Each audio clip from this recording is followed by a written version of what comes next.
Chapter 89 Gaia? Michael picked up the arrow and looked up at the sky to see a familiar Pegasus clumsily flying away from the Phoenix Island. 500 badass points for learning how to fly an object. 1000 badass points for integrating the skill with lightning dash. Do it! Michael wasted no time thinking about the badass points as he ordered the system. Lightning dash. He turned himself into a lightning bolt and dashed towards the stall where everyone was renting flying swords. Hey! When Michael reached the stall, he didn't even stop as he threw a pouch of coins and jumped on a flying sword. The next moment, everyone saw him turning himself into a lightning bolt and launching himself into the sky. Alicia, let's go see what's happening. Noah was curious to see like everyone else and followed the black-robed youngster behind. Wow, they never expected the black-robed youngster could fly that fast as they only saw a flash of lightning and then he disappeared from their view. Who is he? Even Alicia could barely track his speed and wondered about the origin of the youngster. In the sky, Michael saw a group of pink-robed youngsters circling around Gaia and one guy was lifting Gaia by her neck. Zzzzz. Ding. Congratulations to the host for killing a body refining stage level 8 cultivator. The reward is 6,000 experience points and 800 badass points. Marky.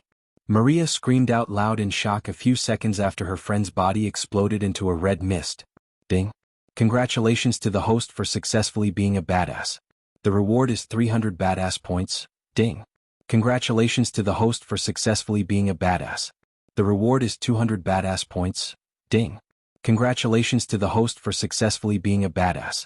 The reward is 400 badass points. Ding. Congratulations to the host for successfully being a badass. The reward is 100 badass points. Ding. Congratulations to the host for successfully being a badass. The reward is 50 badass points. Michael was not in the mood to lay back and enjoy the sudden outburst in badass points. His full focus was on Gaia, who was bleeding and barely holding herself together without falling off the Pegasus. Whoosh. The next moment, Maria saw a flash of lightning and then, a black-robed youngster appeared before the mortal girl. Oh. Ma, here, drink this. Due to all the years of intense training and anger management, he was able to think clearly as he quickly retrieved a healing potion and gently poured it into her mouth. He noticed green veins spreading all over her body and realized she was poisoned. What is happening here? Who is this girl?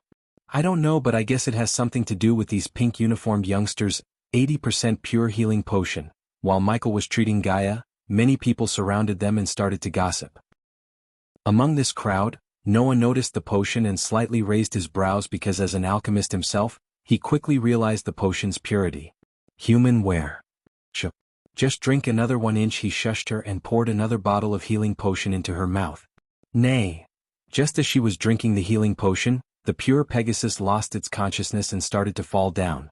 The flying sword Michael grabbed from the stall was fortunately big enough for 2 people, so he quickly saved Gaia from falling down by grabbing her by the waist. Maria, Solomon, Maria, and every pink-robed youngster heaved a sigh of relief seeing they were away from the airspace of Phoenix Island as well as Michael's cultivation level.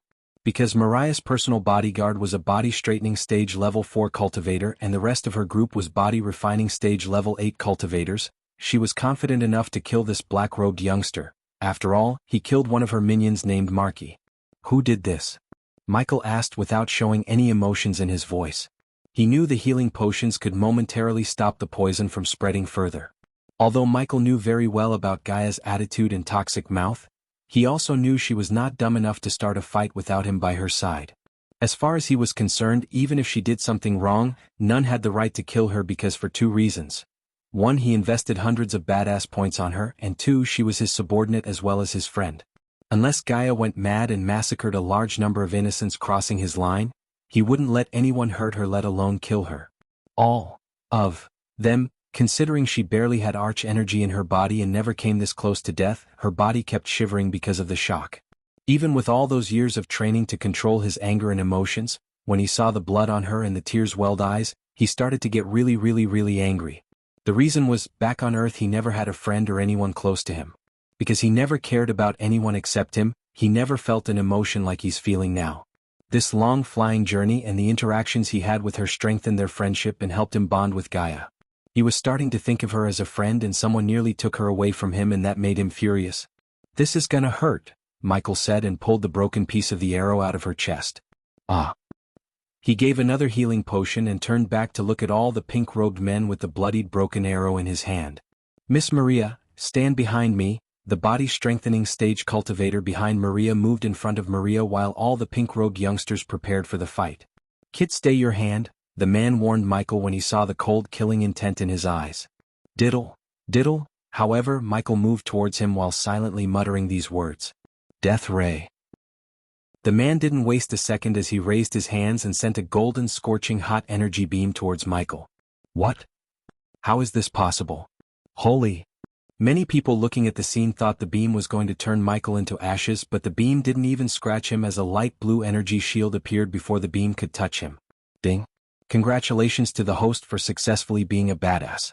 The reward is 2,000 badass points. Ding! Congratulations to the host for successfully being a badass.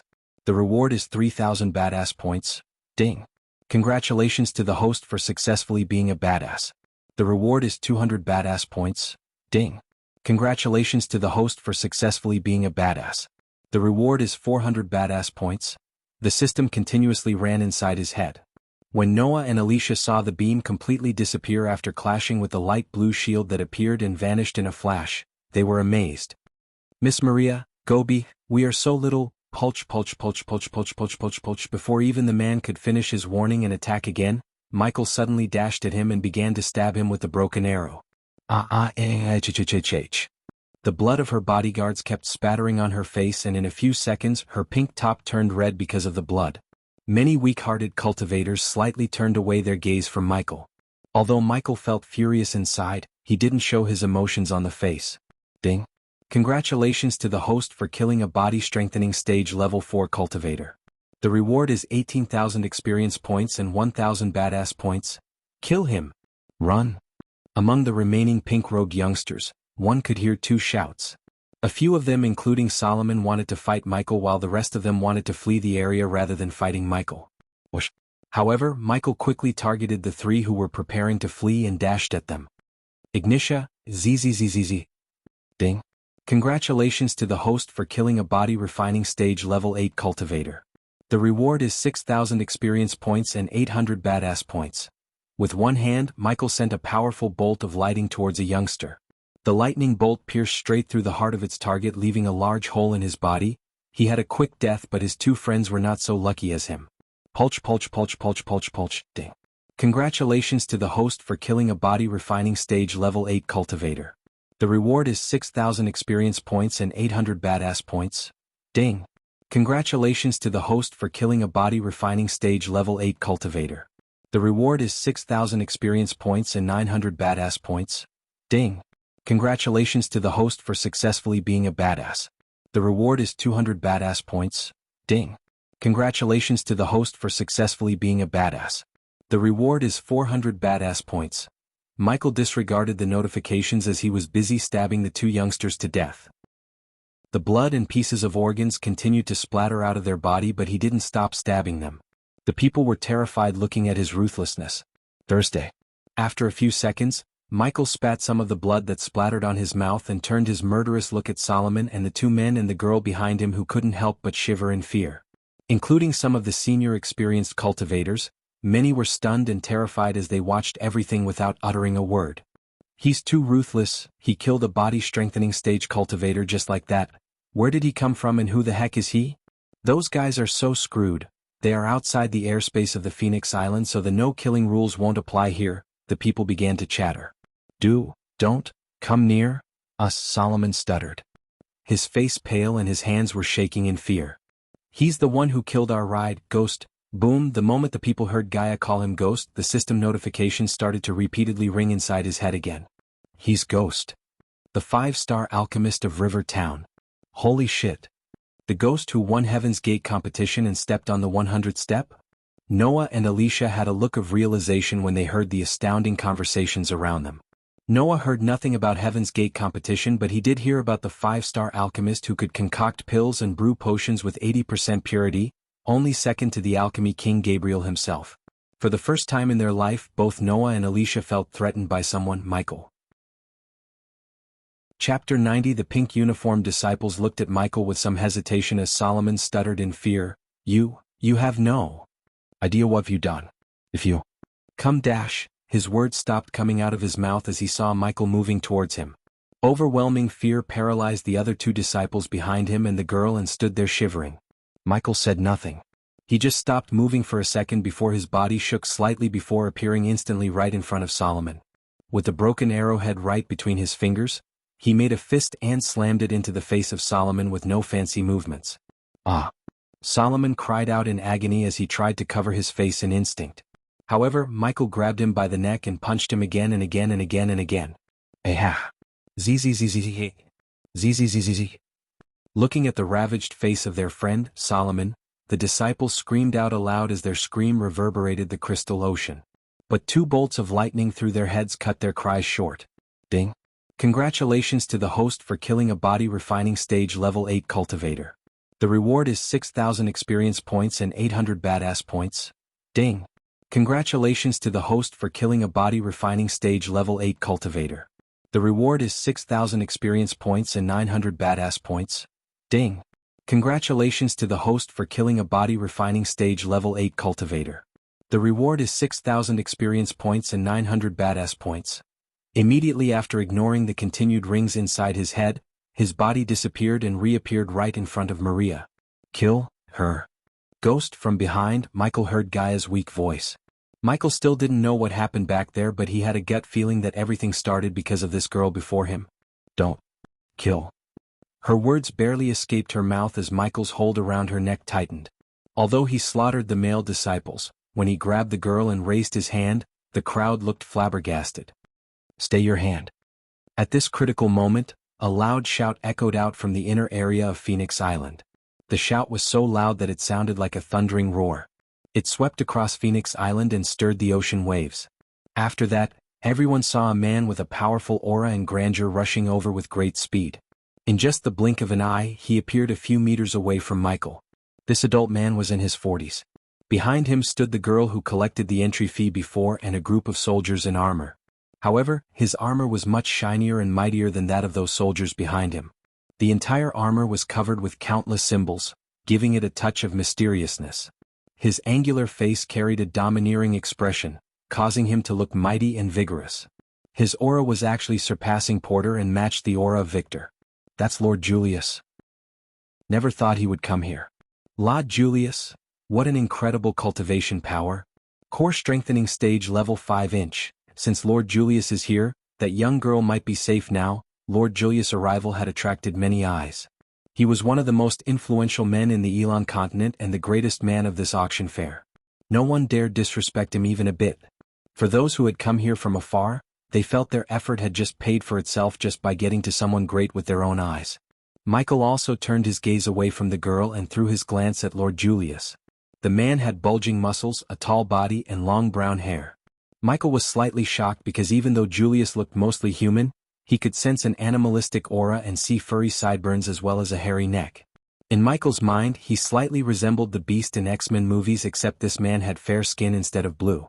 Julius looked down and saw the blood on the ocean's surface. His face turned cold and unfriendly. What's happening here? System, if he tried to attack us, activate the teleportation scroll and get us to safety. He opened the system to give it an order and momentarily slow the time to plan his next moves. Yes. Lord Julius stared at Michael with an unfriendly expression. He had held the auction fair for a long time, and the rules set by him were final. No one ever dared break them. Breaking the rules set by him was equal to disturbing the peaceful order of the trade fair, and it also meant that the person didn't take his words seriously. The killings may have happened outside the airspace of the Phoenix Island, but once they paid the entry fee, they would become a guest of the Phoenix Manor, and he wouldn't let his guests kill each other because it was bad for business. What's your name? Ghost. Michael replied, and he had no fear on his face. Why did you kill them? Julius asked and expected Michael to let go of the girl, but unlike his expectation, Michael didn't let go of Maria. They tried to kill my friend, he coldly answered. If he wasn't a core strengthening stage cultivator, Michael would have killed him by now because they broke the no fighting on Phoenix Island rules and almost killed Gaia, yet Julius had done nothing to prevent that. After Julius' sudden appearance, the people saw more core strengthening cultivators who entered the island previously also making their appearance. Noah and Alicia greeted Zanali and Peyton with a nod and stared at the scene in silence, but no one noticed the sudden change of expression on both Zanali and Peyton's faces when they saw Ghost. Noah could tell they knew him by looking at their face. On the other side, Paul and Victor also appeared out of nowhere but remained silent and let Julius deal with Michael. Lord Julius was a ruthless demi-human, and he wouldn't just stick to one style when dealing with people. Many expected him to kill Ghost on the spot because of the way he looked and answered Julius. Despite standing in front of a core-strengthening stage cultivator, there was no anxiety or fear could be seen on his face, but instead, he still seemed cold. "Don't you know the rules of Phoenix Island?" "No killing." Julius' voice sounded loud and cold. Michael felt immense pressure building up around him. Energy Devourer activated. Experience points converted 10,000. Experience points converted 15,000. Experience points converted 18,000. Suddenly Michael heard the system's voice in his mind and realized Julius was trying to suppress him by using his cultivation pressure on him. Julius' cultivation pressure was solely focused on Michael, and because of that and the way Julius controlled his arch energy, anyone under the core strengthening stage didn't notice or feel the pressure. When Julius saw him withstand his pressure, there was a hint of shock in his eyes. Victor scanned Michael from head to toe while Paul stared at the mortal girl behind him and had a sense of familiarity. "They tried to kill my friend on the Phoenix Island, why didn't no one stop them?" The pressure disappeared after he questioned Julius. The question made Julius turn and look at the girl beside him, who looked anxious and nervous. Soon after turning his gaze away from the girl, Julius coldly said, "It's me and my men who decide the punishment for such crimes, not you. Let go of the girl or what? You'll become an enemy of the Phoenix Manor." Lord Julius coldly harumphed and became hostile. His words sounded so loud as they almost gave many weak-hearted cultivators a heart attack. "Go." Esigaya tucked his sleeve and tried to let go of Maria. She wanted to kill Maria more than Michael, but she knew it's impossible to kill Maria now since Julius has ordered Ghost to let go of her. Besides, she had more pressing concerns than killing Maria. "If you ask politely, we might consider helping you, Ghost." Peyton moved forwards a little and snickered. Michael slowly turned his sharp gaze at Peyton. "I don't need the Guardians to save me." The crowd was again taken aback by the tone of his voice. He sounded colder and hostile. Before Peyton could say anything, he turned to look back at Julius. For a few seconds, one could hear nothing except for the waves as they stared at Michael for his answer. And then after a few seconds of silence, he opened his mouth, "And I don't give a fuck about Phoenix Manor. She hurt my friend, so she will die. Ding. Congratulations to the host for successfully being a badass. The reward is 5,000 badass points. Ding. Congratulations to the host for successfully being a badass. The reward is 4,000 badass points. Ding. Congratulations to the host for successfully being a badass. The reward is 2,000 badass points. Ding. Congratulations to the host for successfully being a badass. The reward is 1,000 badass points." Michael's words brought a storm to the crowds as Julius' face turned dark in anger. "Oh heavens! This Ghost is really a daring guy. He's dead. He is DD. He not only offended a guardian, he even disrespected Lord Julius in front of all these people. You little bastard. Do you think you can come to my island and disrespect me and leave this place alive?" Julius' killing intent skyrocketed as many people moved a few meters away from Julius, terrified. "Brat, are you really going to get yourself killed for a mortal girl?" Paul moved forward and asked before Julius could strike him down. "Old man, she's my friend and that's all it matters to me." Paul helpless shook his head and said, "Well, nice seeing ya, brat." Paul moved back to where he was before while Victor glanced at Michael with a small grin on his face. "Prepare to die." After these words left Julius' mouth, a gigantic bear claw appeared from Julius' hands and stunned everyone in the scene. What if he could leave this crystal ocean alive, Julius? Just as everyone was staring at the gigantic bear claw made of arch energy of a core-strengthening cultivator, they heard a voice. Then in a flash, Victor appeared beside Julius. "Humph, if he can move 10 meters away from where he's standing now, I will let him and that girl live." Michael didn't need any help from Victor, however. He knew Victor was trying to make an ally. "Kid, do you think you can kill that girl and escape a core-strengthening cultivator's wrath? Watch me." Chapter 91, You Gonna Be Alright. In a thick forest far away from the Phoenix Island, a girl was resting under a large tree while a young man was tending to the girl. This girl and boy was none other than Gaia and Michael. After Victor intervened between Michael and Julius, Michael killed Maria by breaking her neck and used the teleportation scroll and disappeared from everyone's sight in a flash. The teleportation wasn't anything fancy, but the moment the system activated the scroll, he and Gaia vanished into thin air.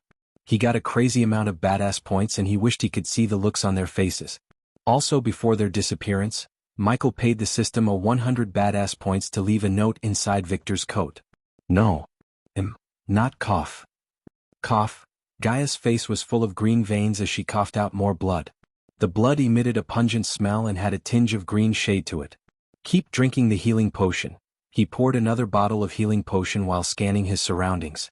Fuck, I never thought I would be poisoned by my own poison. After drinking the healing potion, she was able to speak more clearly without vomiting blood.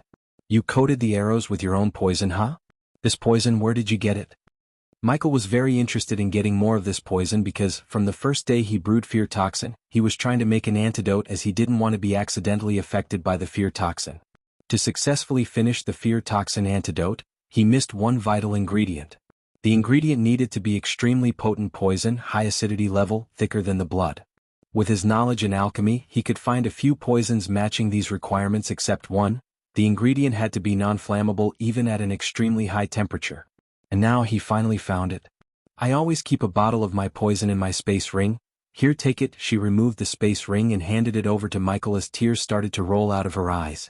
Human, I can't believe that I'm going to say this, but the past 30 days were the happiest days of my life. Michael gently smiled as she continued. I only wish you bastard had cured me, but it doesn't matter now, human. She reached her hand out and grabbed Michael's hand. Tell me the truth, do you really consider me as your friend? She squeezed his hand and weakly smiled.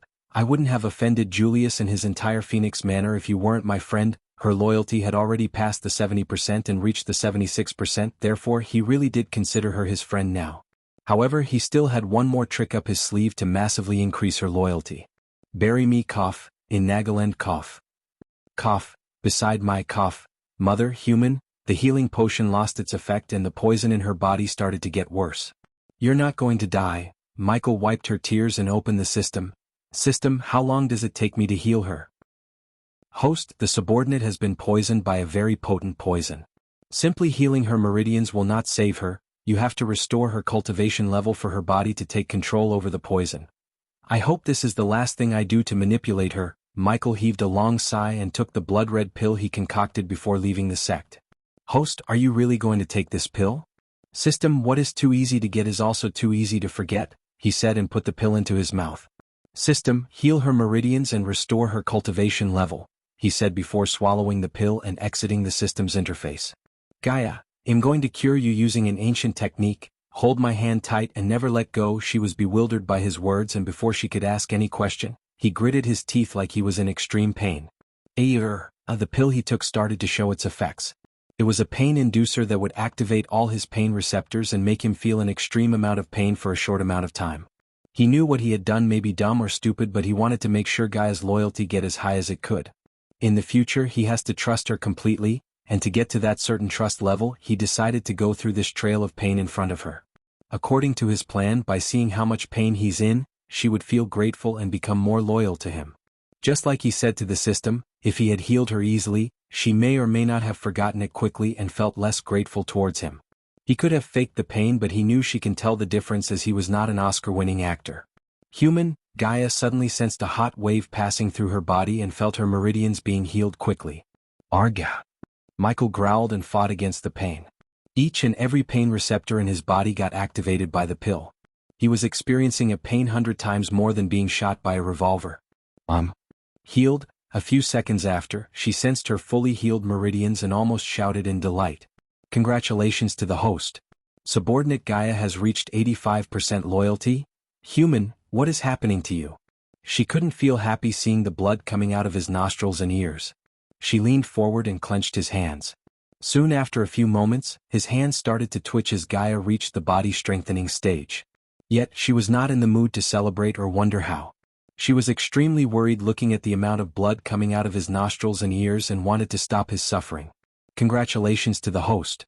Subordinate Gaia has reached 90% loyalty. Human, tell me what is happening to you. Please stop this, I'm healed. She screamed and couldn't stop her tears from rolling out of her eyes. Ghost. There was something in that shout of hers, a pain behind it. She watched Michael's eyes. She felt desperate, angry, and helpless seeing him go through this agony just to save her. Congratulations to the host. Subordinate Gaia has reached 95% loyalty. Congratulations to the host. Subordinate Gaia has been completely healed and reached the core formation stage level 7. 10 minutes after, the pain he was feeling disappeared, but he was exhausted.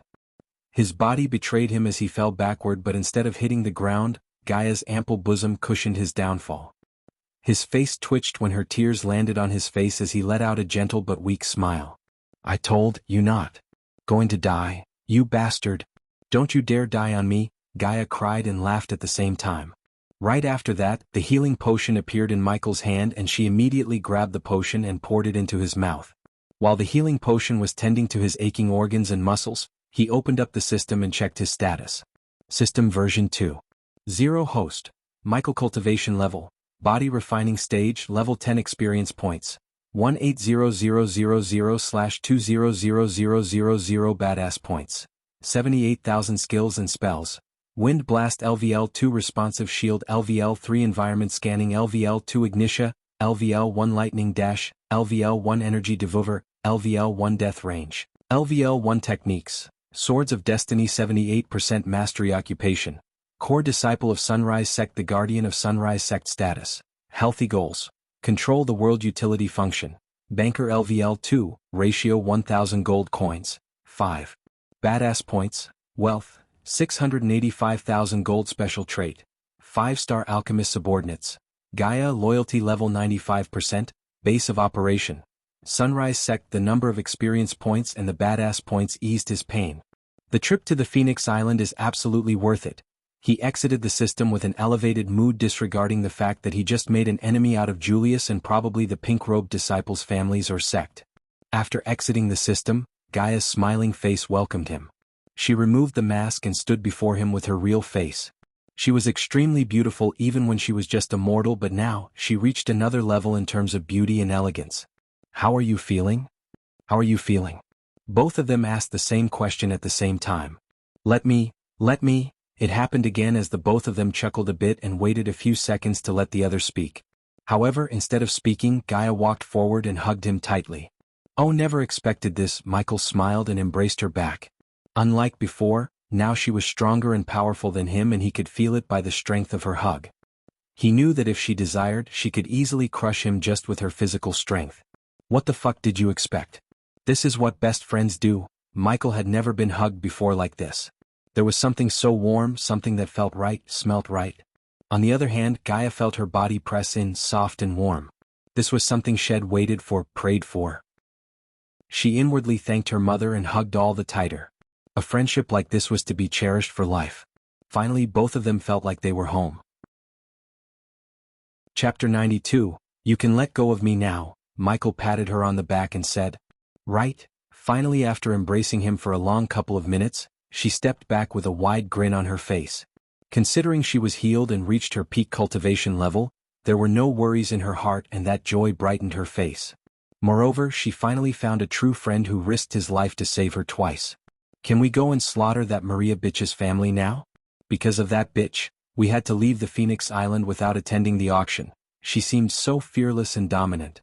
It made her hotter than before. Geez, cool down. Yes, you're healed, but it doesn't mean you can go running around the kingdom killing people. Instead of using the flying sword, Michael felt like taking a walk through the forest as Gaia walked beside him. You're right, that Zanali bitch has wider reach now since she joined the Guardians. She gritted her teeth and said, What happened back on the island after I left you anyways? Sigh. With a long heave of sigh, Gaia began to narrate the events that happened with Maria and her group. He silently listened to her without asking a question. While hearing her story, he was mad at Julius, and his incompetence in enforcing the rules than Maria and her friends. Julius prevented not only Maria and her friends from attacking Gaia, but he also tried to stop him from killing Maria, who was the main reason for what happened to Gaia. Just a few moments before Michael started to kill Mariah's group, Julius was working on a new deal with a group of people from the Azer continent and failed to seal the deal. Julius was already frustrated by this, and how Michael acted in front of him made him even more furious. He tried to take that frustration on Michael, but he ultimately failed to do so. The fact we left Phoenix with empty hands is making me furious, Thop. She vented her anger on the old log on the ground by kicking it. The log of wood instantly broke into pieces and surprised Michael with her strength. Soon, a grin appeared on his face as he stopped walking. "What's so funny?" Seeing the grin on his face, she asked and saw an old book appear in his hand. "Who said we left Phoenix with empty hands?" She curiously grabbed the book and opened it to see worn-out yellow pages. The words made little sense as they were written in an ancient language. She continued to rummage through the book but she couldn't find anything interesting about the book. "Please tell me you didn't spend a fortune on this." She shut the book frustrated and stared at Michael. "No, I did not, just 5,000 coins. What? Why?" Although 5,000 coins weren't much, there was no way this old book in her hand worth that price. "System, show me its secrets." Michael had zero worries about the book because he knew the book is worth more than mere 5,000 gold coins. 1,000 badass points to reveal the book's secret. Again? "I already paid you 4,000 badass points." The system didn't even sound like asking but instead it sounded more like demanding. When it comes to the system's tricks like this, he felt so helpless. The host can of course try to scour this world for clues while avoiding the deadly traps, decode the book and find its secret, or you can pay 1,000 badass points to know the secret now. This is better be worth it. Is that a yes? Yes. He gritted his teeth and said yes to the haughty system. Loading. The system entered into the loading screen as he patiently waited for the system to finish decoding the book. Surprisingly, it only took 15 seconds for the system to work its magic on the book. Bleed on the book to reveal its secrets. He sighed and exited the system. "Why did you pay 5,000 gold coins for this book? Didn't I tell you that place is filled with swindlers?" She yelled at him like his mother as he grabbed the book from her hand with a smirk. Then a small crack of lightning appeared from the tip of his finger and cut his palm. "What are you doing?" He didn't answer her but let his blood flow onto the book. Zzzzzzz. Suddenly the book let out an unearthly humming and began to vibrate while making their surroundings darker and darker. "Ha!" Michael's eyes opened wide when he saw a familiar symbol appear on the book's cover, L. Soon, a puff of smoke emerged from the book and transformed into a key and an old piece of paper. "What is it?" Gaia grabbed the piece of paper while Michael grabbed the key and put the book back into the system's storage.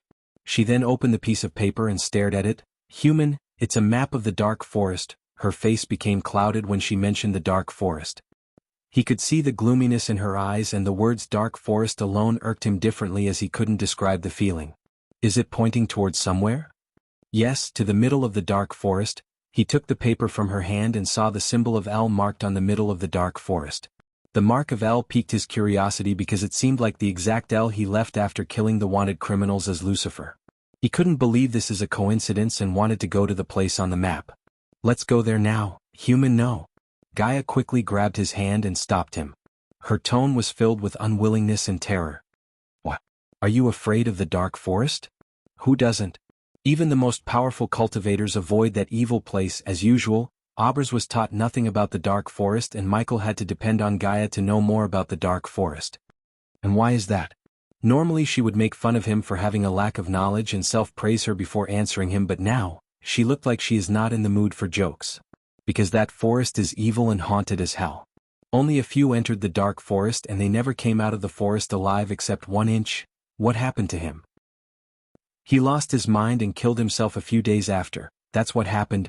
Interesting, let's talk more on the way, Michael said and took out the flying sword. The fuck? Didn't you hear what I just said? She tried to stop him but he already jumped on the flying sword ready to fly towards the dark forest.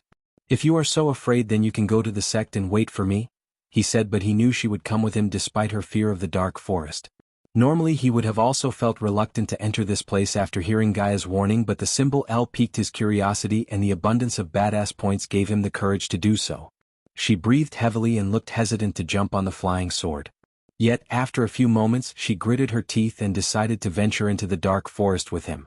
"It'll definitely haunt your ass forever if I die there. You can't haunt the ghost, ha?" He chuckled and took off with Gaia. Luckily the system marked the location of the L in his environmental scanning map and therefore, he didn't need Gaia to show the way. "Hey, where did you learn to fly like this?"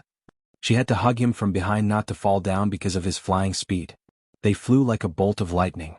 From Sadie, Gaia pinched him when she heard his answer, making him laugh out aloud.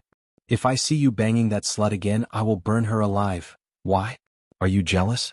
"Because I don't like her, you jerk." "Do you know a way to hide your cultivation level? At least until you reach the core strengthening stage." Obviously, it would raise questions if a mortal girl turns into a core formation stage cultivator in a single day, and Michael didn't want to attract the attention of the Guardians or Zanali. I know a spell that would mask my current cultivation level and make me look like a body refining stage cultivator. How reliable is this spell? Can Zanali or anyone find out your real cultivation level? Don't worry, it's an epic class spell. Only cultivators above the soul refining stage can see through the spell. Great, I will tell the people that I gave you a 10,000 years old black lotus to revitalize your meridians and increased your cultivation level. Makes sense. As an alchemist, he knew the medicinal qualities of all the herbs in this world, and black lotus was a rare flower that's used to revitalize the meridians. It would transform a mediocre cultivator into a genius. By the way, human, how did you heal me? I transferred some of my soul energy into your meridians and nearly died.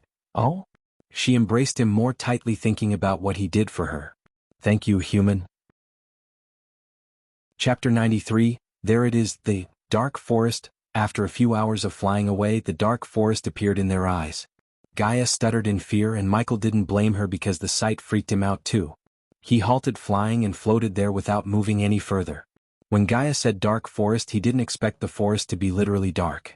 Back on Earth, the tallest tree was 150 meters tall, and in the dark forest, each tree seemed 100 to 150 meters tall.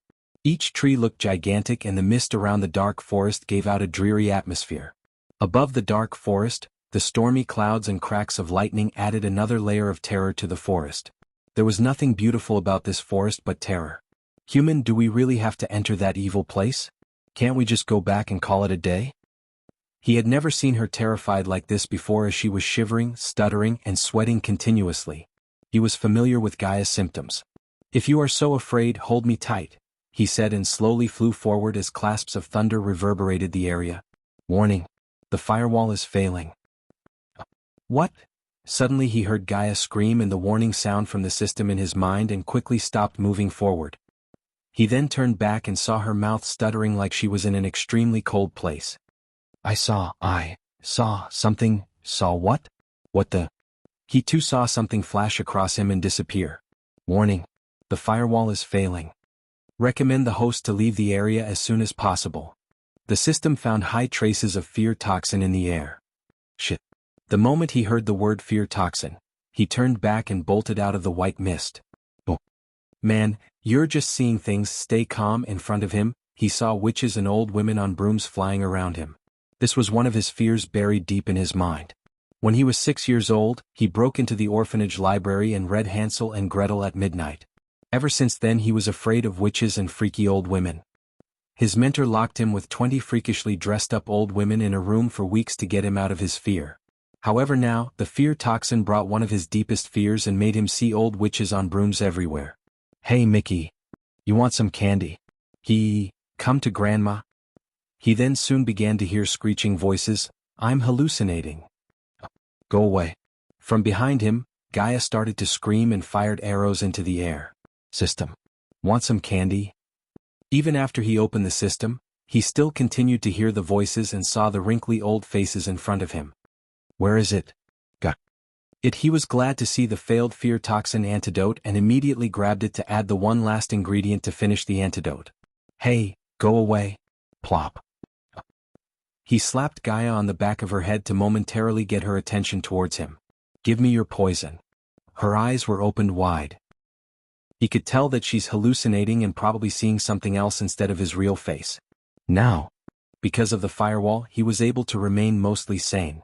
Fortunately, his shout snapped out of her hallucination for a second, and it was enough for her to retrieve and give him a tiny vial that contains her position. He didn't waste any time as he immediately poured the dark green poison into the antidote vial. The poison reacted with the rest of the antidote and let out a boiling sound. Just as she was about to completely lose her mind and aim her arrow at him, he poured the antidote into her mouth and forced her to swallow. Only then did he drink the antidote, because he didn't want Gaia, a core formation level warrior, to go berserk on him in midair. Following the intake of the antidote, the old witches on brooms started to disappear from his sight one by one. Come out, you ugly fucking lizards, she screamed and continued to fire arrows at nothing but air.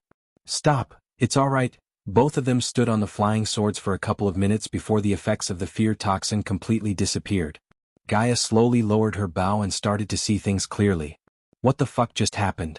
I told you bastard not to come here, let's get the fuck out of here before it's too late. She urged him and grabbed his hand to fly away, but instead of flying away from the dark forest, he flew straight towards it. Hey, stop. Just shut up and come with me. Despite her strong protest, he didn't back off because after being affected by the fear toxin, his curiosity reached the next level.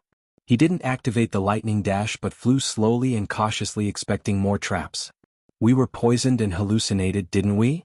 Gaia asked and tightly grasped her bow. Yes, and we won't be poisoned again. I know all the poisons there is to know, but I have never seen such a dangerous poison. Good thing you had an antidote in hand, and speaking of which, did you ask for my poison? Her memories when she was affected by the fear toxin were still blurry, but she could vaguely remember him asking her poison. Your poison is the last ingredient I needed to finish the antidote? That means you were trying to create an antidote way before today, and you must have known about this poison, right? No one can create an antidote without having the full knowledge about the poison. How the hell did you know? Because I created it, the fear toxin. His grave voice stunned her for a moment. You created it? Are you from the freaking dark forest? Is that why you have no knowledge about the outside world? Are you really a human or a fucking spirit? Holy shit, that's why you call yourself Ghost. She fired questions like arrows while Michael slowly passed through the outskirts and entered the dark forest. She became silent when they entered the dark forest. There was no sunlight or any light passing through the monstrous blackish trees and the thick canopy. The day became night, a misty bluish night, as they slowly flew towards the L that was on the map. I can't believe him in the dark forest. She vigilantly looked around and whispered. Kasi. The sudden sound of a crow halted their flying, and when they looked up in the direction of the sound, they vaguely saw a gigantic crow with blood-red eyes through the mist. Shit, just a second after, there were hundreds of blood-red eyes staring at them through the mist and sending a chill through their spines. What shocked them most was all these gigantic crows were at the body refining stage, and Michael could even see a body refining stage level 9 crow among them. Even the crows are at the body refining stage, and this is just the border of the forest, she whispered, and didn't make any sudden movements to startle the crows. The crows slowly turned their heads and watched them while they were flying forward like sentries. The more they fly into the forest, the more dark and gloomy it got. The bone-chilling breeze, an ominous smell, gigantic webs of spiders, and occasional rattling sounds accompanied them through the forest. Hey, look down, Bones. Through the darkness, Michael looked down to see Bones lying around the ground. How far do we have to fly? She questioned. Not far, we are near. In the environmental map, he could see he's getting closer to the mark, but in front of him, there was nothing but giant trees. We are at the mark. He didn't land as the ground was filled with thick interwoven roots and which seemed like a net of thorns. But there's nothing here. She was having mixed emotions. On the one hand, she was glad that there's nothing here as she could get off this evil place, and on the other hand, she was disappointed as she expected something more dramatic to happen. The key. Michael remembered the key and retrieved it back from his system storage. Zzz. A few moments after he took out the key vibrated and let out a humming sound, but soon, the key stopped vibrating and remained still in his hand. That was weird. Human, take out that book? It was also Michael's thought as he took out the book. Boom. The moment the book came out of his storage, a loud booming sound echoed through the forest and made all the crows in the distance fly away. Soon, they noticed the roots above the ground, and the mesh of thorns slowly moved away to reveal a black metal door with the mark L on it. I think that's the place. Gaia pointed out the door as the door let out a creaking sound and slowly opened. Both Michael and Gaia didn't utter a word, but they descended and flew down through the door. After flying down for a couple of minutes, they finally saw the ground and landed on the cold floor. Chapter 94. After stepping down from the flying sword, he shifted his attention to his surroundings and began to look around. Creak. Right after a few seconds, the door above them let out a creaking noise and closed itself. Fuck, now we are stuck, she cursed and menacingly looked at Michael like he was to blame for all this. Spit it out. Did you build this place too without telling me? What are you talking about? The fear toxin is my own creation. I don't know how it ended up here in such a large amount. The air was filled with fear toxin. Gaia deeply sighed and said, obviously you were only thinking that you created it first, but someone or something created it way before you. That seems to be the case, he said, and began to walk forward while thinking about the fear toxin in the air and the mark of L on the door. The fear toxin, the mark of L, and everything in this dark forest seemed like they were all connected to his other persona, Lucifer.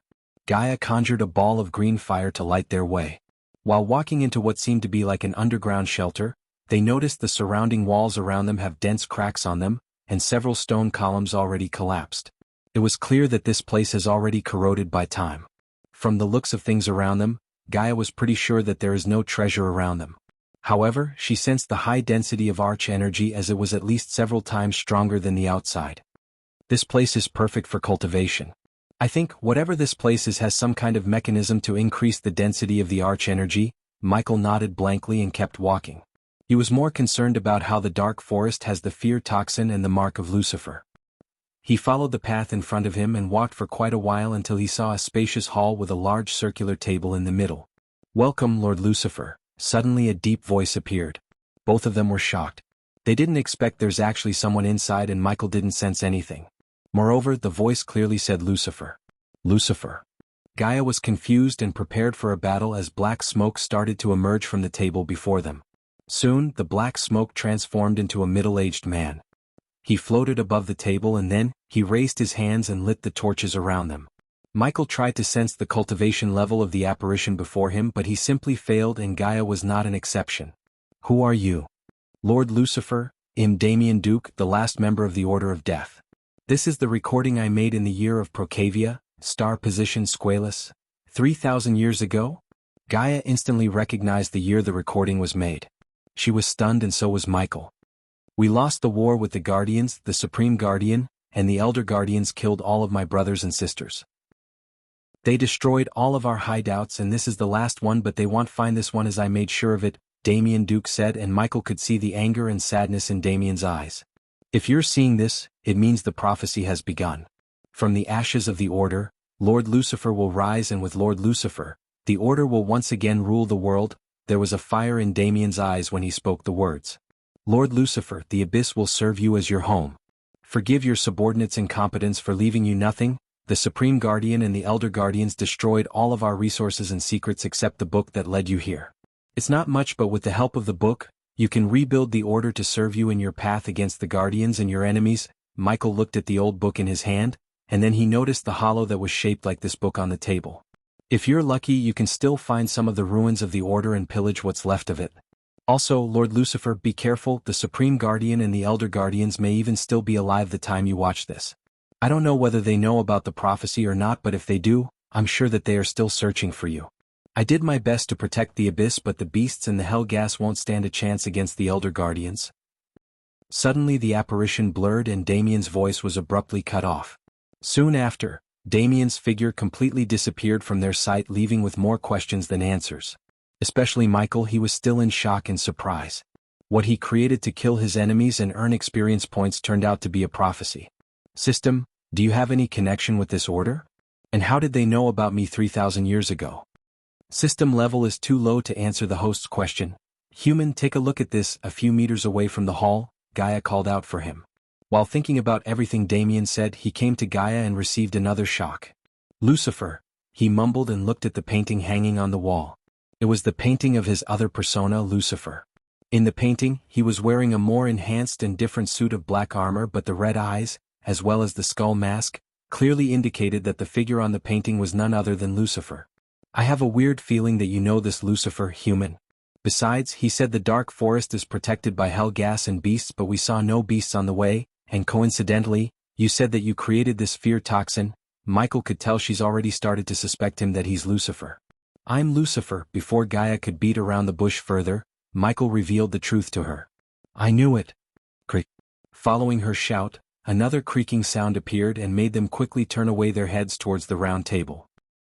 She showed away all her questions aside and vigilantly followed Michael behind to the table.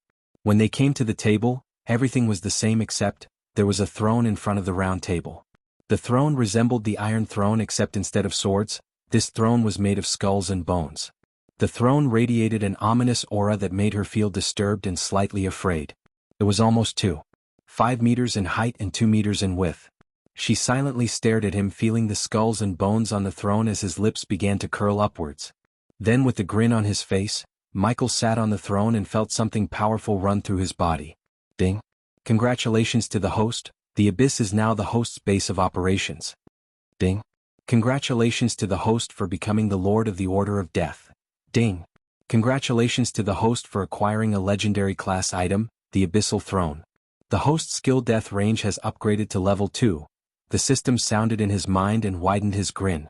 He knew he can't change what happened in the past or what has happened to the Order or why did the Guardians destroy them. However, he can decide what's going to happen in the future as Lucifer and Ghost. So are you going to tell me what the hell is going on here? Gaia came before him and leaned on the table. System equipped the Lucifer attire. Shit. The next moment, Gaia jumped back in shock because she saw Michael transform into someone else or something else in a flash. Lucifer, she mumbled and stared at the red eyes.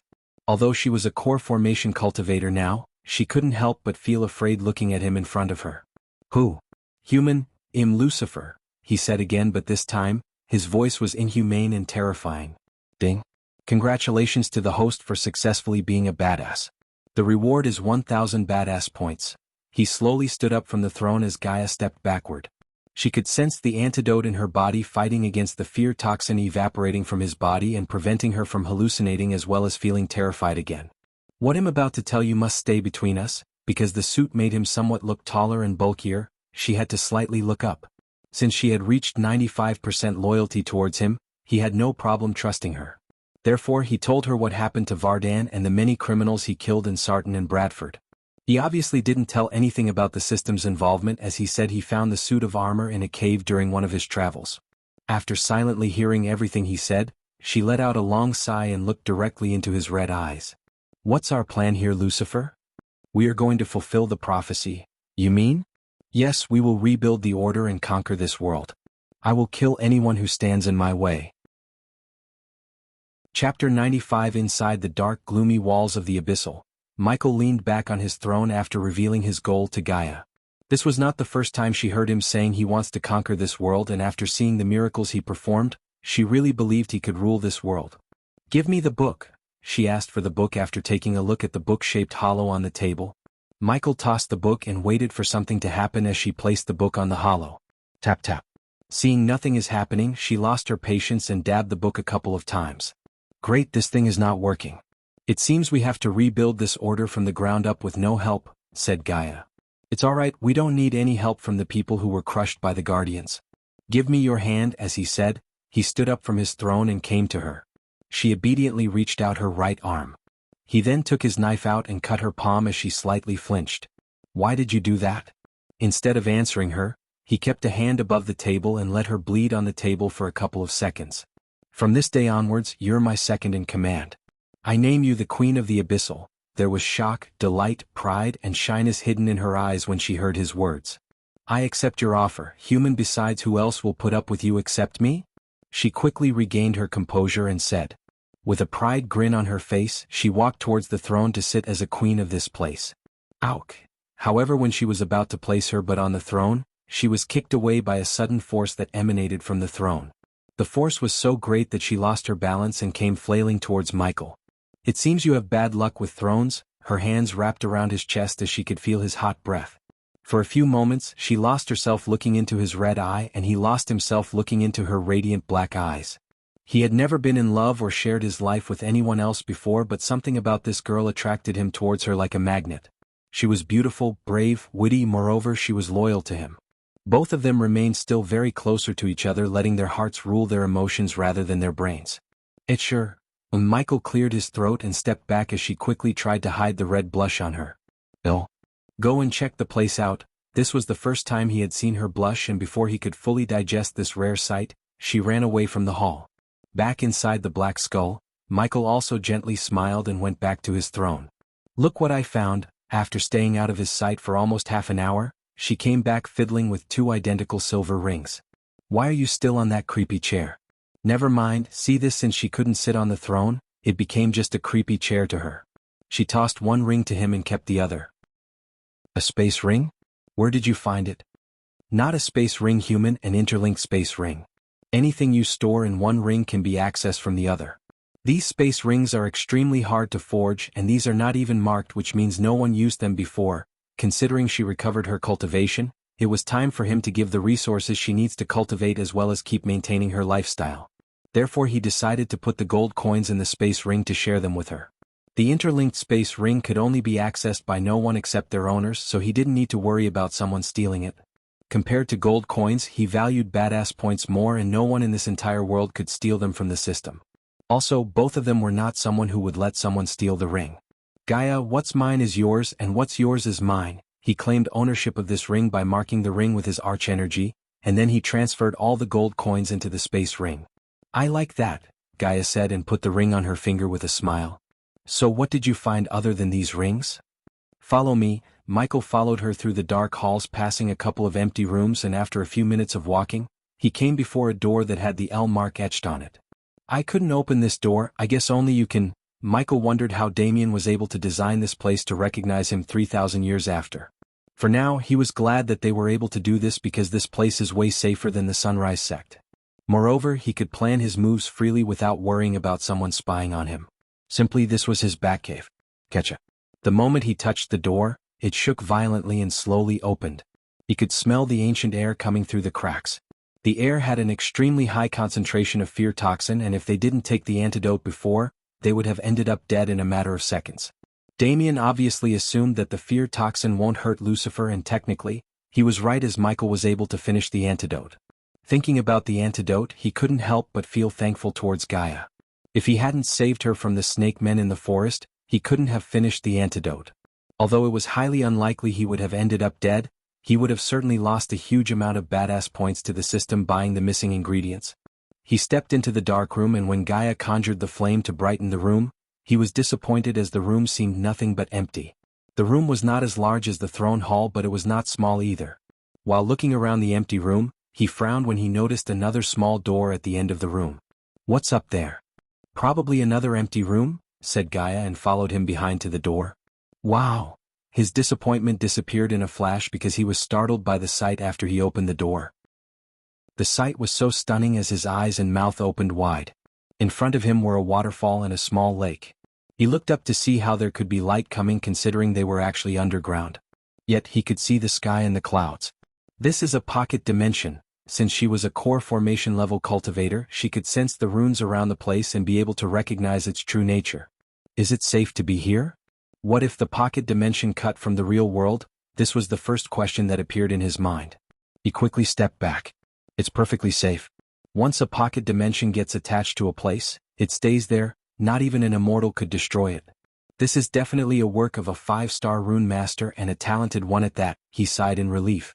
Looking at the beautiful waterfall as well as the blood stink coming from his body, he wanted to undress and take a long relaxing dip on the small lake before him.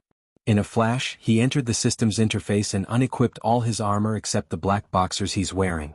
Hey! Seeing him suddenly half naked, she screeched and turned around.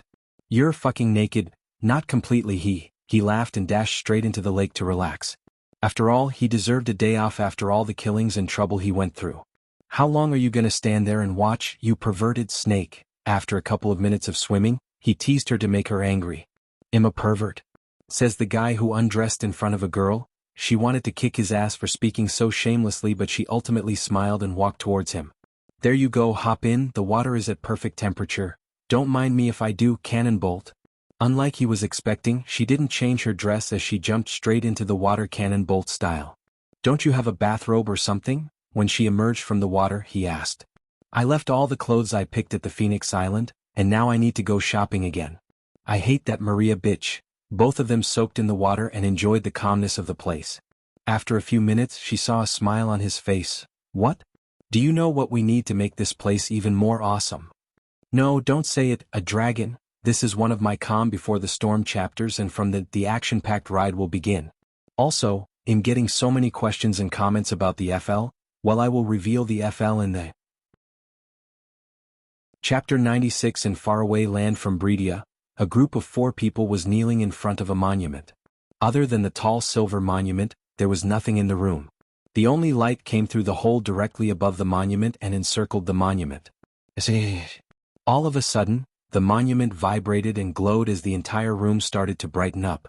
Among the 4 people, 2 of them were male and the remaining 2 were women, and one of the women had a long pointy ear and glowing gold hair. They were all godlike existence in the world because they were at the fusion stage, only one stage behind reaching the half-immortal stage. However, despite their cultivation level, they were devotedly kneeling in front of the monument with their heads down. Soon a white smoke emerged from the monument and began to take the shape of a man, a white-haired old man. The four of them slowly looked up with eyes full of devotion and respect. Elder Guardian, the four of them said in harmony as the old man let out a weak smile. Behind his weak smile, there was a concern, despair, and a hint of dread in his eyes. Stand up, Guardians, you should only kneel before the Supreme One. His voice was soft, but at the same time, it sounded like an order. The four of them didn't disobey his order as they stood up to learn why they were summoned, because no one was summoned to this room in 1,000 years. Guardians, I know what you're wondering. The old man looked at the four of them quietly for a few seconds and continued, before I tell you why I summoned you all here, tell me what you know about the Dark Age. Each of the four had a different expression on their faces when they heard the Elder Guardian. And what do you know about the Dark Lord? The moment they heard the name Dark Lord, the expressions on the Guardians' faces changed dramatically. No one spoke a word for a few moments as they all blankly stared at the Elder Guardian like they didn't understand the meaning of his question. Soon, the woman with the pointy ears answered with a deep frown on her face, Elder Guardian, we all read the grimoire about the Dark Age and the Dark Lord, but... The pointy ears woman's voice trailed without finishing her inner thoughts. The four of them clearly didn't believe the stories about the Dark Lord, but they were afraid of telling the Elder Guardian, yet the Elder Guardian could see it on their faces. What you read about the Dark Age is real, very real. His voice was grave and the four of them couldn't help but recollect everything they read about the Dark Lord in the grimoire. For a few moments, no one uttered any words, but one of the men behind the pointy ears woman slightly shivered in fear. Then the Dark Lord. After a long silence, the woman next to the pointy ears woman asked the Elder Guardian as he took a long deep breath before answering them. The Guardian Guild Library was one of the most secure places in the entire world. The library was separated into 4 levels, but only a few knew that there's another level, a 5th level. Apart from the 4 guardians in this room, there were only 5 powerful people who had access to the 5th level in the library. Unlike the other levels, the 5th level had no spell scrolls or skill books, but it had just one book, the grimoire. No one in the current generation of the Guardians knew who wrote the book, but it was mandatory to read the book after a Guardian reaches the Alpha level. The grimoire contained 2 chapters. One chapter about the Dark Age and the last chapter was about the Dark Lord. Although the book barely had more than 3,000 words, every sentence in the book described an age of darkness and horror. For an instance, the book stated that in the Dark Age, people would be stripped away of their free will and enslaved to one master, the Dark Lord. The Dark Lord is here somewhere in the world, Guardians. Until now, the 4 of them thought the book was just something to keep the Guardians in the line by making them afraid, but now looking at the Elder Guardian's face, they realized the truth and felt a chill running through their spine. If what they had read is true, the Dark Lord's first enemy was the Guardian Guild, and they couldn't imagine a world full of slaves who were stripped away of their free will. Elder Guardian, where is he now? The 4 of them immediately asked in alarm as they now knew the threat is very real. I cannot sense his location. Something or someone is preventing me from sensing his location. However, I can sense his powers grow by each day, and he's already gained a powerful ally to aid him in his war with us. Elder Guardian, how can we help you? Just say the word, the entire Hunter Guardians are at your disposal. The pointy ears woman put her hand on the chest and said, the Sorcerer Guardians are ready to serve justice. One of the men who stood behind the woman stepped forward and did the same as the pointy ears woman. The Warrior Guardians are waiting for your command, Elder Guardian. The Beast Guardians are at your disposal, Elder Guardian. There was only a weak smile that could be seen on the Elder Guardian's face as he knew that no one in this world can stop the Dark Lord except one person, the Supreme Guardian. However, the Supreme Guardian had sacrificed himself a long time ago to keep the Dark Lord away from this world 3,000 years ago. The Supreme Guardian was not the only one who sacrificed himself for this cause, as all the Elder Guardians also made the same sacrifice except the one before the Alpha Guardians. Everyone in the Guardian Guild believed the Supreme Guardian and the Elder Guardians were still alive, considering they had all reached the immortal level a long time ago. Yet, the truth was not what they believed till now. Elder Guardian, if what the grimoire is real, then Elder Guardians and the Supreme Guardian can stop the Dark Lord again, right? Hearing the Guardian leader of the Hunter Guardians, the pointy ears woman, the Elder Guardian decided that this is the time he tells them the truth before he too passes away, because he was nearing the end of his life. You are confusing the Order of Death with the Dark Lord, Alpha Guardian. 3,000 years ago, we stopped the Order of Death, a cult with the purpose of serving the Dark Lord in his way to world domination. It's time you know the secrets we kept from the Guardian Guild all these years.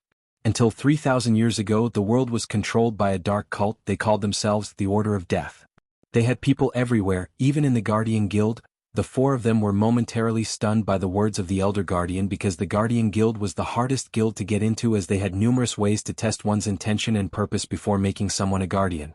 Therefore, when they heard the Guardian Guild was infiltrated by the Order of Death 3,000 years ago, they realized the true power and the reach of this cult.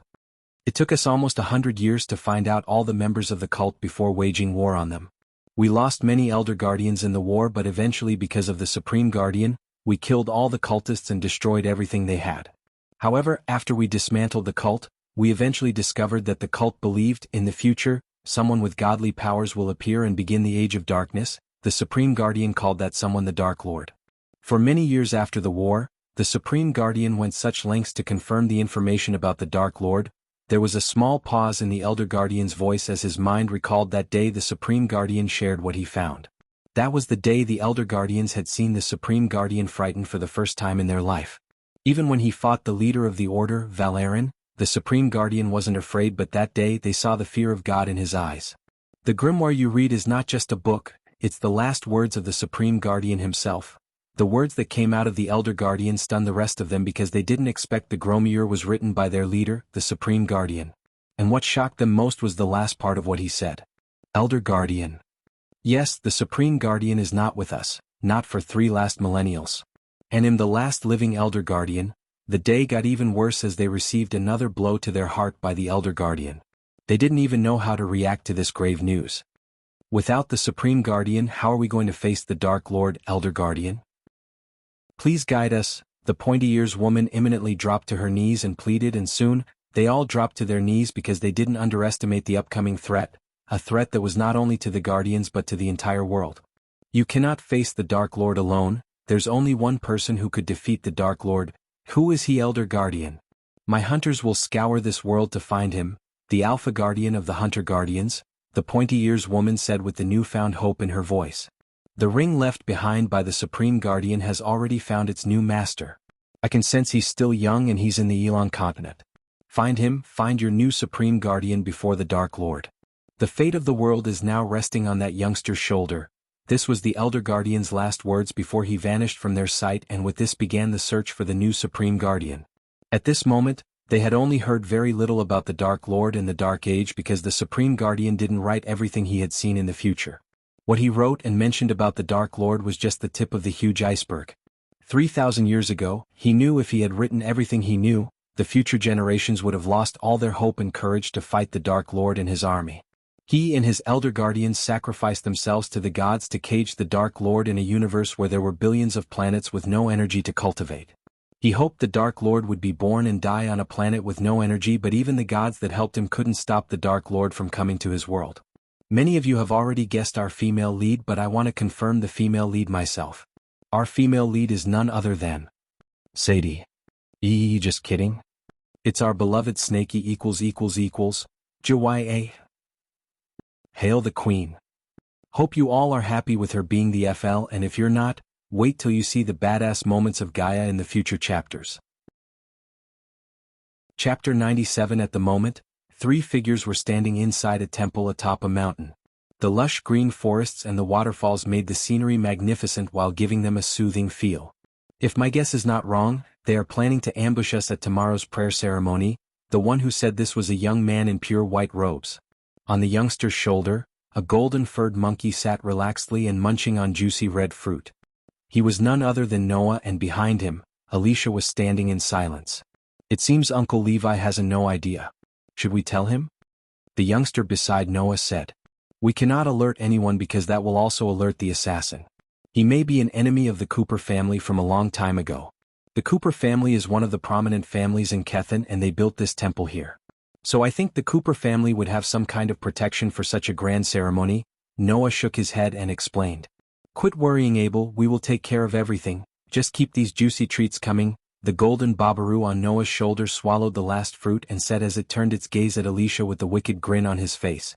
I don't have anything for you to eat, Alicia coldly said, but it didn't stop the golden babaru from jumping onto her shoulder. Ding, ding, ding. The ringing of a large bell resounded as soon as daybreak began. Warm sunlight shone on the big piece of land. The lights that struck some parts of the temple reflected off the building, as though a layer of the golden shield had covered it.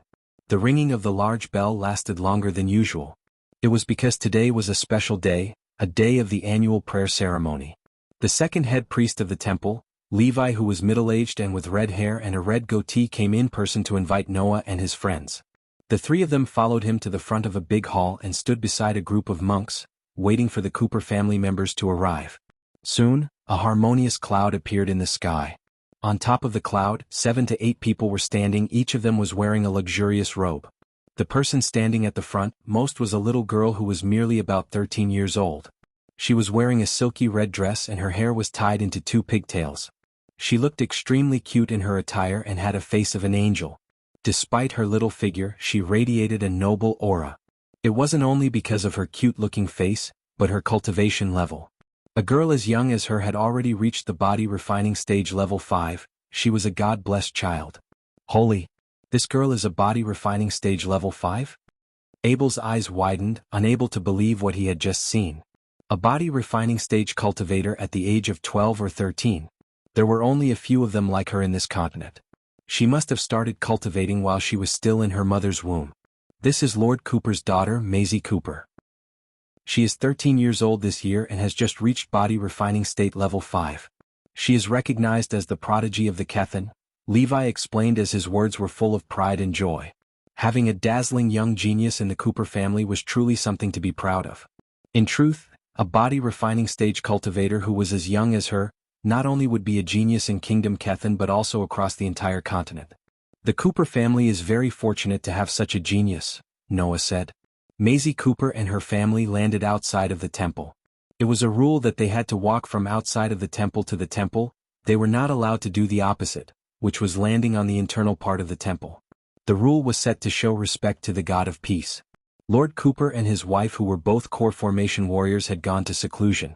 Today's prayer ceremony would be led by the Cooper family's genius and the heir to the Copper family, Maisie Cooper. It was the family's honor to have her represent the Cooper family, and she would be the most eligible to lead the ceremony in front of the head priest. Maisie Cooper, along with 6 others, 3 of them were the same grade as her and 3 body strengthening stage level 3, and they all reached the top of the mountain after a few minutes of climbing the steps. Maisie Cooper bounced in the direction of Levi and hugged him the moment she saw him. "Uncle, I missed you so much." For a little girl, she possessed an inhuman strength. After wobbling her uncle for 2 rounds, Levi almost lost his balance. "Maisie, don't mess around, this is the temple." Levi gave Maisie Cooper a fond and affectionate look. Although he had become a priest, he couldn't help growing very fond of this descendant of the Cooper family. Why are there so many outsiders here today? Maisie Cooper glanced at Noah and the others in surprise. She didn't notice the monkey on Alicia's shoulder because the mountain and the temple were home to hundreds of monkeys. "These are guests. Maisie, go kneel and bow down in front of the head priest. I will introduce them to you later. I believe you will like them," Levi said. "All right." Maisie Cooper hid her smile and returned to her serious face. She took big steps towards the statue. She was only 12 years old, but she was a lot more thoughtful than the other kids who were the same age as her. Boom. When the little girl made her first step and was just about to make the second, a rumbling as if from thunder was heard outside, which shook the entire mountain. "They are here." Noah squinted. The planned assassination was for the Cooper family, or perhaps only for Maisie Cooper. Yesterday Noah couldn't figure out the real intention of the assassination, but after seeing Maisie Cooper today, it all made sense to him now. An exceptional talent like her should be eliminated to clear off any obstacles in the future. "Who is it?" The smile on Levi's face disappeared as his face turned serious. Whoosh, whoosh, whoosh. As soon as Levi's voice faded, silhouettes of different people flew out from multiple directions towards the temple. There were about 20 of them. Many of them were at the body strengthening stage and the rest of them were all body refining stage level 10 except the leading man who was a core formation level stage 1 warrior. "Haha, it seems today will be the last time of Cooper family's annual Thanksgiving ceremony." A person laughed. He seemed to be in his 40s or 50s, he had a sturdy body behind his blue clothes. "Stefan, what is the meaning of all this?" An elder of the Cooper family gritted his teeth and said as hatred filled his face. "What is the meaning? You stupid old man, we are here to end your pathetic lives. The surrounding areas are all sealed, so don't even think about getting help from the Coopers outside," Stefan announced without trying to hide his true intentions and the killing intent in his eyes. There were 2 major powers in the city of Oxfell and Kethan, the Cooper family and the Lane family. As the saying goes, a forest cannot be ruled by two lions. These two families had been in a power struggle for so long, but the Lane family had never intended to raid the Temple of Peaceful Valley before. This was the reason that the Cooper family permitted Maisie Cooper to lead the prayer ceremony and did not send powerful warriors as her protection. They hadn't expected that the Lane family would launch a surprise attack on the temple, as this place was always considered a neutral area. Humph, you gathered all these men just to attack a little girl? Lane family really has no shame. Maisie Cooper, the little genius of the Cooper family. You have grown fast, and I have to admit your existence is a threat to the Lane family. Also, the Guardians are recruiting disciples. They have only one slot remaining, thus only one can join the Guardians Guild. If you're alive, they will definitely choose you and the Coopers will be untouchable, but if you're dead before joining the Guardians, the Lane family will have one less problem in the future. Stefan smiled maliciously. Apparently, the Lane family had been preparing for this very day to come. They were informed that Lord Cooper and Lady Cooper had left for seclusion, leaving Maisie to attend the Thanksgiving, therefore they would be able to get rid of Maisie Cooper in the temple while she was vulnerable to attack. Noah's eyes glittered when he heard of the recruitment to join the Guardians.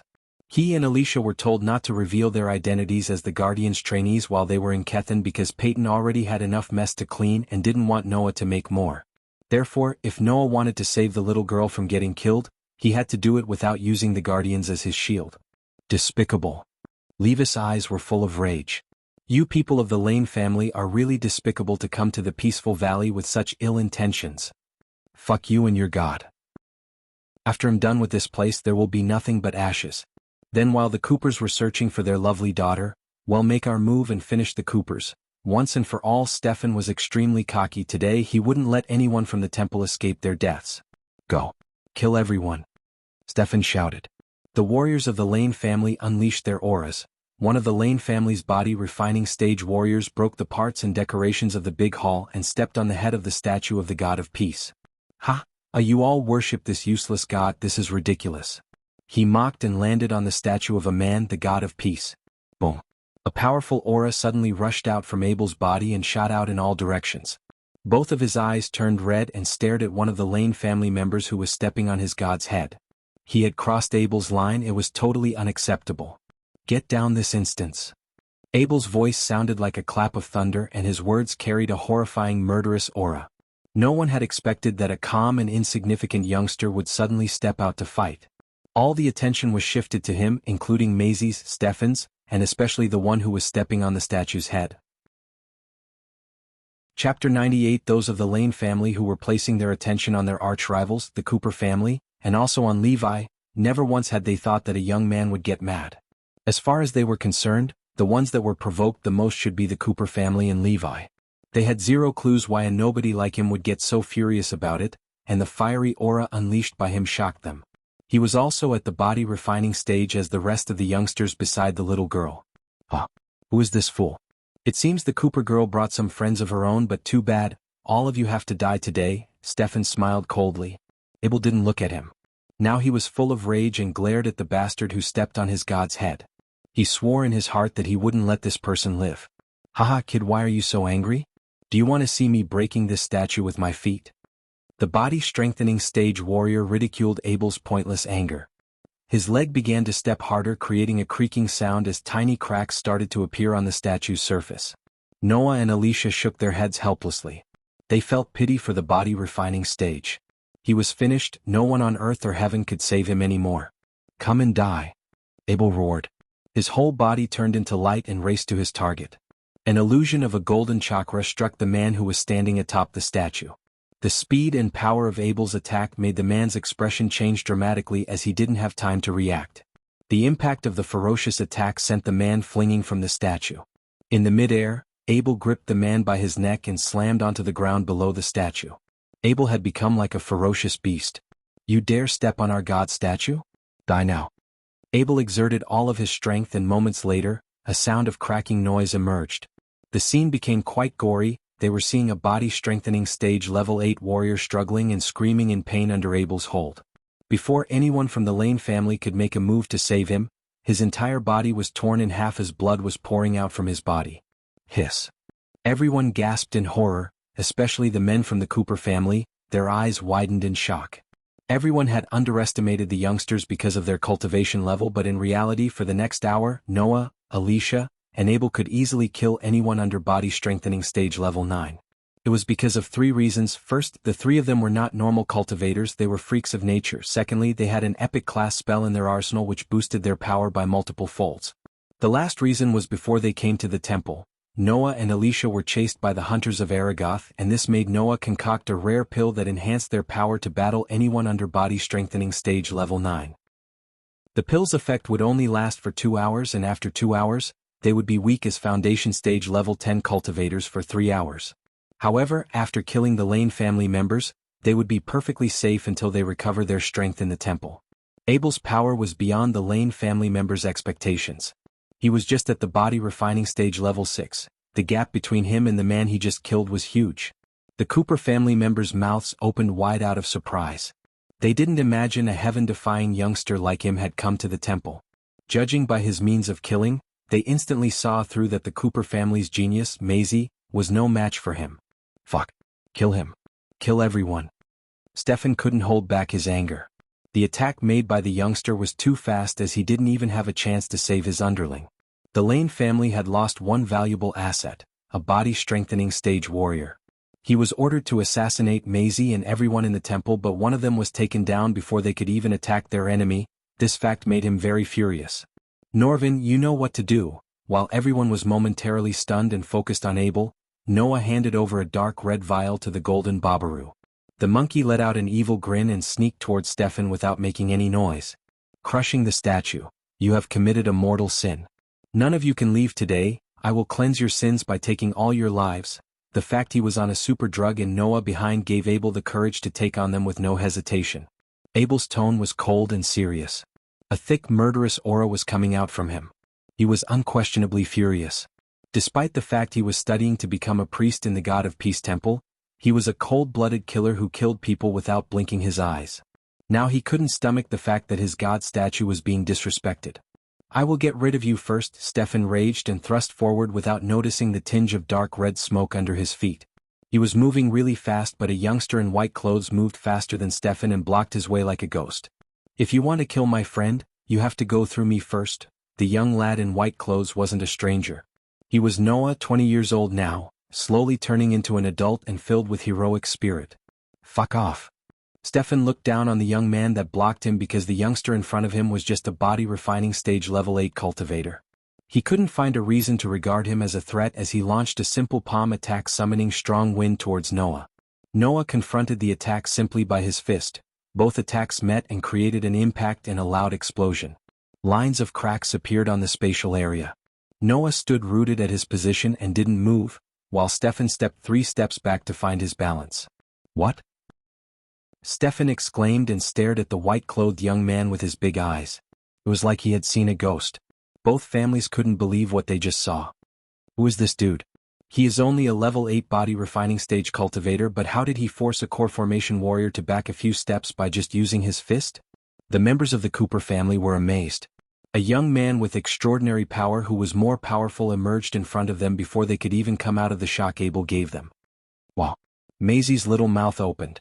That time when she came in, she had seen Noah, Alicia, and Abel, but she didn't pay much attention to them, treating them casually. She hadn't expected that they had hidden their power so well. When Noah was at body refining stage level 4, he could kill anyone under body strengthening stage level 6. Now that he had reached level 8 and took the strength enhancing pill, killing anyone under core formation level would be effortless. In truth, Abel was never stronger than Noah even after he took the pill, but he was powerful enough to kill a body-strengthening stage level 8 cultivator.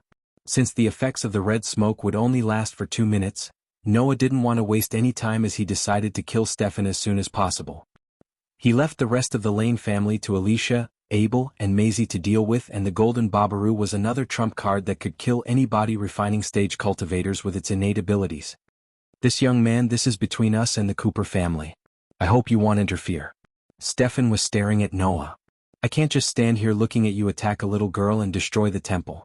If you dare to touch anyone or anything here, I will take your souls, Noah coldly said. Sparkling light rays emerged from his palm as he thrust in the direction of Stefan. Mythical ray, Stefan shouted.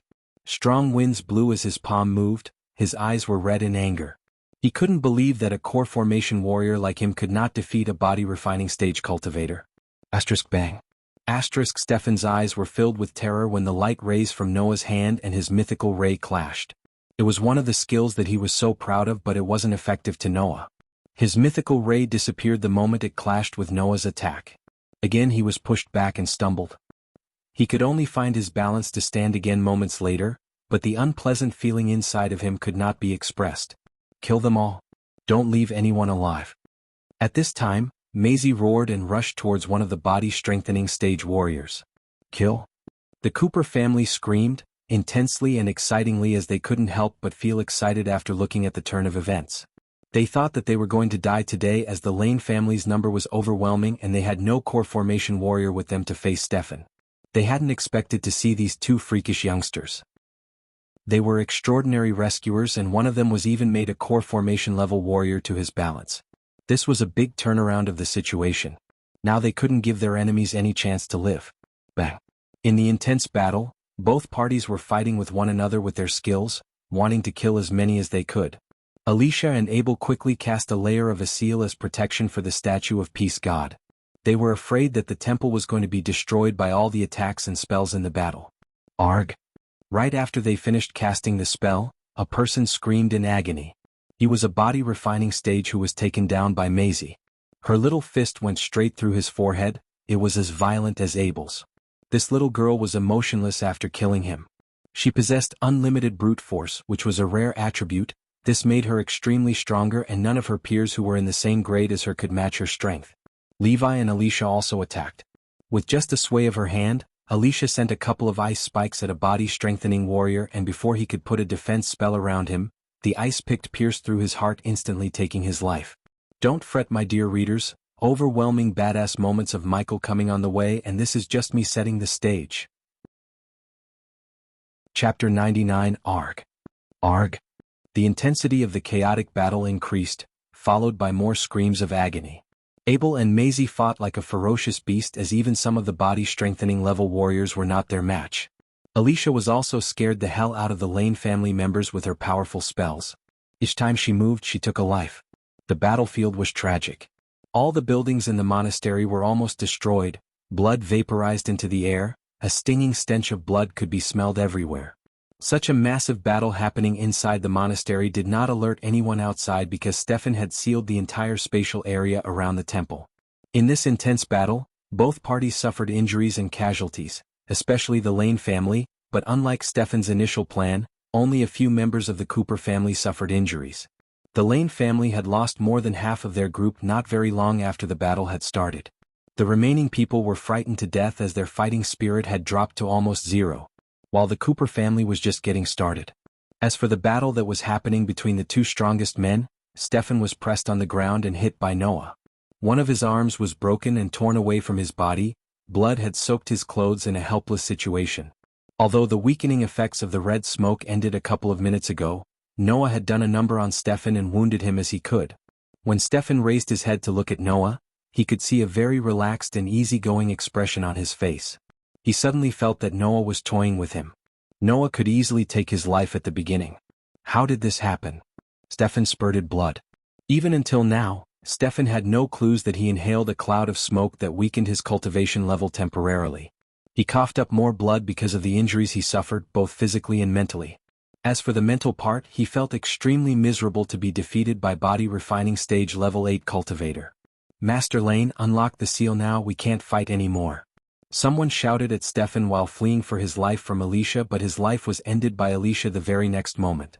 The seal was supposed to lock the spatial area to prevent their enemies from escaping. However, the situation had changed. They realized that they had trapped themselves instead, with no way to escape from the place. The only person who could unlock the seal was Stefan. Stefan himself also couldn't stand the battle any longer. He summoned a talisman in his hand and threw it into the air. After it rumbled, the invisible seal in the spatial area disappeared. Stefan fled instantly, flying out from the battlefield. You damn kid, I will never forget this day, we will meet again. Stefan left a vengeful message and chose to flee. Too bad Noah wouldn't allow him. If you have chosen to flee in the very beginning, I won't be able to chase you, but with your current state, fleeing is not an option for you. Noah's revealed a cold smile. At the moment when he struck Stefan, he had already given him the death sentence. Noah wouldn't allow a threatening enemy to escape from his grasp. Someone like him, a core formation warrior, would bring trouble in the future. Sling. Noah slashed with his sword and his slash sent a crescent-shaped wave flying straight towards Stefan. No. Stefan felt his life was endangered by the energy wave. It was too fast and strong to defend himself with his current state. H. Stefan screamed and tried to cast a defensive spell, but he was too slow as the crescent-shaped wave cleaved his body in two halves. What? Stefan is dead. We have to escape now. That man is too strong. Our plan has failed. Let's run for our lives. Stefan's death was a fatal blow to the Lane family's fighting spirit. From fearless fighters, they had become timid birds that flew away in all directions. Kill them all, don't let a single one from the Lane family escape. Maisie ordered and chased one of them at lightning speed while swaying her fists in the air, crushing his head. Even though they couldn't fight them anymore, they still had the ability to escape. Despite the Cooper family and Abel frantically killing as much of them as possible, several of them managed to escape. To the Cooper family, this was an amazing battle that needs to be recorded. The Cooper family was supposed to be the prey, but in the middle of the fight, they had turned the situation around and caused the Lane family to suffer many casualties, which included a core formation warrior, Stefan. The Lane family would really feel extremely disappointed, and at the same time, they would regret the decision of this attack on Maisie. The battle had ended, but they couldn't calm down. They were now staring at the demolished monastery. Fortunately, Abel and Alicia's spell protected the buildings from being completely destroyed by the battle. Many of them stared at Noah as this handsome and white-clothed youth was undoubtedly their savior today. They could imagine the tragedy that would happen if he did not help out today. Their lives would all be in danger despite the fact that Maisie possessed great talent. What's your name, big brother? Maisie came to Noah's side. Her sparkling eyes were fixed on him. It was really hard to imagine an adorable girl like her had a violent side when battling, as ferocious as a beast. I am Noah, Noah Winston. Noah smiled and extended his arms to pinch Maisie's cheek. Noah naturally felt pleased when a sweet little girl wanted to find out about his name. Praise the God of peace for sending all of you to help us. If not, the consequences would have been disastrous. Levi walked over, his words were full of gratitude. He felt very fortunate that he had invited these 3 guests into the monastery and gave them shelter, disregarding Noah's situation with Aragoth. Noah. This name is somewhat familiar. An elder of the Cooper family tried to recall where he had heard the name before. You are the one who caused trouble in the Western Dreidel. One of them recalled his identity and exclaimed when he saw the golden Babaru and the ice-cold beauty beside him. He heard that Noah had killed a disciple of Aragoth, which was very extraordinary. There was also an angelic beauty and a monkey that was always following him. Therefore he found the connection between them and determined that the young man is Noah. It seems that my name is well known, even in Kethen. Noah smiled calmly, confirming his identity. Wah. So that Noah is you, big brother? I have heard the things that you have done in Dreidel, it was too awesome. I also heard you're the second best alchemist of the young generation. Maisie cheered. Her eyes stared at Noah in admiration, as though her eyes were blinking like stars. The little girl's words reminded Alicia the black-robed youngster who stunned everyone during the Phoenix auction fair. The killing intent she saw in his eyes and his disappearance without even a single scratch on him after facing Julia's attack gave her goosebumps. So you are brother Noah. No wonder you were able to kill a core formation warrior. If it wasn't for your intervention today, our Cooper family would have lost our little miss. This is a great kindness to us, please accept my gratitude. One of the elders of the Cooper family said solemnly. The others followed his actions and also showed their gratitude to Noah. They tried to think about what would have happened if Noah wasn't here and felt extremely grateful towards Noah for saving Maisie and them. Not much courtesy is needed. Big brother is one of us now. Maisie was very mature for her age. Despite seeing Noah for the first time, she didn't regard him as a stranger anymore and began to see him as her own brother. Noah couldn't help but laugh. This little girl did really have a good attitude and reminded him of his little sisters. Therefore he liked her instantly. Here you know, Abel couldn't stand the situation anymore. His contribution on the battlefield was not meager, but everyone turned their attention to Noah, totally neglecting his presence. This is Abel, he is also studying under one of the peace god's temples to be a priest. Noah quickly introduced him to Maisie. A fellow priest, welcome to the Peace Valley, Abel, said Levi. Everyone's attention now shifted to Abel, including Maisie's. What about me? If it wasn't for me gassing Stefan, Noah couldn't have defeated him. The golden Babaru rolled its eyes and complained. The members of the Cooper family were astonished as Alicia pitched the monkey's cheeks to shut his mouth. What a cute little monkey. What's his name? Maisie immediately reached her hands towards Norvin to pet him with sparkling eyes. Hey. Norvin tried to escape from being petted by the little girl, but Alicia grabbed him by his neck and handed him over to Maisie. So cute. Maisie squeezed Norvin and rubbed his head while everyone watched the little girl with a gentle smile on their faces. Big brother, you and I hit it off even if we just met for the very first time. All of you must come to our Cooper family and be our guest. When my mom and dad know about this, they will be more than thankful to you. Maisie's tone was aggressive and determined. It gave them a very hard time to decline her offer. All right, since you're being gracious, we will definitely come with you, Noah said with a smile. He was very clear that once he entered Oxfell, he would be involved in the strife between the Lane and Cooper family. Although he had killed one of the Lane family's members, this wasn't the end and they wouldn't just leave it like that. He sighed inside thinking about Peyton as she told him to stay out of trouble, but he just did the opposite. So brother Noah, are you going into the Nether Realm? While they were walking towards the main temple, Maisie asked curiously. Of course, yay. We should go together. Noah was surprised, but he had no intention to stop the little girl because she needed real-world experience to hone her skills, and the Nether Realm was a perfect place to do so. Why is a little girl like you entering the Nether Realm? Norvin asked after getting tired of trying to get out of the little girl's clutch. Grandma said I will find a baby dragon if I go there. Eek. When she mentioned the words baby dragon, she squeezed Norvin more in excitement as Noah could tell Maisie's desire for getting a baby dragon. However, the little girl didn't know there is someone else also looking for a baby dragon and would do anything to get his hands on a baby dragon. Chapter 100. Finally I have some time to check my stats after taking a bath in the small lake in Abyssal. Michael and Gaia cleaned the place. Of course, Gaia protested to clean the place, but after Michael agreed to let her sample the dishes in the restaurant he's going to build, she did her part without bitching about it. Since Michael had no need to cultivate like others, when he returned to the sect, he hit the bed and took a long nap. Gaia went to the forest to practice her archery and hunt some wild boars. She planned to hand over her hunt to Raylene and stuff her belly as usual.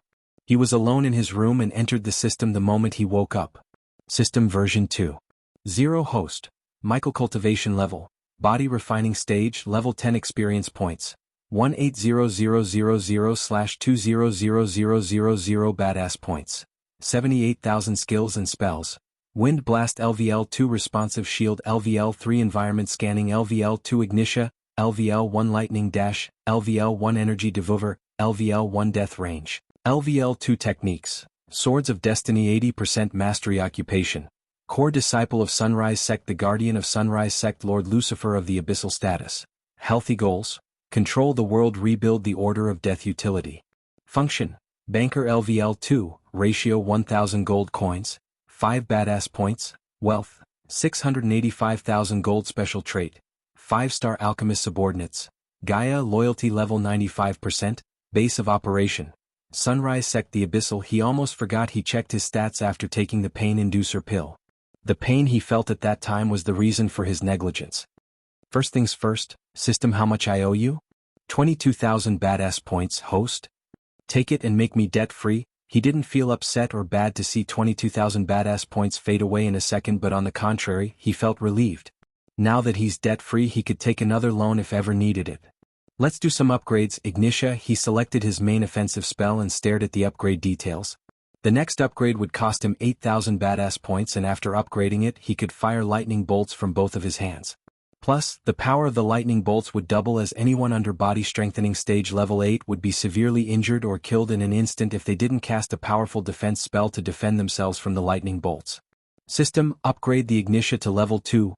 Good choice, host. He was now quite familiar with the system's occasional human-like comments. He watched the badass points drop from 56,000 to 48,000, and it was totally worth it as far as he was concerned.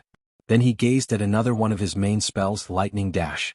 Ever since the assassins tracked his moves when he was using the Lightning Dash, he wanted to upgrade the spell. Because Lightning Dash enabled him to move extremely faster than his enemies, he utilized this speed to attack his enemies before they could even react or cast a defense spell. After upgrading the Lightning Dash to level 2, he could use it with the Ignitia as usual, to become literally untouchable in a battle.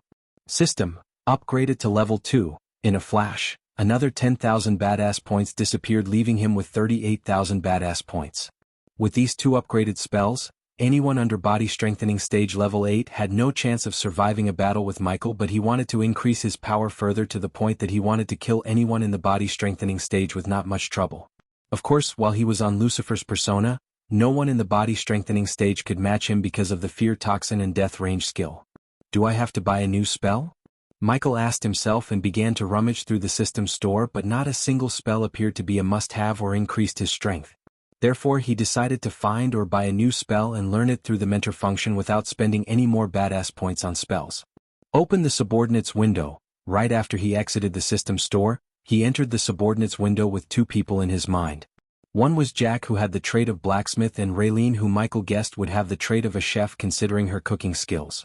Both of them would be good investments to him, especially Raylene, as he was about to open up a restaurant to make more gold coins. System: assume Raylene has the trait of a 1-star chef. How many badass points it would cost me to make her a 3-star or a 4-star? 10,000 badass points to upgrade her ability to 3-star chef and 15,000 badass points for the latter. Alright, what about Jack? 30,000 badass points to turn him into a 3-star blacksmith and 40,000 to turn him into a 4-star blacksmith. Remember, host, 3-star blacksmith cannot forge anything above medium quality rare. If you want your subordinate to forge you a high quality rare weapon, you have to make him a 4-star blacksmith. What about epic weapons and legendary weapons? Epic weapons can only be forged by a 5-star blacksmith, and legendary weapons require a 6-star blacksmith who must be at the core strengthening stage. Makes sense. For now, I'll only take Raylene as my subordinate and make her a 4-star chef. The reason for the cost difference between turning Raylene into a star chef and Jack into a star blacksmith was the latter had the ability to increase one's power, unlike a chef. Fortunately, the low cost of making Raylene a 4-star chef worked in his way, as he was planning to build not just one restaurant but restaurant chains all over this world. Other than the high cost of making Jack a 3 or 4-star level blacksmith, he wanted to enter the Nether realm and search the realm for a better weapon. Since he already bought the Lucky Cat Tavern, a chef to cook delicious food took the top place on his priority list. Should I make her a 5-star chef? Yes, you should, host. It's only 20,000 badass points. The system sounded very excited, but Michael hesitated because of Raylene's safety.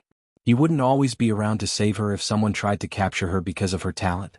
Therefore, Michael wanted to know Gaia's thoughts before deciding, because she would know more about the chefs and their demand in this world more than him. He exited the system and jumped down from his bed to check out his herbal garden.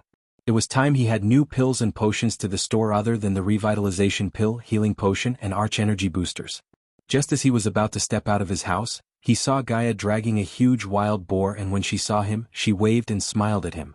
She then picked out the arrow that was sticking out of the boar's head. I want this boar roasted. Where the heck is Raylene? Walk with me, he said, and began to walk in the direction of the herbal garden as Gaia followed him behind, reluctantly leaving the boar behind. What do you know about star chefs? What star-level chef are you talking about? Tell me about a 4-star. They are hard to find but not impossible. Back in Nagaland we had 2 4-star chefs. Now that you reminded them, I'm craving for some lamb chops they used to make me. Even after she was healed, she still continued to eat like usual. This very morning she ate 2 pies and a whole lot of biscuits before going into the forest to catch something for lunch. Don't tell me you're also a 4-star chef. Michael shook his head with a soft smile as she sighed. Then what about the 5-star chefs? She became very curious and wanted to know why he was asking about the chefs. Those bastards are very rare, just as rare as a 5-star alchemist.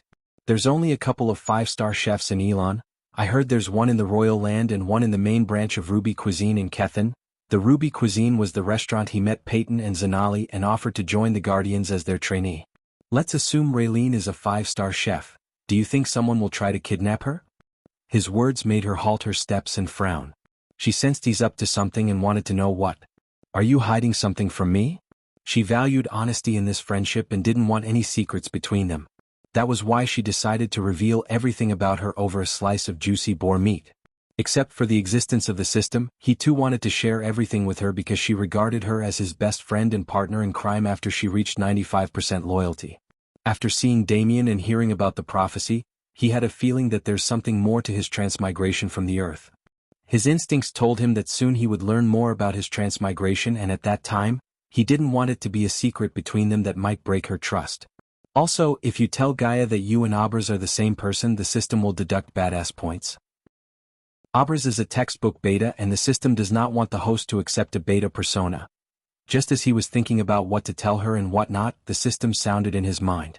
It was a tone of warning and he could feel the gravity of the system's warning. Fortunately, he had a perfect cover story that had a mix of truth and lies that would perfectly make sense to Gaia without exposing his biggest secret, the system. It's time I tell you who I am and where did I come from. Chapter 101, We Are Alone. Now tell me about your past. The two of them were at one of the mountain peaks of the Sunrise sect, alone. Sitting on the edge, they could see the entire Sunrise sect and even the river town in the distance. Michael used the time he spent getting to the mountain peak to piece all the lies and truths together so she wouldn't doubt him. Looking at her face, he took a long deep breath. What I'm going to tell must stay between us. You can trust me, human, I'm your friend. It wasn't a surprise to Michael seeing the sincerity in her eyes. After all, she reached 95% loyalty. Besides, Michael regarded Gaia as his only friend nowadays. I'm not from this world, Gaia, I came from another world. What? You're kidding me, haha, hilarious. She began to laugh and it was obvious that she didn't believe his words, but her laughter faded away when she stared at his serious face. You're serious? She asked with a shaky voice as Michael nodded. Yes, I was brought here from my world by a mysterious light. Michael saw the confusion on her face and continued. After the light brought me to a place called the Sanctuary, where a group of people protected the cosmic stream. Gaia finished his sentence and began to shiver with no control over her body. For the moment Michael ignored her shock and went on. When the light brought me there, the sanctuary was burnt to the ground by the soldiers of Wuxia. One of the men they killed looked just like me. His name was Abras.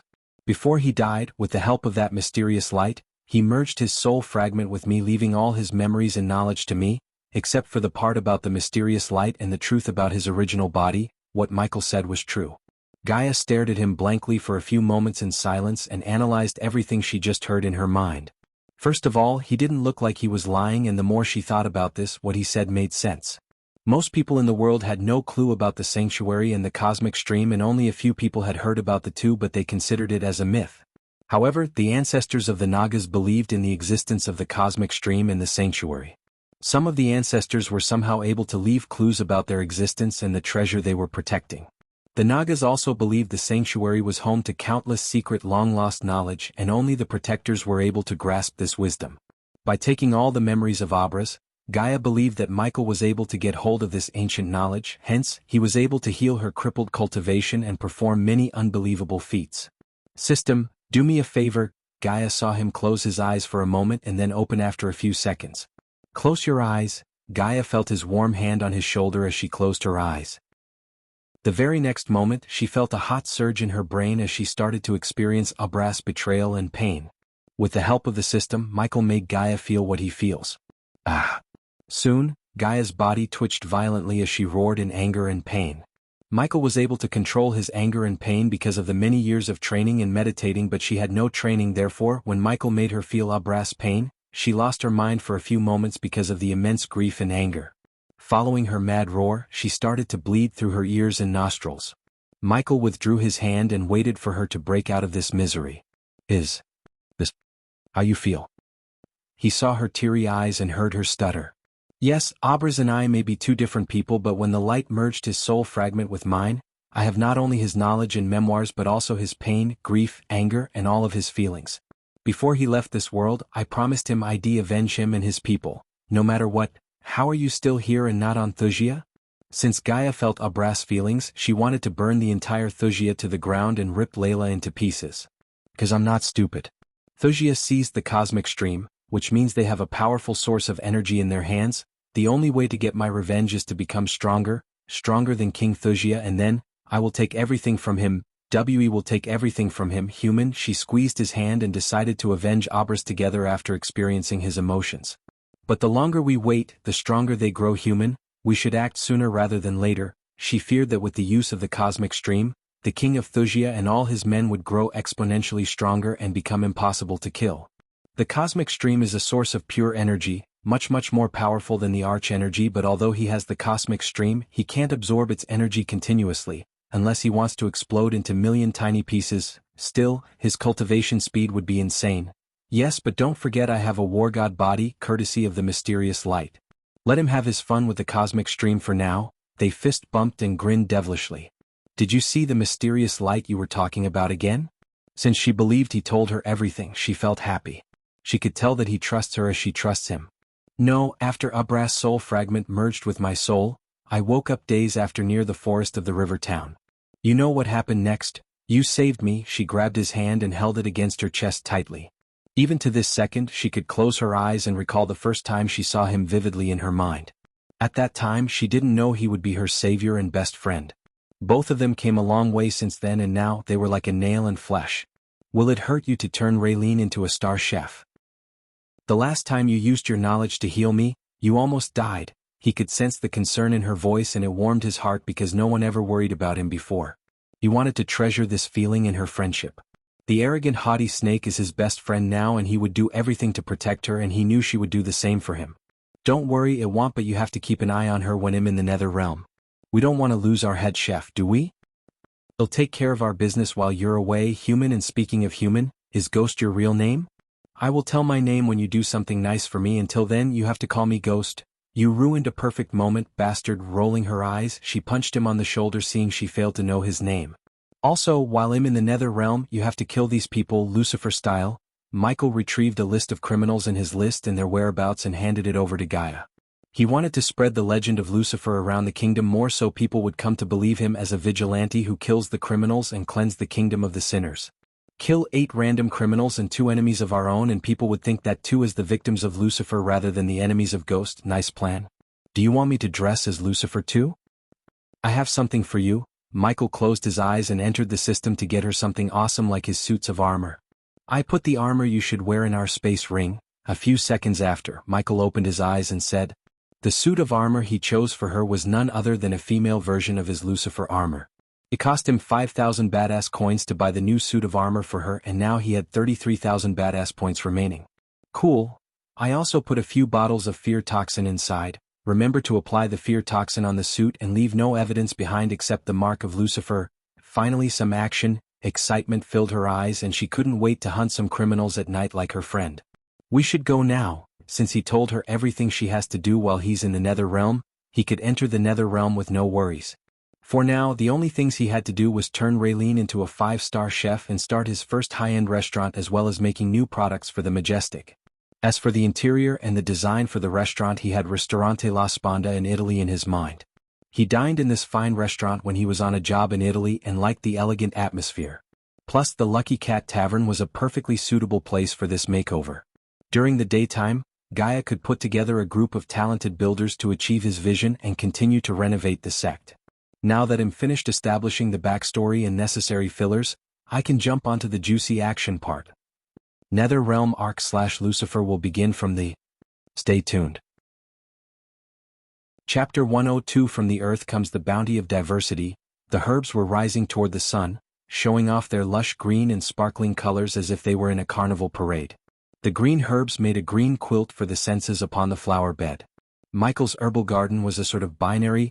The neat areas were very, very neat, and the wild areas were very, very wild. The two extremes right next to one another enhanced one another. The garden was neither too small nor too big, but it was the size of a typical green. Because of the effects of the fertilizer Michael got from the system, the herbs had grown quicker and healthier. Some herbs grew as tall as an average man, while some flowers were as big as a 10-year-old child. Don't water the dragon root too much, and Jack, get away from the angel catnip. Elder Reiner, who taught herbology in the Sunrise sect, was walking through his new favorite place, Michael's herbal garden. He was supervising the disciples and ensuring the herbs grow as healthier as they could. Ever since Michael began to grow the herbs in the garden, the old shaggy land became a lush garden that filled the surrounding air with soothing therapeutic fragrance. While Elder Reiner was supervising the disciples, he saw sect leader Claire rushing towards him. Elder Reiner, have you seen Ghost? No, Jack. She didn't even wait for Elder Reiner to finish his sentence as she shouted at Jack. Are you searching for me, sect leader Claire? Just as Jack was about to point his fingers at the figures walking towards them, Claire heard Michael's voice and turned back. Thank God you're here. Why aren't you at the auction fair and WHO? When her eyes fell on Gaia, shock and surprise took aback Claire. The mortal girl who was following around Michael had turned into a body refining stage level 3 cultivator in just a matter of days. Everyone except one person swarmed around Gaia like ants around a sugar cube. Michael stepped aside and let Gaia have her moment. He knew the snake loved attention and admiration. Claire and Elder Reiner stared at Gaia speechlessly while Gaia stood there with a smug face. Michael could tell she is itching to reveal her real cultivation level. How do you? I was lucky enough to find a 10,000 years hazel lotus on my way from Phoenix Island to here. He made me a potion using it and boom, my cultivation talents went straight up, said Gaia proudly. The hazel lotus was not a made-up herb but a real rare herb that could revitalize the arch-energy roots in one's body. A 10,000 years old hazel lotus could indeed make an incompetent cultivator into a genius, and although they didn't find the herb in truth, its medicinal quality helped the both of them come up with the story to cover up Gaia's sudden transformation. Come here. After Claire came out the shock, she let out a wide grin and reached her arms to embrace Gaia. Hey, Gaia tried to step back but her effort was wasted as Claire took her into her arms in a loving embrace. Oh shit. In the scene, the only person who seemed horrified and kept his distance from Gaia was Jack. Even when she was a mortal girl, she beat him on a regular basis, and now Jack couldn't even imagine what she would do to him. He cried inside and prayed to the gods, "Almighty God, please bless your child with enough strength to endure the beating he's going to receive." Michael chuckled inside seeing Jack praying looking at the sky. I'm so happy for you, Elia. We should celebrate this. Claire spoke while squeezing Gaia as she tried to wiggle herself out of the hug and threw a help-me glance at Michael. Why did you want to find me, sect leader Claire? Michael helped his friend by asking Claire. Oh yes. Claire seemed like she remembered something important and let go of Gaia. The Nether Realm is not opening next week, they are opening the gates today. What? What? Gaia asked as Claire sighed. I think it's related to the recent Netheral attack in River Town. Summoning the Netherals may have weakened the layer between our world and the Nether Realm. However, it doesn't matter why. If you want to enter the Nether Realm, go to Sarton now. Then I guess I'm leaving now. Michael had good feelings about the Nether Realm and wanted to steal all of its riches. Girl, are you planning to enter the Nether Realm with him? Elder Reiner looked at Gaia and asked. Nah, he can have this one. Considering the Nether Realm has security measures against people who were above the body refining stage, she didn't dare to try to enter the Nether Realm. The last time when someone tried to enter the Nether Realm hiding his body strengthening cultivation, he was turned into ashes the moment he stepped into the Nether Realm. Brother Ghost, watch out for the Broad River sect. They tend to pick a fight with our sect every time we enter the Nether Realm, one of the female disciples said and drew Michael's attention. Lena. Claire's shout immediately made the girl shut her mouth before she could say more. Are we forgetting who he is, sect leader Claire? Elder Reiner asked Claire and his words reminded her of Michael's position as guardian. Broad River sect, they are from Sarton, right? What's their beef with you guys? Gaia curiously asked Claire. No reason, they just like to bully our disciples whenever they get a chance like everyone else. On Earth, people needed a reason to become enemies but in this world, cultivators tend to follow the rule of the jungle, the strong prey on the weak. Michael understood the meaning of Claire's words. Since the Sunrise sect was weak, it became an easy target for everyone to bully and this Broad River sect was just another bully on the block. Let's hope they will cross paths with me, Michael said with a calm face but they could see the cold killing intent in his eyes. Killing them would be like hitting two birds with one stone for him as he could earn experience points and declare to everyone that not to mess with his sect. Unlike before, Michael had a core formation level cultivator with him, therefore he didn't have to worry about killing them. Only the big sects like Golden Valley or Morning Star had core formation cultivators for the inner and core disciples but in a normal sect, elders or the sect leader would be the core formation level cultivator. Now that he had to leave the sect as soon as possible, there were still some things he should take care of. System, I need a pair of long-range earpiece, 1,000 badass coins and you can talk to each other across realms. I will buy those and add a transmitter on one of them so I can keep track of Gaia. Sure thing, but it'll cost you another 500 badass points. Just take it and add her location to my environmental scanning. Compared to 500 badass points, her safety was more important to Michael. After what happened at the Phoenix Island, he didn't want to be in the dark again when she's in danger. Besides, he could use her help inside the Nether Realm because she told him that she entered it once.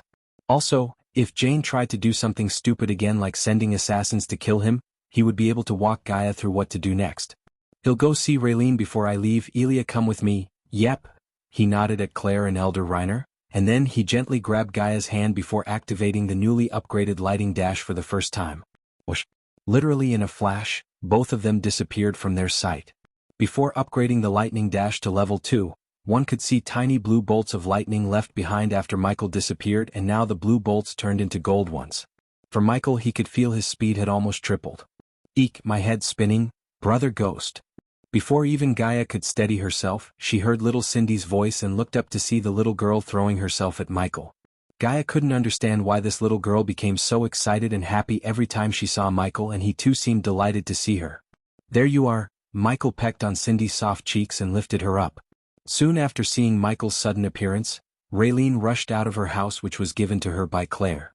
Master Ghost, Ricky said you went to Phoenix Island? Yeah, I did. Cindy, go play with your friends. Your mom and I have to talk alone. What about Sister Elia? Can I play with her?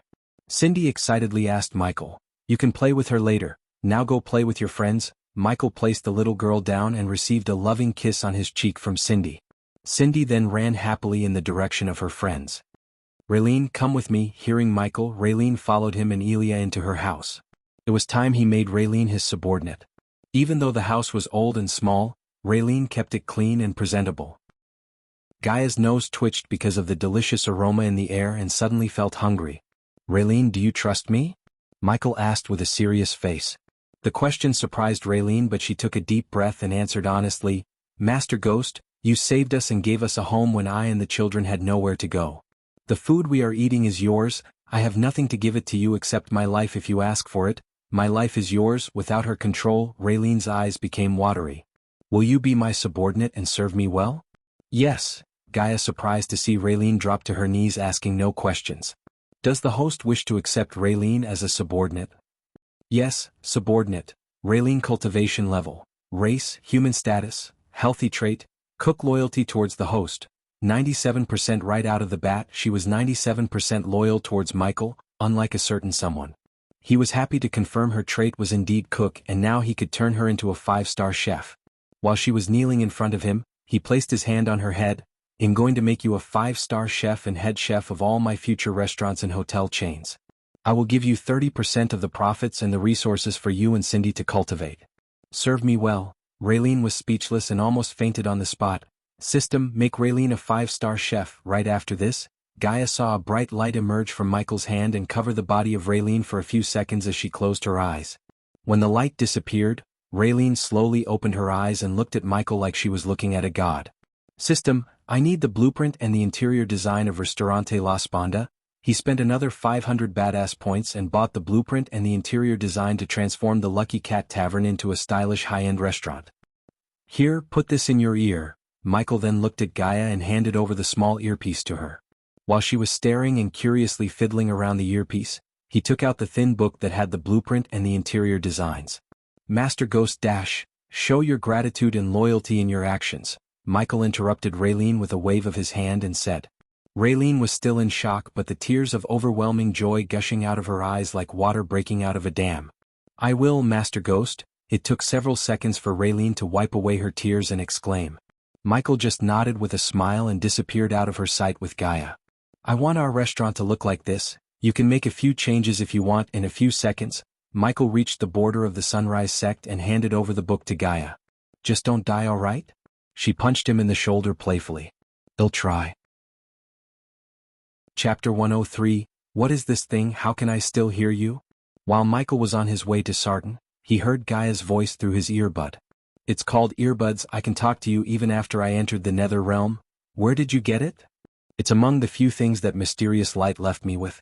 We can not only talk to each other through this, but also I can find you wherever you are, so you won't get your snaky ass kicked like at the Phoenix Island. You're not going to drop this, are you?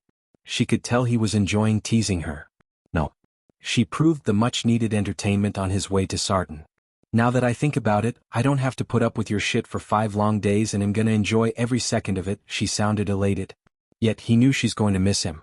After running for half an hour, he began to see the outer walls of Sarton and carriages on his way.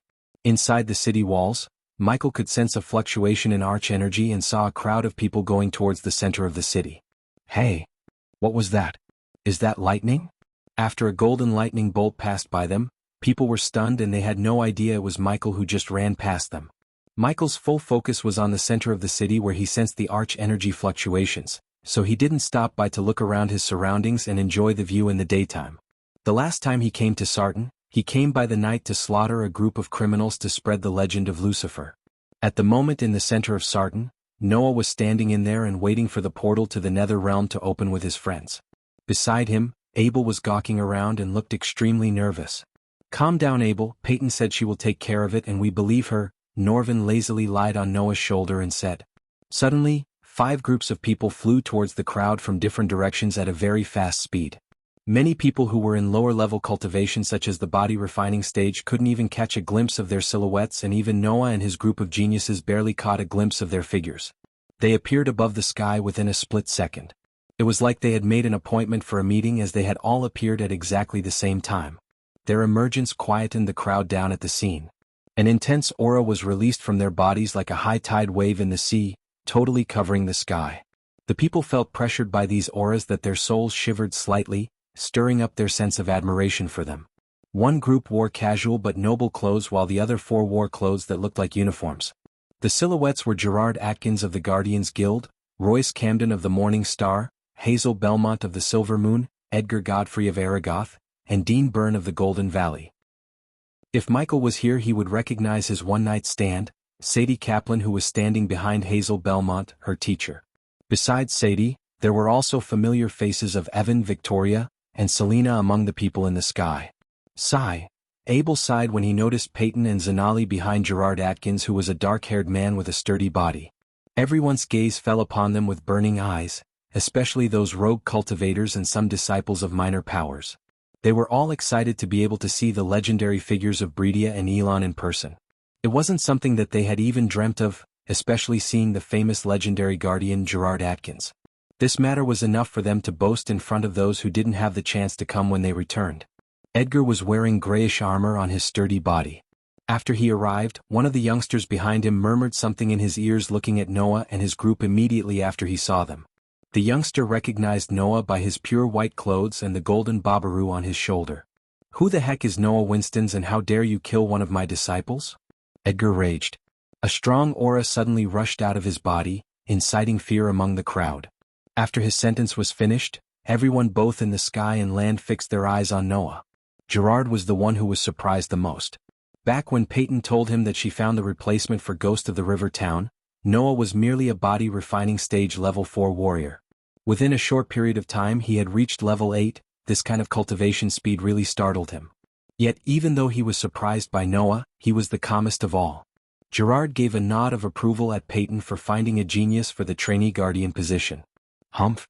Do you think you can kill my disciples and escape the wrath of Aragoth?" Edgar made a cold humph. He launched an attack with his palm-like claw at Noah. Who wouldn't know how powerful a core strengthening stage level 10 was? The powerful aura he radiated was strong enough to immobilize Noah. To Edgar he was a very rare genius, but he was an enemy now. He was as fragile as an ant in front of a core strengthening stage warrior and could be pinched to death easily. Swoosh. At the same time, another hand made of arch energy clashed with Edgar's and destroyed Edgar's spell. "Edgar, he's a member of the Guardian Guild, you can't kill him as you like." Gerard was enraged. His relationship with Edgar hadn't been very good, and Noah was his responsibility. If he didn't stop Edgar from killing his subordinate, everyone would laugh him at for his cowardice. "Gerard, you wish to start a war with me just because of a trainee?" Edgar's face was solemn. "What if I am?" Gerard calmly asked him. "Edgar, this is too shameful. The famous Aragoth sect is bullying a kid." Hazel laughed, not willing to let go of the chance to send an insult to Edgar. Edgar's expression changed, he made a cold humph and stopped his attempt to attack. To personally handle a body refining stage cultivator by himself was really a shameful act. There were more than enough inner disciples who could get rid of him. Edgar gave the orders, secretly using his telekinetic sense, to his disciples. "Listen, don't let me see this kid walk out of the nether realm alive." One youngster behind him nodded and bowed at Edgar after receiving the order. Meanwhile, Hazel flicked her wrist as numerous space rings appeared in the air and each of the rings floated towards a person. You can't use any space rings inside the nether realm except the one in front of you. Utility space carefully by taking what you really want. Avoid fighting with each other and concentrate on getting the treasures for your cultivation. After Hazel, Royce Camden of Morning Star gave a piece of advice to all the youngsters. "All right. No more delays. We should open the rift with no delays," Dean said after everyone grabbed the space rings. Right after that, the 5 masters came together and formed a portal on the ground connecting this world to the nether realm. "We are finally going to enter the nether realm for an expedition," I have been expecting this for a long time. I must get something good when I enter. Many had started to feel nervous. This was the day that they had been waiting for. They have all been preparing for this big event to happen and would rush into it as soon as it was opened. Let's go, we're going in. Some had flown up wildly and rushed into the portal like there's no tomorrow. The entrance of the portal was enormous, big enough for them to enter in a large group like a swarm of wasps. The geniuses of the three big sects and disciples of Aragoth were also entering the portal excitedly. Meanwhile, Zanali and Peyton descended from the sky and landed near Noah and his group. Big brother, let's go in together. Maisie stood beside Noah. Who's this little girl? Peyton asked with a smile on her face. She could tell that there's a special relationship between the two. This is Maisie, my good foster sister. This is my friend, Abel. Noah introduced them to one another as Peyton seemed like she just realized something. She's the one you recommended us to recruit. Not bad at all. Peyton was slightly shocked to learn a 13-year-old little girl had reached the body refining stage level 5. She was a genius who could be compared to Noah or even Zanala's stepsister. Peyton, Zanali, this is Abel. He is also one of my good friends. We have faced life and death trials before. Noah patted Abel's shoulder while introducing him. Miss Peyton, Miss Zanali. Peyton put one palm on his chest and said with respect. Nice to meet you, Abel. Peyton and Zanali responded with a friendly smile. You should go. The others have already entered. You can't be left behind, Peyton said as Noah and Alicia nodded. Let's go. Right after that, he and his group rushed into the portal, but just as they were about to step into the portal, they halted their steps when they saw a flash of gold lighting bolt into the portal. Wow, what was that? Maisie and Abel did see nothing while Noah and Alicia barely caught a glimpse of a man in the flash of lightning. That was the guy who rejected our offer of joining the Guardian Guild in the first place, Ghost. Noah and his group were stunned for a moment. They wanted to probe into this matter, but Gerard's sudden appearance pulled their attention more. Guardian Captain Peyton and Zanali immediately lowered their heads and bowed with the utmost respect towards Gerard while the others awkwardly lowered their heads. I have an important task for all of you in the Nether Realm. Chapter 104. After staying for 1.5 hours in the portal, Michael finally saw a light at the end of the tunnel. I think I'm here. Seeing this, Michael's spirit rose. Remember to take shelter in the abandoned buildings at night? He heard Gaia's serious voice through the earpiece and agreed in his mind. According to Gaia, powerful netherals such as core formation and even core strengthening stage netherals would come out of their hiding place at night. Therefore, roaming outside at night in the nether realm with their body refining stage cultivation level was nothing but suicide. He'll take shelter at night, he said and reassured her. After a few seconds, the light at the end of the portal became brighter, and soon after he finally arrived at the end of the tunnel. Swoosh! Michael felt a tremendous gust of force from behind, and in a flash he was falling from the sky. Fortunately, he didn't fall from too high as he landed on the ground comfortably, breaking none of his bones. After leaving the portal, he heard the excited cries of people. He was standing on a vast grassland and the sight slightly surprised him. When he first mentioned the Nether Realm, he imagined it to be a desolate place with ashes in the air and streams of lava on the ground. Yet, the place before him seemed like a perfect place for a picnic with friends. Let's go towards the ends of this plain field. I'm sure we'll find some treasures there. At the moment, someone said and ran past Michael. Soon, more than 100 warriors were scattered around in different locations, and all of them were rushing toward the end of this plain field at the same time. Lightning dash. A few minutes, Michael overtook them and reached the end of the plain field before anyone else could. A white fog suddenly emerged in front of him, and when people came closer to the fog, they discovered there were 7 paths in front of them. Each path had appeared out of nowhere, and they looked illusionary, and none of them seemed to be real. How come there are so many paths? How are we going to choose which to take? We must be extra careful. Although this place seems harmless, I'm sure it's filled with great dangers. Some paths must lead to real treasures and some must lead to great dangers. Precisely. Let's wait and see. It's best not to be too impulsive.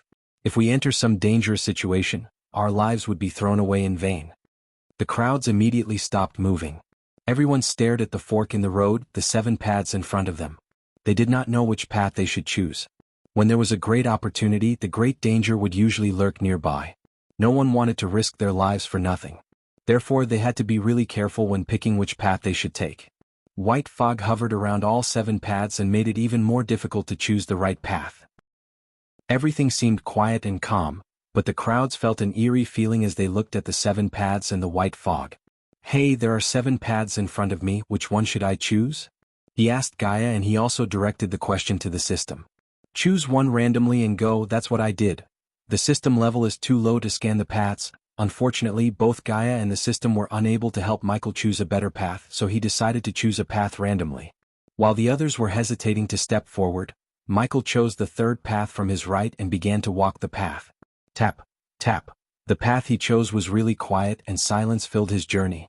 The only sound he could hear was the sound of his footsteps. He walked the path with a solemn expression, trying to be as careful as possible. He was glad that he bought the environmental scanning that's helping him be aware of the surroundings. What's happening? Guy asked him.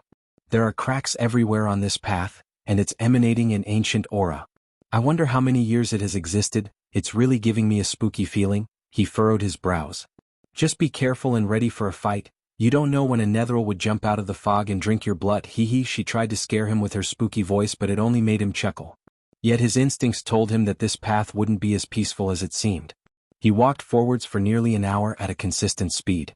Suddenly, he heard a miserable shriek sound out not far in front of them, and his environmental scanning alerted him that there were hostile enemies in front of him a few meters away from him. The shriek sounded really spooky, as if it came from an inhuman creature. He sped up, and shortly after, he saw a man motionlessly lying in a pool of blood about 20 meters in front of them. It was a shocking scene. The man's throat had completely ripped off and blood flowed out from the neck. It seems he entered this path before me, he said, and weirdly, instead of worrying, a grin appeared on his face and his eyes lit up. Finally some action and XP. Michael suddenly shouted out. With extremely fast speed, he unsheathed his sword and swung the sword around. A loud shrill was heard. Michael's sword had cut something. Ding. Congrats to the host for killing a body strengthening stage level 8 netheril. The reward is 7,000 experience points as well as 200 badass points. After he heard the system, he found a dark goo splatter and soon found a netheril human lying on the ground in his own pool of dark goo. What is it? Gaia asked curiously. Just a body strengthening stage netheril. After reaching level 10 of the body refining stage, killing this netheril felt like stepping on an ant. The netheril was too weak and didn't even have time to dodge Michael's sword slash. There are more of them here. An evil grin surfaced on his face before golden bolts of lightning cracks began to dance around his fingers. ZZZZ. ZZZZ. ZZZZ. ZZZZ. ZZZZ. ZZZZ. ZZZZ. ZZZZ. Ding. Congrats to the host for killing a body strengthening stage level 8 netheril. The reward is 7,000 experience points as well as 200 badass points. Ding. Congrats to the host for killing a body strengthening stage level 7 netheril. The reward is 7,000 experience points as well as 200 badass points. Ding. Congrats to the host for killing a body strengthening stage level 8 netheril. The reward is 7,000 experience points as well as 200 badass points. Ding. Congrats to the host for killing a body strengthening stage level 6 netheril. The reward is 7,000 experience points as well as 200 badass points. Ding. Congrats to the host for killing a body strengthening stage level 7 netheril. The reward is 7,000 experience points as well as 200 badass points. Michael just kept walking the path while sending bots of lightning into the fog in all directions. With the help of his environmental scanning, every lightning bolt he fired killed a netheril or two. The people who were walking the same path as Michael saw golden flashes of light through the white fog and heard loud shrills. They are so weak. Why are you being so proud? If I was there, I could have killed them with a flick of my wrist. The proud and arrogant voice of Gaia sounded in his head. You better finish all your tasks when I return, Gaia, or I'll take away your breakfast, second breakfast, and night snacks. Are you blackmailing this princess, you damn bastard? Yes, I am. During the next 2 hours he continued walking this path, and it was as if there was no end to it. Along his way he continued to kill the netherils, and with their weak strength and environmental scanning, no matter how good a netheril hit itself, it would still die. Along the way he had killed more than 100 netherils and earned enough experience points to reach the body strengthening stage. But soon, the following situation made him lose the smile on his face because the netherils that continuously attacked him didn't appear once more. The path had suddenly become extremely quiet. Then after a few minutes of walking, the path had finally ended. The white fog hovering around him also disappeared. Michael continued moving forward with a sad face because of the disappearance of the netherils. In the blink of an eye, he left the path and arrived at the mountain range. This mountain range covered 60 kilometers in all directions, but there wasn't a single plant on site. Have you left the path? Buzz.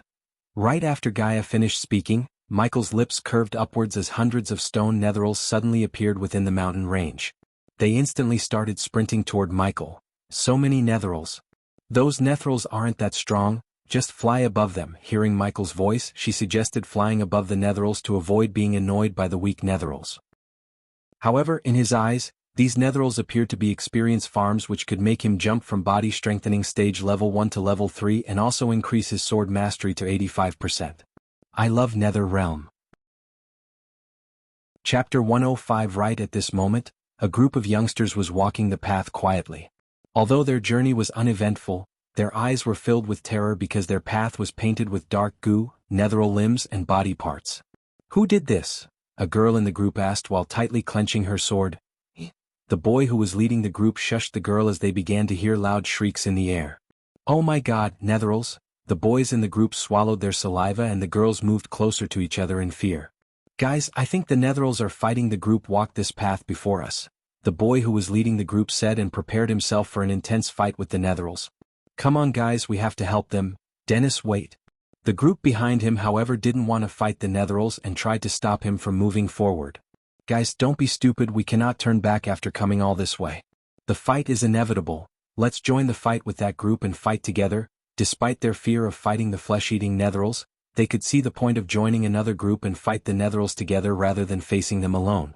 There's strength in numbers guys, come on, Dennis urged them and advanced to join the fight. His group soon followed him behind through the mist and after a few minutes, the white mist around them disappeared. They continued to move forward in the battle's direction sound. The sounds of the shrieks sounded louder as the group halted their steps for a moment and took deep breaths. Are you guys ready? Dennis could see the battle is happening just around the corner and wanted to make sure his group is ready to face the netherals. Yes, they knew it's too late to turn back and wanted to face the netherals with courage and valor. Good, Dennis nodded and turned back. For glory. For honor. For Westview. The group dashed forward letting out high-pitched battle cries. However, their battle cries were cut short by the sight in front of them. Though the terrain was covered with grayish pebbles and ashen soil, the ground wasn't clear gray but blackish crimson color. Their eyes were fixed on the netherals before them, yet they lowered their weapons subconsciously. In front of them they saw a mound of netherals. They stood still staring at the golden bolt of lightning moving around the netherals. Everywhere the golden lightning bolt traveled, they could see a netheral fall, losing either its head or half of its body or both. Soon the mound grew bigger by one or more inanimate netheral. This scene continued for another 10 minutes and the mound of netherals grew bigger and bigger. The group stood there with their mouths opened as they witnessed a mob of netherals being reduced to zero in a short amount of time. The very next moment after killing the last netheral, they saw the golden bolt of lightning slowing down transform into a black-robed youngster. Dennis and his group were stunned beyond words when they realized that all the netherals were killed by not a group but a single person. My sword broke. Michael lifted one of his swords and shook the sword as a chunk of the blade fell off from the sword. He picked up the chunk of the blade and put it inside his space ring along with the broken sword. Since these were his first swords, they had sentimental value for him. Let's burn these suckers. Michael walked towards the mound of netherals and on his way, he saw the terrified faces of Dennis and his group. Hey, he waved shortly at Dennis and his group and took out a can to burn all the netherals. Oh. Hi. It took several seconds for Dennis to respond, but Michael was busy pouring the green liquid on the netherals. What is he doing? A girl behind Dennis asked him. Ignitia. The girl's question was soon answered by Michael as a tiny bolt of lightning hit the mound of netherals. Instantly, the mound was on fire and they all closed their noses due to the stench radiated from the burning netherals. Soon the mound was reduced to nothing but ashes. They saw him gathering all the ashes into a large bottle and storing it in his space ring. They had no idea why he collected the netheral ashes. Unlike the netherals he killed in the river town, these netherals had a special property in their body and it made their ashes one of the best fertilizers for his herbal garden. Besides this ash, he earned enough experience points to reach the body strengthening stage level 3 through killing the netherals and absorbing their cores. He kept a bunch of cores for the elders and Claire so they could also reach the higher stages. The stronger his base of operation, the more badass points he could earn. After collecting the ashes, he turned around and disappeared from their sight in a flash, leaving them dumbstruck. Did you kill them all? After leaving the battleground, Michael heard Gaia's voice. What do you think? Move your ass faster, human, or you would lose the real treasures, she yelled at him as Michael said, Did you forget about my war god body? The more I kill, the stronger I would become. Freaky, but I wish I could cultivate like you, Gaia sighed. Don't worry, it'll help you cultivate faster. You better. She didn't feel ashamed of asking for his assistance, but on the contrary she felt thrilled. While chit-chatting with Gaia, he exited the mountain range, and right before he left the mountain range, a white fog suddenly appeared in front of him again. The white mist prevented him from looking further into the distance. At the same time he felt a cooling sensation. I sense no netherils within the white fog in front of me. Once I cross this white fog I might enter another mountain range, Michael said with an excited smile. Thinking about another experience farm, he began to walk forward. Soon after he passed through the white fog. Yet, unlike his expectation, what was in front of him after passing the white mist was a great plain with a bright sky. But what attracted him wasn't this beautiful scene, it was the huge garden that was floating high above them in the sky. Is that a garden? Wasting no time, he stepped on the flying sword and dashed towards the garden. Right at this moment, figures of warriors could be seen lingering around the garden. All of them had the same excited expressions, and some of them had even started fighting each other. Furthermore, more people were dashing out from different directions. When these people saw the garden in the sky, they immediately flew toward it. Michael knew that these people were from the other paths, and there were more people on those paths than the one he chose. But none of this was important. The important thing was, the temptation caused by the garden in the sky was really powerful. Even from far he could smell the refreshing air coming from it, as well as a strong smell of herbs.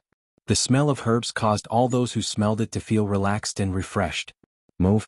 I found this cavern petal. Fuck you, I found this. What is that? An oglio root? Damn. Look at that. That is the diamond leaf. An extremely rare herb in the outside world. Oh heavens, there are rare herbs everywhere. This entire garden is a gigantic treasure. Everyone arrived at the garden in the sky and were excitedly yelling and shouting. This was because they kept finding rare herbs so rare there was no way they could see them in the outside world. Haha, precious treasures. There are indeed precious treasures here.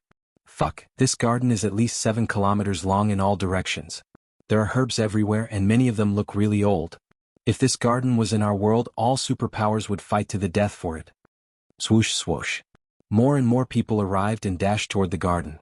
After the first batch of youngsters came to the nether realm, more and more warriors came from all over.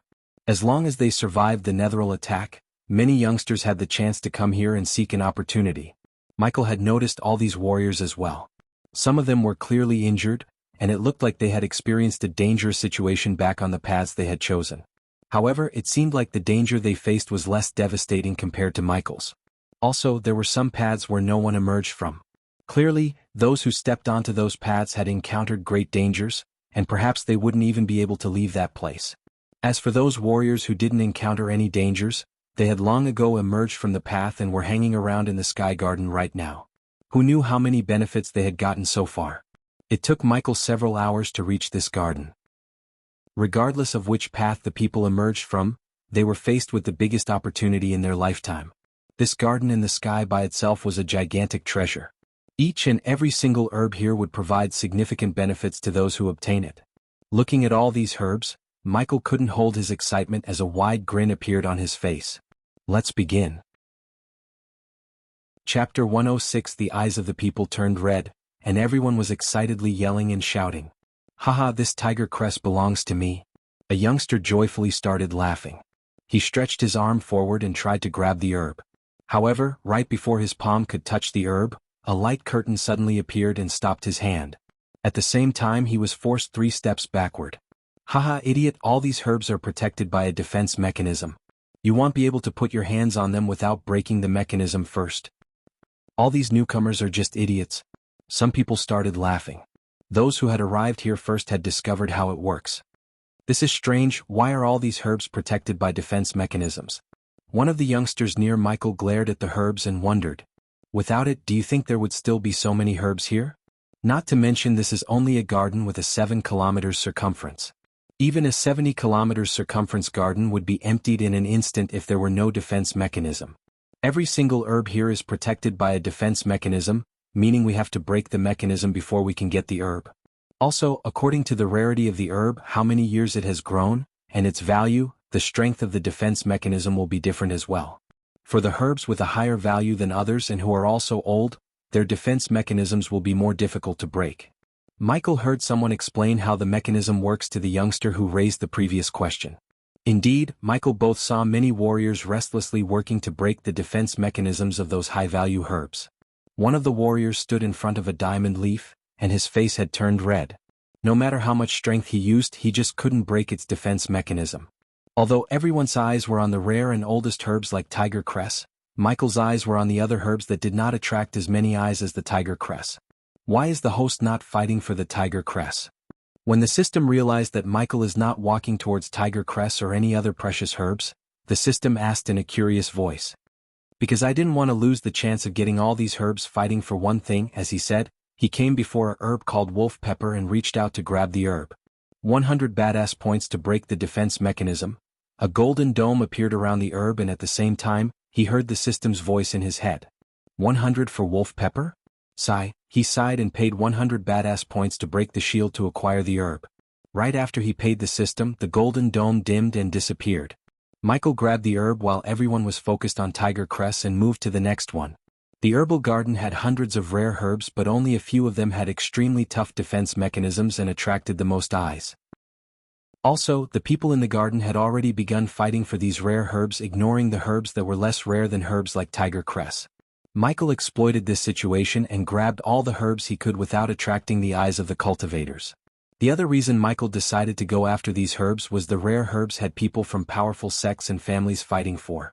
The host should really hunt for more rare and precious herbs? And start a fight with most of the major powers in the continent? No thanks. Besides, I know what I'm doing. As a 5-star level alchemist, he knew everything there is to know about the surrounding herbs. For a normal cultivator, the tiger cress would help him, her breakthrough from the body refining stage to the body strengthening stage in one go after consuming the pill concocted using the tiger cress as the main ingredient. However, for Michael, who uses experience points and badass points, herbs like tiger cress didn't matter too much. Also, these herbs would only have desirable medicinal quality if they matured for more than 1,000 years, and if not, their medicinal quality and worth would be subpar at best. Although Michael had the system, he still couldn't fast forward the time and grow a bunch of 1,000-years-old tiger cresses. Michael's sole intention was to get as many as the herbs he could and grow them in his herbal garden to make more varieties of pills and potions without making too many powerful enemies in the process. The herbs he was collecting could be easily grown in his herbal garden and didn't need to mature for 1,000 years to get the most out of them. Nachia baka, satar, yadith, coniaspi, yugon, autumn licorice, swamp leaf, star cumin, moon oregano, mountain vanilla. While recalling the herbs he collected, he continued to collect more and more herbs. Because of the size of the garden and Michael's quick work on the defense mechanisms, many did not even notice him as they were busy trying to break the defense mechanisms on their own. The system urged Michael to steal precious herbs like tiger cress, hoping to make him piss off many powerful people so it could reap the badass points from him by helping him in battle.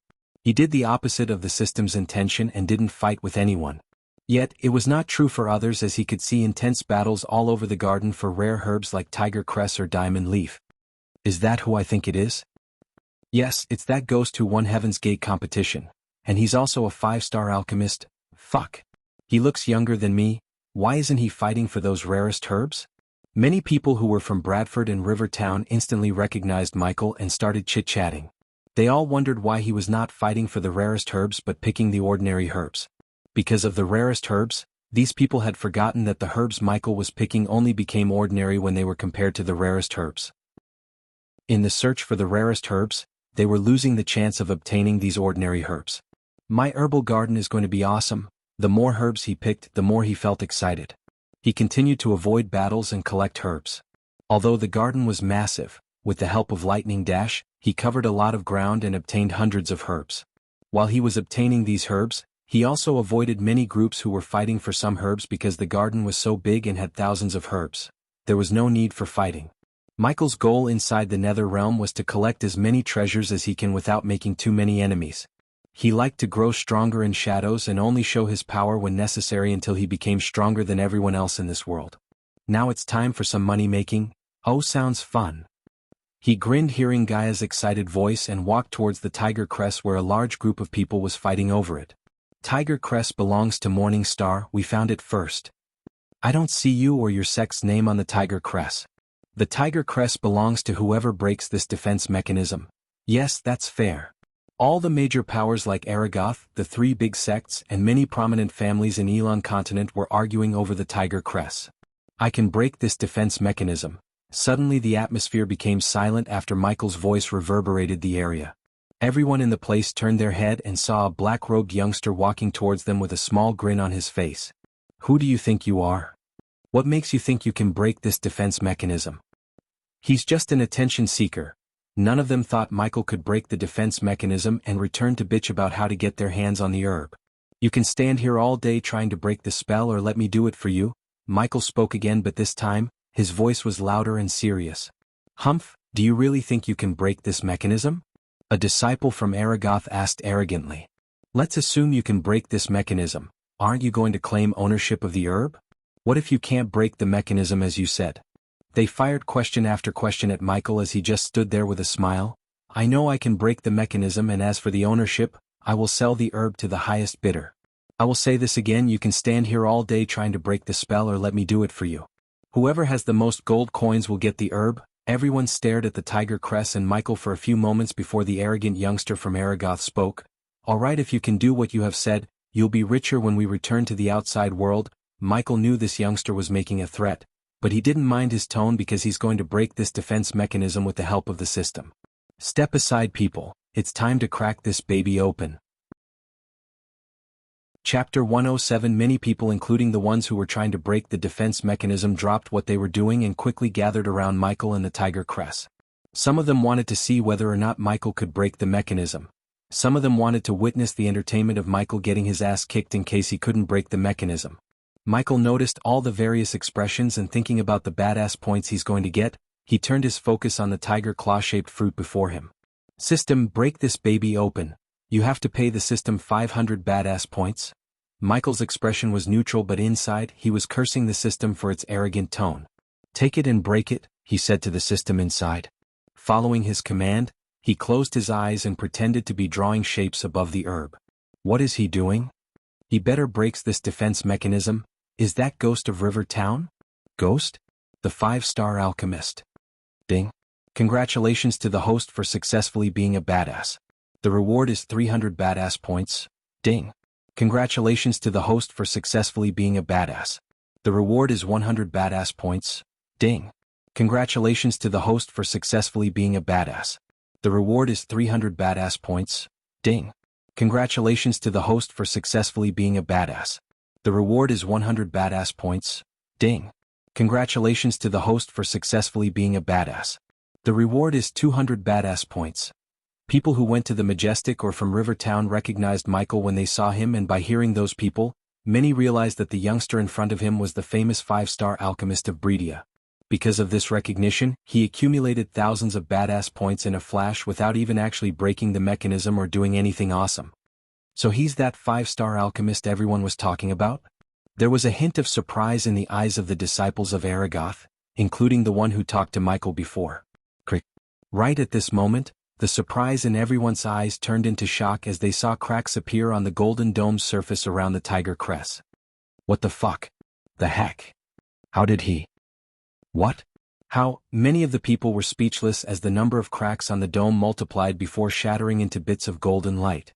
While everyone was in shock, Michael grabbed the herb in one hand and conjured his alchemical flames on the other. What are you doing? Don't. The disciples of Aragoth were the first to respond as Michael said, As I said before, you have to pay me for this herb. If anyone tries to do anything funny, I will burn this tiger crest to ashes. By looking at the green flames in his hand and the seriousness in his eyes, they knew he wasn't kidding. After a few moments, the youngster from Aragoth stepped forward, and this time, he wasn't as arrogant as before. We will honor our word. Aragoth will pay you 200,000 gold coins for this tiger crest. Morningstar will give you 300,000, 350,000. Without even Michael stating the starting bid, the bidding war began between the rich youngsters. Golden Valley 450,000, 550,000 gold coins, 600,000, 700,000 gold coins, plus we will hire you as our alchemist and pay you handsomely. Finally, the youngster from Aragoth raised his voice and placed his bid, and also he sweetened the pot by making another offer. Sold. Before even the disciples of Morningstar could place the next bet, Michael sold the Tiger Crest to Aragoth. The Morningstar sect, and he didn't have a smooth relationship because of his enmity between him and Selena. Moreover, he would prefer to be on the good side of Aragoth's rather than on Morningstar's. After knowing the history between the Order of Death and the Guardians, Michael realized that he would need powerful people with him to fight a giant power like the Guardian Guild. Unlike Noah, who antagonized many powers in Breedia, Michael preferred to work in shadows while making fewer enemies as possible. Then, with the help of the system and his planning, he would become stronger and build a faction strong enough to subdue all the sects and the major powers. In his path of world domination, he planned to make Aragoth his first ally through working with this youngster. "Here you go," Michael tossed the herb at the youngster and then he reached out his hand. "Ghost, happy to help Aragoth." Nathan Bradley of House Bradley. The youngster shook Michael's hand after giving a thought. "Human, what the fuck is going on there? You sold what?" Ignoring Gaia's frustrated shoutings in his ears, he smiled back at Nathan and shook his hand before turning his gaze towards the diamond leaf, which was another precious and rare herb in the garden. "Why don't you give me one? 8 million gold coins for diamond leaf, oglio root and cavern petal?" Michael asked Nathan with a wide grin while others looked at him with vexed faces. 1 million and the alchemy product supply contract for the outer disciple section of Aragoth is yours, if you can handle it. That is, deal. Compared to the 800,000 gold coins, what Nathan promised was valuable and helpful to Michael because by supplying potions and pills to Aragoth, he could earn 800,000 gold coins or more in a few months. Therefore, Michael agreed to this deal immediately and bore a wide grin on his face. "Hey, I thought you're going to auction the herbs, not sell them to only Aragoth. These are not your herbs to sell. This is not fair." Because of Michael's sudden change of mind and his actions, many were riled up and began to express their objection. "Life is not fair." The smile on Michael's face disappeared and a serious look replaced his previous smile as everyone who tried to badmouth him instantly shut their traps. "Now that we made the deal, let's go get you all the herbs I promised." Michael gestured to the disciples of Aragoth to follow him to the diamond leaf. Since many have tried to break the defense mechanism and ultimately failed to do so, they could only follow and watch Aragoth get their hands on every precious herb through Michael. "Where did you learn to break defense spells?" While they were approaching the diamond leaf, Nathan curiously asked Michael. "I traveled a lot and picked up a few tricks along the way." Fortunately, Nathan didn't ask him to reveal or teach them the tricks. Just like its name, each leaf of diamond leaf herb glistened like a diamond. After consuming a pill or potion made using a diamond leaf, one can experience a sudden boost in their cultivation speed for an entire month or more depending on the alchemist's skill without polluting their body. "Beat it." Noticing the few youngsters struggling with the defense mechanism, Nathan chased them away with a wave of his hand. Because of the sword symbol on Nathan's chest, they didn't dare to disobey his words as they sighed and ran away before glancing at the diamond leaf for one last time. "You're a 5-star alchemist and you also seem to possess a talent for runes, so why did you join a sect like Sunrise?" Nathan didn't even try to hide the disdain as he asked Michael. "It's simple. If I'm a disciple of Aragoth, I'm just another talented disciple. But in Sunrise, I'm the only one and I can do whatever I like whenever I like," Michael answered with a smile and continued, "I value my freedom above anything. That's why I turned down the Guardian Guild when they asked me to join as their trainee or whatever." Again, Nathan was taken aback by surprise and shock as he stared at Michael speechlessly for a few seconds. "You did what?" The others behind Nathan also felt a chill running through their spines because being a guardian was the highest honor in this world, yet he turned down that honor and merit. "I said that I'm not interested to Peyton." "Why?" Until now, Nathan bore a proud and arrogant look on his face, but after hearing what he just said, his face showed only one expression: confusion. "As I said, I value my freedom above anything. I don't enjoy following orders and being a good soldier. I heard someone from Aragoth tried to join the Guardians?" Michael changed the topic to something else before Nathan asked too many questions about his actions. Like Michael wanted, when he asked this question, Nathan's expression changed drastically. "Yes, his name is Loden Otkelson. He was brutally killed by that Noah and his lackey in the Red Summit. Aragoth will avenge Loden by killing both of them." "Good luck with that." Michael snickered inside because he had a feeling that Noah is not only being protected by guardians but also something or someone else. However, the more enemies Noah makes, the more allies Michael could have in the fight against him and the Guardian Guild in the future. For now, Michael focused his efforts on becoming stronger and rebuilding the Order of Death and Silence rather than provoking all the major powers like Noah. As they were speaking, the system broke the defense mechanism around the diamond leaf, leaving everyone to think that Michael broke the mechanism. "Here you go." Michael handed over the herb to Nathan and turned his gaze towards another herb. After taking the diamond leaf, Michael fastened his work before the nightfall approaches. He was able to see the people leaving the garden hastily.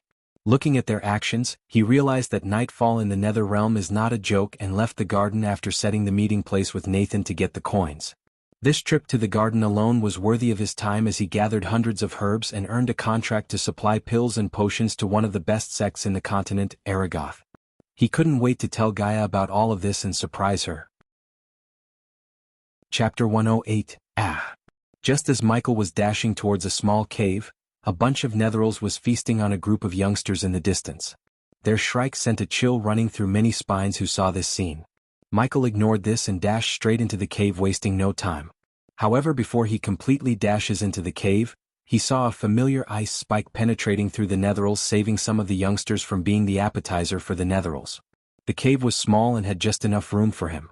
Yet this small cave was a sanctuary and a calm place to stay safe. Michael sat on the ground, and because of his full black clothes, he merged with the cave's darkness and one could not see him in the cave. This is mine. When he was just about to open the system storage and count the herbs he collected, he saw a rogue cultivator rushing towards the cave. Leave, Michael calmly said as the cultivator halted his steps suddenly and looked closely into the cave. Yet, instead of turning his back and leaving the cave, the cultivator decided to step in and chase the previous occupant, Michael. Wind blast whoosh. The moment he took another step towards Michael, a gust of wind sent the cultivator flung back like a kite without an anchor. Who the fuck dared to attack me? The cultivator who was attacked forgot about the approaching nightfall in anger and rushed towards the cave after picking himself up. Ghost. However, this time when the cultivator heard the voice from the cave, he felt a cold chill running through his spine. He then immediately lowered his sword and stood there shivering in fear. Ding. Congratulations to the host for successfully being a badass. The reward is 100 badass points. Ding. Congratulations to the host for successfully being a badass. The reward is 200 badass points. Ding. Congratulations to the host for successfully being a badass. The reward is 300 badass points. Ding. Congratulations to the host for successfully being a badass. The reward is 400 badass points. Forgive me, Master Ghost, I didn't. No, it was you. Don't kill me. Michael was surprised to see the cultivator dropping to his knees and starting to beg. He didn't expect a rogue cultivator like him to know his name. He just told his name so someone from the river town or someone who knows him would recognize the name and stay out of the cave as well as want the others. However, this rogue cultivator recognized his name and even went to the lengths to beg, made Michael pleased because finally, his legend has started to spread across the land. Leave, he hid his joy and said with a serious voice. Thank you, Master Ghost. The rogue cultivator groveled and ran as fast as he could from Michael's sight. It feels so great to be feared at, he thought to himself, and deep down he craved for this feeling. Ever since he was little, he didn't root for heroes but rooted for the villains. This did not change even after he grew up. For example, his favorite characters were Sauron and Voldemort. His love for villains influenced him more than he realizes. Does the host fear Aragoth? Suddenly the system asked and surprised him. Why do you ask? He switched off the earpiece and asked the system. Because you could have taken all the herbs for yourself and showed that you're the boss, but instead you gave all the precious herbs to Nathan and lost the chance of earning badass points. And also few powerful enemies. And not that guy Noah, system. I know what you're trying to do. You want me to make more enemies and buy things from you to survive them. I don't know what you are and what your end game is, but you should have known this by now. I'm not suicidal and you cannot make me do anything unless I want to, he calmly explained. The system stayed silent because it knew Michael isn't easy to manipulate as it first thought.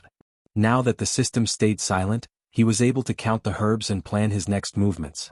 Deep down he was glad that Noah and his group did not come to the garden, and even though he wasn't afraid of Noah, he wanted to avoid the fight until he could gather enough information about Noah and the power behind him.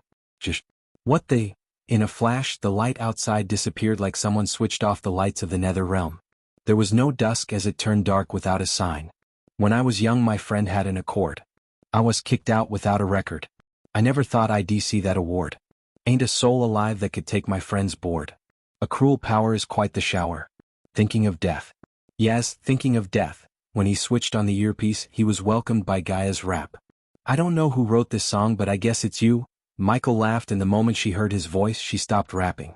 Where the fuck did you go? She was annoyed when he went radio silent, and he listened to her singing made her feel even more annoyed. You did the right thing. A contract with Aragoth is more valuable than those herbs. After he explained what he did in the garden, Gaia agreed with him and supported his decision. Just when he was about to reply, the environmental scanning detected a hostile activity nearby. Hello, is this thing broken again? Karikari. Stop biting the earpiece. I'm sensing a Netheral horde nearby. Is that normal in Nether Realm? Netheral horde? Weird. By hearing her tone, he could tell that it is not normal. He wanted to check what's going on outside, but at the same time, he didn't want to get killed because of his curiosity. They are marching towards somewhere, like soldiers.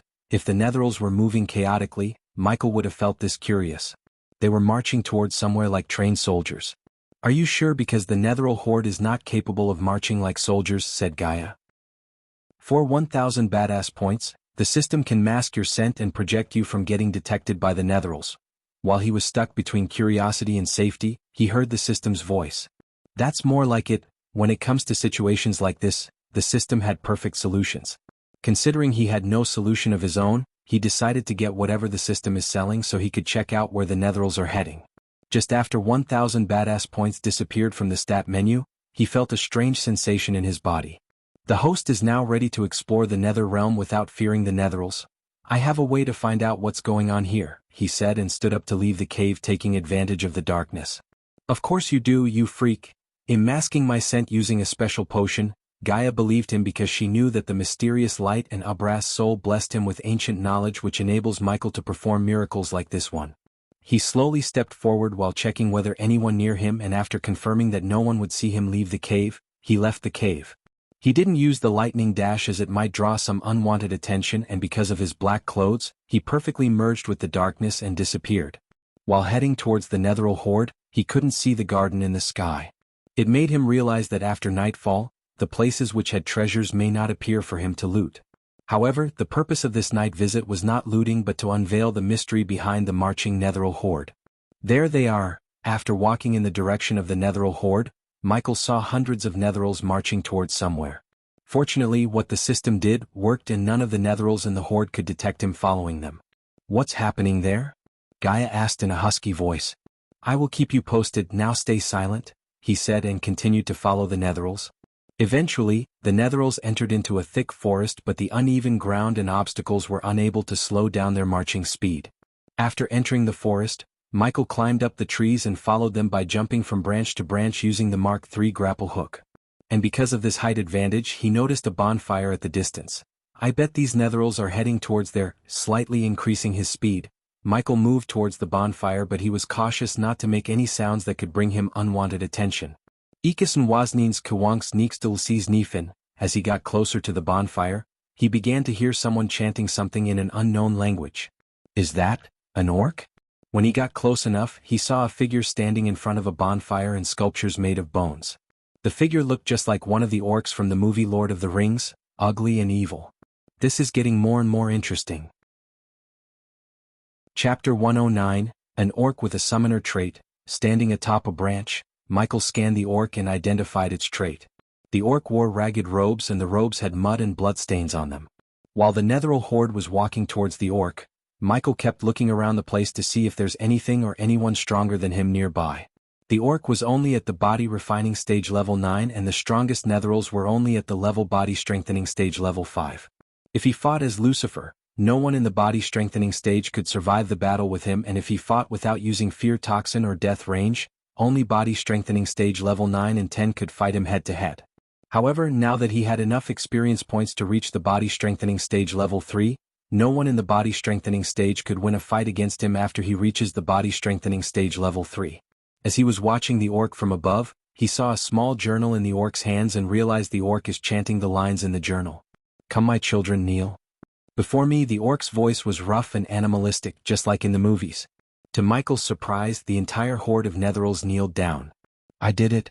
Ha ha. The orc's mad laughter echoed through the silent hills and forest. In its eyes, Michael saw pride as well as anger. Father, brother, I'll avenge you. Soon, I'll plague the world with undead and kill every single one in the Guardian Guild. This day gets better and better. Seeing the orc could summon and control the Netherals, Michael already planned to start a Netheral farm, and hearing that the orc has a hatred towards the Guardians was like a cherry on top. System, can we take this orc outside without getting detected by the Guardians? By looking at the wounds on its body and what it just said, Michael figured out that the orc's life is in danger. He didn't give a damn about the orc's well-being, but if he could save the orc from the guardians, he could use the orc to level up rapidly. Therefore, he wanted to stop the orc from doing anything stupid like going to war with the guardians and take orc to the abyssal where the orc could stay safe and summon netherals for him to kill. Plus, the abyssal may be the safest place to summon netherals without getting detected by the guardians. Of course, Michael would make sure they won't find out anything about his little secret activity in the dark forest with the help of the system. Oh, suddenly Michael detected another presence nearby, and it wasn't a netheral. When he turned in the presence's direction, he noticed a dark red-haired youngster rushing towards the bonfire with a long spear in his hand. Is that the guy who was with Noah before? Michael saw this youngster before when he dashed into the portal. He was with Noah and Alicia. An hour ago, inside a worn-out cabin, there was a group of youngsters sitting on the floor. Damn it, Noah, I told you we should look for treasures instead of that orc, Norvin. The golden Babaru curled up against Maisie's chest and complained. I heard Ghost and some disciples of Aragoth picked all the rarest herbs in the Sky Garden. Abel sighed thinking about those precious herbs and said, capturing that orc is our first priority, Abel. If we don't, there will be another Slyhaven massacre. Abel and the others didn't talk back after hearing Noah's serious voice, while only Maisie looked confused. Big brother Noah, what's Slyhaven massacre? There was an awkward silence for a few moments before Alicia opened her mouth. Slyhaven was a village far away from Kethen. A few weeks ago, someone summoned netherals from this realm. Why? Asked Maisie before Alicia could finish her sentence. We don't know, but the Guardian suspects that the one who summoned them was practicing an evil ritual. The one who summoned picked two places and summoned the netherals, Rivertown in Breedia and Slyhaven in Kethen. Apparently Rivertown was just a distraction to keep the Guardians away from Slyhaven, Abel said, gritting his teeth. The netherals attacked the village and massacred every single one of them. When the Guardians and the Baron's men came, it was already too late. Just by hearing the story, Maisie felt sad for the villagers, and then her little face reddened in anger towards the culprit who summoned the netherals. Did you get the vile creature who was responsible for their death? The ones who summoned the netherals were 3 orcs. Peyton and Zanali killed the 2 of them, but the last one escaped. We must capture the last orc and investigate it to know more about their plans and how did they manage to summon the netherals from this realm to the outside world in the first place, Noah said, and before Maisie asked another question he continued, Guardian Captain Gerard believes the 3rd orc somehow entered the nether realm, and since only body-refining cultivators can enter here, we have to search and capture the orc before there's another massacre. Oh, that's what you were talking with him, Maisie said as Noah nodded. Big brother, you should have said this earlier. I will help you scour through this entire nether realm with you to find that orc. Maisie stood up as she put her hand on the chest and said. Noah smiled at the little girl. I know you will, Maisie. Big brother, what happened in Rivertown? After hearing about the Slyhaven, Maisie wanted to know what happened in Rivertown because even though Abel said it was a distraction, she wanted to know what happened to the netherals that went to Rivertown. They were all killed by Ghost, Abel answered Maisie as Alicia scowled when she noticed a tinge of admiration in Abel's eyes. He did not kill all of them, he just stupidly started a fight with netherals without thinking about the people in Rivertown or waiting for the Guardians to arrive. Do not admire him, Abel, he's a selfish bastard. You saw what he did to that man who tried to take shelter in the cave, Alicia spoke with a cold look on her face. That's not what the Rivertown people think of him, they say he saved him from the netheral attack. And also, I don't admire him, I just wish he doesn't turn up to be another bad guy. The world has enough bad guys as it is. I don't know he's bad or not, but he's definitely not a good person. Stop it, Alicia. What did he do to you? You're just jealous that he's better than your sweetheart. The golden Babaru let out an evil grin and teased Alicia. Shut up, monkey. I'm sure big brother Noah can kick his ass any day, Maisie proudly said as everyone turned their gaze at Noah to hear his answer. I honestly don't know. After seeing him kill a group of youngsters on the Phoenix Island and how he vanished after facing Julius, Noah wasn't sure that he could defeat him.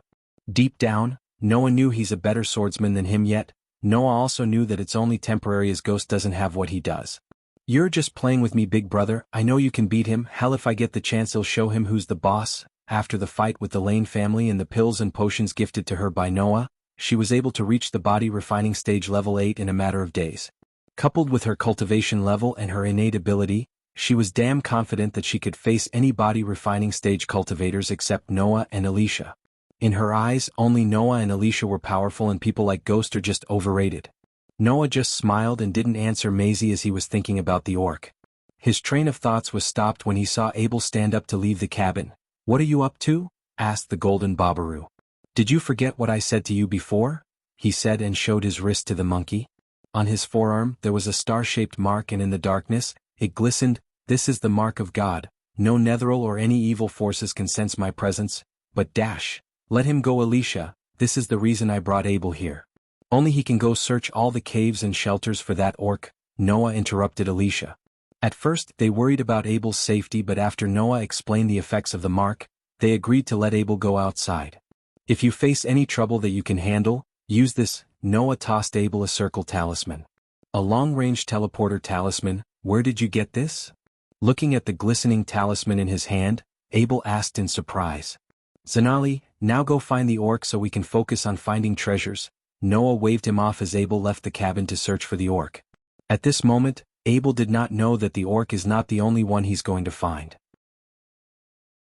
Chapter 110. Abel was roaming around and searching the shelters when he saw a horde of netherils marching into the forest. Because of the mark on his forearm, he was fearless of the netherils and followed them behind to see where they were going. The orc's laughter didn't help it but revealed its location to Abel. Standing on top of a branch and hiding within the darkness, Michael noticed Abel approaching the orc with his spear raised. The distance between the orc and Abel rapidly decreased, but the orc had no idea of the upcoming danger. "What's on his forearm?" Michael frowned, looking at light radiating from Abel's forearm. In a few moments, Abel leaped out of the darkness and landed near the bonfire, startling the orc. "Who?" The orc stumbled back in shock, and before it could order the netherils to attack the intruder, Abel's spear tip glowed and let out golden rays of light. Holy blast! The rays of light transformed into a small orb and dashed at the orc, who was still trying to stand on its feet. Boom! However, just as the orc was struggling to stand up, the light orb Abel sent blasted the orc and nailed it onto the tree behind. "You will pay for all the lives you took, you filthy miscreant." Abel's eyes were filled with rage. He was doing his best to control his anger and killing the orc on the spot. The golden light soon wrapped around the orc's mouth as well as its body, leaving the orc with no room to wiggle or even move its finger.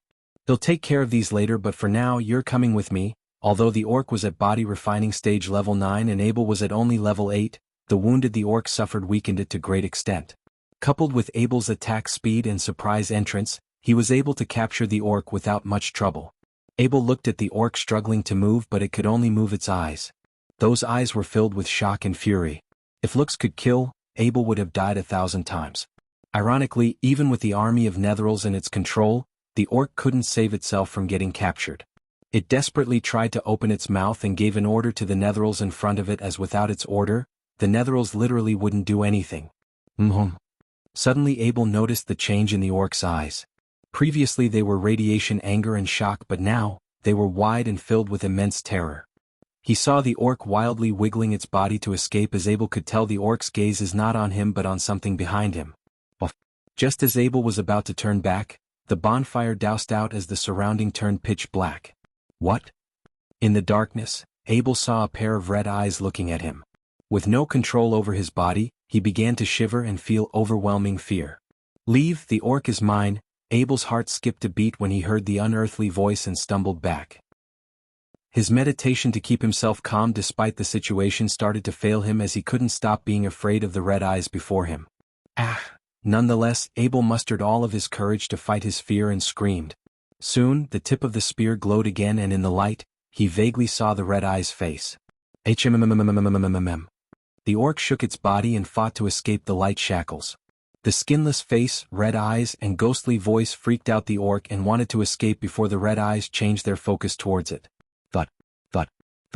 Because of Abel's lack of concentration on the shackles around the orc, they became slightly weaker and gave enough room for the orc to smash its head against the tree. Michael, who was in his Lucifer form, was surprised to see Abel fighting the fear toxin's effects. Michael gave Abel the chance to escape, but if Abel decided to fight, he had no problem killing Abel. "The orc is whoosh." Michael's words were abruptly stopped by Abel's spear throw. Abel was fast, but Michael was faster. When the spear was just an inch away from him, he caught the spear. "So you've chosen death?" Abel's eyes went wide in shock, looking at the spear helplessly vibrate in Michael's hand. He tried to summon the spear back to him with all his remaining courage, but the spear couldn't escape the clutches of Lucifer. "Who are you?" Abel asked while trying to crawl back in fear. He tried to see the red eye's cultivation level but shockingly he was unable to. Death range? Michael knew people like Abel would have something up their sleeve, so he instantly activated the death range, which would make him 35% stronger and faster inside the range. Right after he activated the skill, Michael overpowered the spear completely as the spear stopped trembling.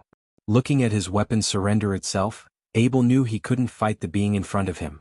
While fighting against the overwhelming fear in his heart with his last bit of courage, he tried to take out the teleportation talisman that Noah gave him. "No, you don't." Michael was glad he activated the death range when he saw Abel take out something. Thanks to the death range and the speed boost, he was quick enough to prevent Abel from using the item by throwing the spear at Abel. Poch! The spear soared through the darkness and struck Abel on his shoulder. The teleportation scroll slipped away from Abel's fingers as Michael dashed at Abel to finish the job before he could use something else or Noah and his group arrive. "Noah, will, come, FO-Pulch." Before Abel could finish what he was about to say, Michael took out the spear from Abel's shoulder and stabbed him through the chest. Cough. Abel coughed out blood as Michael stabbed him again. Ding. Congratulations to the host for killing a body refining stage level 8 cultivator. The reward is 6,000 experience points and 8,000 badass points. Ding. Congratulations to the host for killing the ally of a powerful foe. The reward is an epic mystery box. Thud. After Abel died, the light shackles that wrapped around the orc disappeared, making the orc fall down to the ground. Michael gave no time for the orc to act as he dashed at the orc and lifted the orc by its neck. Order them to devour his body. With the help of Arch Energy, Michael controlled the amount of fear toxin radiating from his suit of armor and let the orc inhale just as much as he wanted it to without killing the orc. The orc could barely breathe as it slowly nodded with difficulty. "Eat him." The very next moment the orc uttered these two words, the netherals came back to life again and swarmed around Abel's body like a pack of hungry vultures around a lump of juicy meat. In mere seconds they chewed through Abel's body and even ate most of his bones. Looking at the few reading bones of Abel, Michael didn't regret his decision to kill Abel a bit because he gave Abel the chance to escape, but it was he who chose to fight and ultimately die. He then turned his gaze back to the orc. "You can either die here with him or come with me to live, your choice. Don't kill me." The orc could barely speak these words, and after grinning behind the skull mask, he activated the lightning dash and disappeared from the area, taking the orc with him. Michael didn't stop running until he put a few miles distance from where he killed Abel. He also didn't forget to store Abel's spear in the system store before scanning the spear for any hidden traps. As far as he was concerned, he didn't leave any evidence that could identify him as Abel's killer. Soon the gates to the nether realm would close, and after that, the name Abel would be lost in the time. Michael stopped at a place where he was sure that there's no one around them. He and the orc reached a deserted cabin in the middle of the forest. But Michael threw the orc onto the wall and watched it stand up with difficulty. He stopped using the fear toxin on the orc and let it breathe the fresh air for a change. "What are you?" the orc asked and stood on the corner still shivering in pain. You don't need to know that just yet. He wanted to know more about the orc before revealing his identity.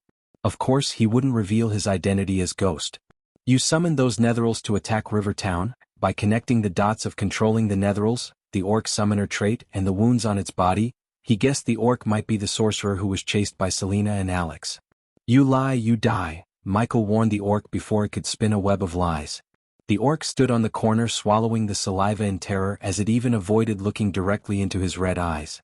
"I just helped my father and brother." The orc surprised Michael with this answer, and by looking into its eyes, he could tell that the orc wasn't lying. "Tell me everything." Chapter 111. For the last couple of minutes, the orc told everything Michael needed to know. According to the orc, he was named Dalar and he belonged to a long line of summoners, a faction called Death Wakers.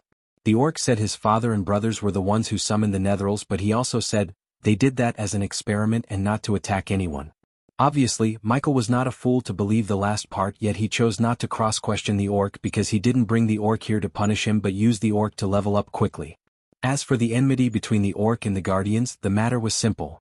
The Guardians chased and killed Dalar's father and brother as well as all their family including little orcs.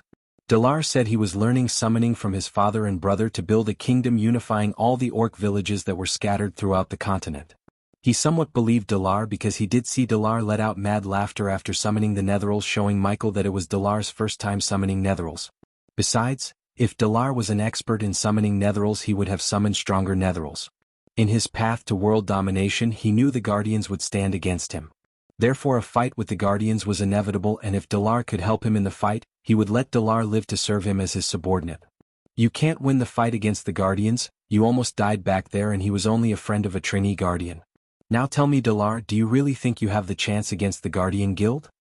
Despite their look, Orc was generally an intelligent race, so Dalar could understand the power gap between him and the Guardians. Now that the entire Guardian Guild was searching for him, Dalar realized that he needed someone powerful enough to protect him, and the being in front of him looked more terrifying than any Guardian he had met. Serve me well and you'll not only get to see the Guardians destroyed but also get a kingdom for your race. There was a glint of surprise hidden within Dalar's eyes, but also doubt and suspicion. Will you serve me as my subordinate? Asked Michael. Considering he couldn't threaten the Orc to be his subordinate, he had to offer Dalar something and make him agree to be his subordinate willingly. Warning. Warning. Warning. Warning. Warning. System. Error. Omega. Threat. However, the next moment, Michael's vision completely turned red and the system was screaming inside his mind. He instantly opened the system and saw the multiple warnings in the interface. System, what's happening? His heart was beating rapidly because without the system his plans and path to domination would take a huge hit. Need 1,000 points to system, reboot.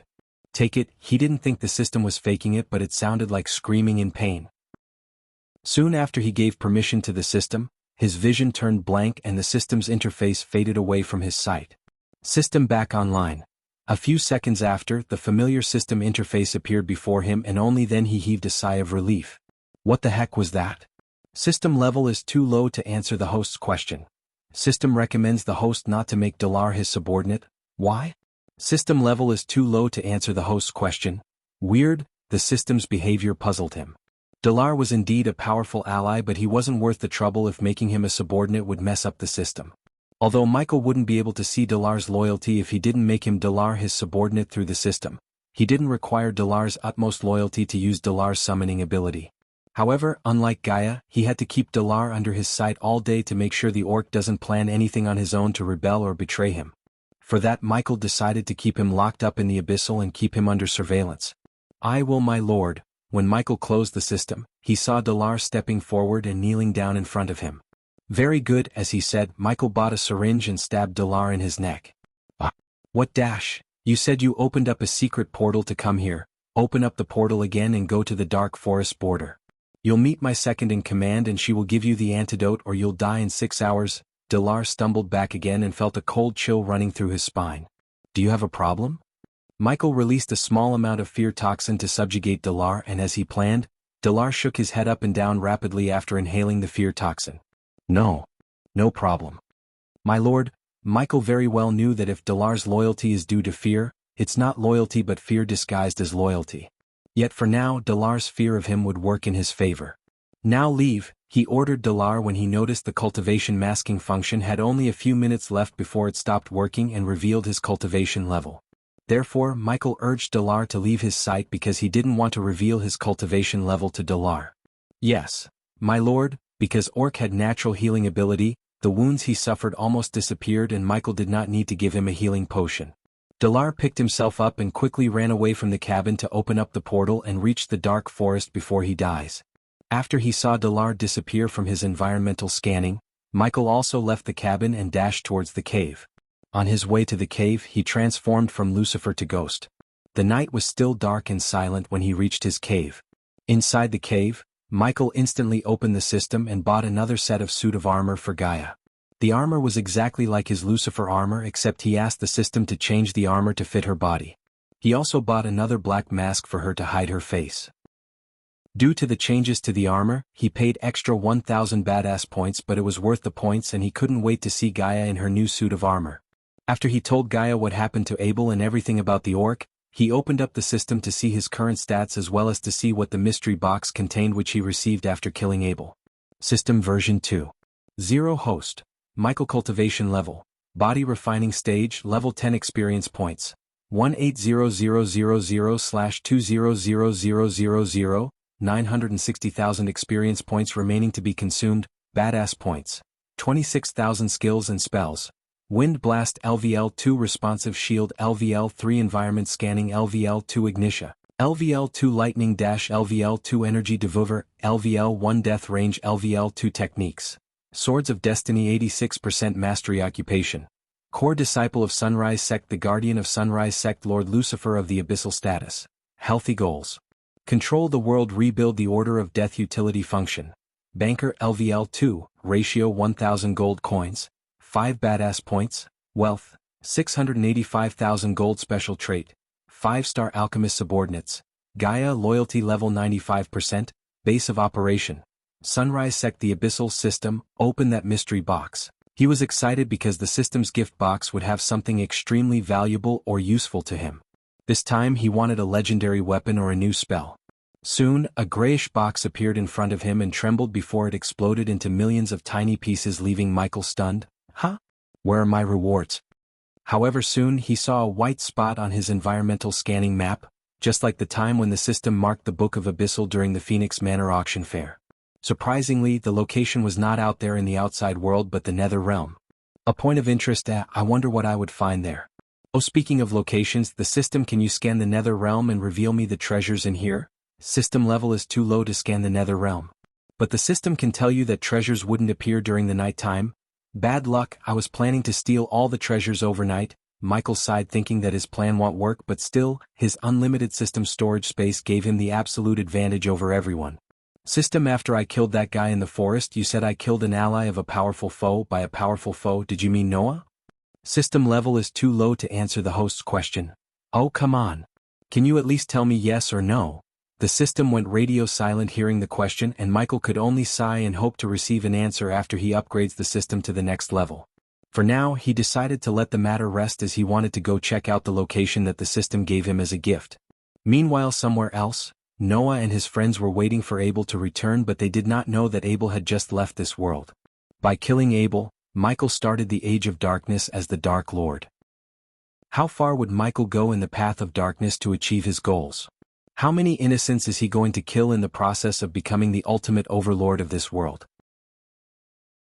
Chapter 112. Stop it, stop it. That is mine. Maisie shouted out loudly and lashed out of the thick forest into a lush grassland. At the same time, a sound echoed from the front.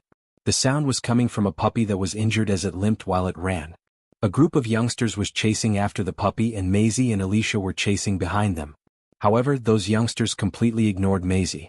Instead, a pair of archers turned around and faced Maisie as they knocked their bows and released several arrows towards her and Alicia, all the while maintaining an eye on the puppy. At the same time, a pair of cold steel arrows darted in the air and made a whooshing sound as it soared threateningly towards both girls. Shit. Where did these bloody thieves come from? They'll kill you all. Maisie was enraged. Alicia knew she couldn't control this little girl as she decided to let Maisie deal with these guys. Besides, she was more concerned about Abel and Noah, who went to search for him. Tightening her fist, she leaped into the air and she charged towards the pair of archers. Their faces turned serious as they retreated hurriedly. At the same time, they shouted out to their accomplices, "Kill them first before we decide what to do with that." The few of them listened to the instructions and hurriedly turned to Maisie in an utter surprise of his skills. A man held onto a sharp spear as he cast a glance at Maisie and Alicia and spoke out in shock. "What the heck? That kid's a body refining level 8.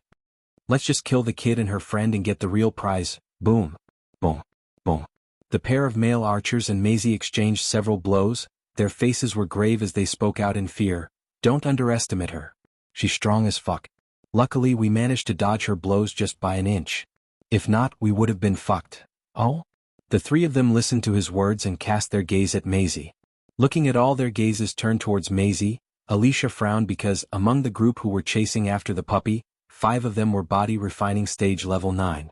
The pair of archers were in the 8th level of the body refining stage. The rest of them were level 8 body refining stage cultivators. Their combined number was 20 in Maisie, and she had no chance of surviving the battle without Noah with them. Initially, only Maisie and she were chasing the puppy, but because of the disciples from the Broad River sect who couldn't keep their mouth shut, many rogue cultivators joined the fight for the puppy. "You go after our prize and well deal with them." After giving the order, the rest of the group blocked Maisie and Alicia's path. Maisie's face turned red in anger as she kicked the ground and spoke out loud, "I was the one who found it first. The rest of you started chasing it without saying anything and wanted to steal it from me. Run away before it'll break all your bones." All of them listened to the little kid speak and paused for a second before bursting out into intense laughter. Break our bones? Ah, that's hilarious. You two seem to be one of those freaks of nature, we get it, but look how many of us are here. You can't win this fight, it was us who saw it first and it was you two who's trying to steal it from us. Besides, so what if you saw it first? This is Nether Realm, not your house. Even if you came from a big and powerful family, you are nothing but a chicken waiting to be slaughtered here. Maisie, Alicia tried to stop Maisie before she does something rashly, but the little girl was too cocky. Fine, we'll do this the hard way then. Do you wish to battle us alone or together? I suggest all of you attack together so that I could go and break your underling's hands before he puts his dirty hands on my pet. The group paused again in shock at her big words. Their mouths were wide open like fools before they burst out in laughter again. Ah, I didn't hear wrongly, did I? Did this kid ask us to attack them all together? Kid, please don't assume that just because you've reached the body refining stage at this young age, you are unrivaled in this world. You should have taught that kid to keep her mouth shut, girl. People who think too highly of themselves will always meet their doom sooner rather than later. Clearly your time to die isn't very far away. As they finished speaking, the few of them had mocking looks on their faces as it turned to cold laughter as they began their assault. Maisie's eyes squinted as she laughed coldly as well. Don't worry, my death date is still very far away.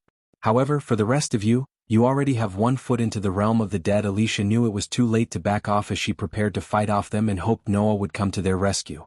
At this moment, she missed having Noah's pills and potions to boost their power level. Ah, what a sharp tongue you have. What an ignorant fool, kill them. Good. The man and woman duo acknowledged before casting their spells. Their flying swords flew up into the sky and circled around their heads before conjuring a flaming ring that hovered just above them. They both pointed towards Maisie and Alicia in unison. The pair of archers took several steps back in order to gain some distance. They summoned their arch energy to their hands and prepared to fire arrows. Boom. Just as the two sides about to clash, a body came back flying while spurting out blood all over them. The body collided heavily with a boulder some distance away, and the collision force left deep cracks onto the boulder. The sudden appearance of the body caused the ring of fire to disperse. Everyone including Alicia and Maisie stared at the headless body as one of the archers screamed out in horror, "It's Bowen!" Ghost. While the group was staring at the body, Alicia looked up to see Michael walking towards them. She also saw Maisie's pet sitting comfortably on his shoulder. Soon, one by one, everyone turned their gaze away from the body and noticed Michael. The man wielding the spear had an ashen look as he cast a glance towards Michael. His face showed both fear and shock. "Did you kill him?" The pair of them spoke out furiously through gritted teeth as they knocked another arrow. Michael's face was bright as a day because he had found it, a little baby dragon. Yes, the puppy they were chasing was not a puppy but an actual baby dragon.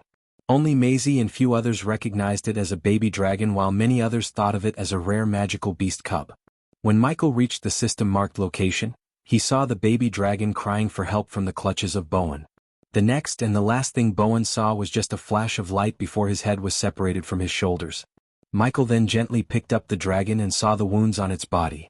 He immediately gave the baby dragon the healing potion and even gently poured it into its mouth. The baby dragon didn't feel any ill intentions from him, and after he cured its pain and made it feel safe, the baby dragon licked his face and wrapped its tail around his neck. Besides, he bought a piece of meat that the system recommended to him and fed the baby dragon on his way to kill everyone who tried to harm his dragon.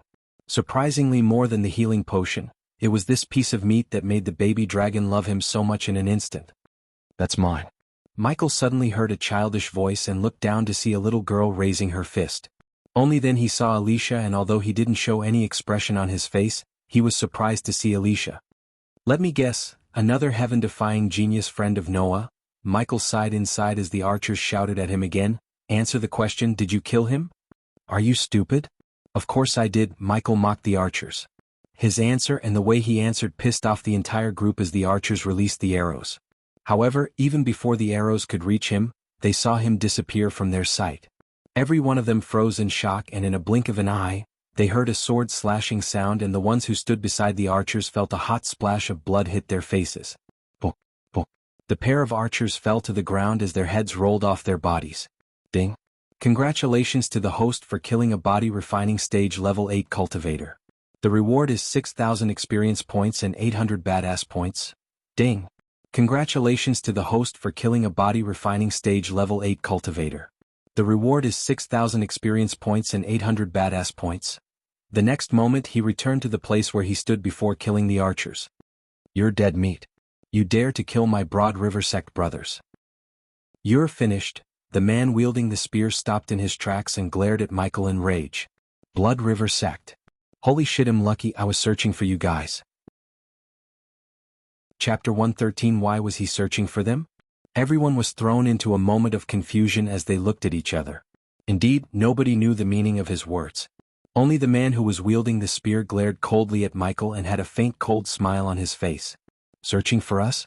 Well, you drew out attention in a most stupid way. The minute he spoke out, everyone paused to listen before they started to react. He killed Bowen. What are we waiting for?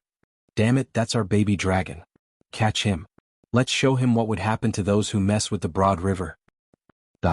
In that instant, even without their leader to instruct them, the Broad River sect disciples rushed towards Michael with faces of evident rage. Stop! However, their steps were halted by Michael's voice, and although he spoke quietly, the arch energy made his voice sound loud. What? The spear-wielding man and the archers asked Michael, while Alicia looked at him curiously to see why he asked them to stop. Why did you scream die before attacking? All of them were stunned hearing Michael's question, including Alicia and Maisie. Initially, Alicia thought he's going to talk this out because she didn't think he could kill all of them by himself. As far as she was concerned, only Noah could kill them without anyone's help. The Broad River disciples and their lackeys stared at him for a few seconds before gritting their teeth in anger because they thought he was mocking them. Die. What did I just ask you? They screamed die again and surprised Michael as he sighed. Diddle diddle. Just like before, his body disappeared from their sight in a form of a flash of lightning. Who is he?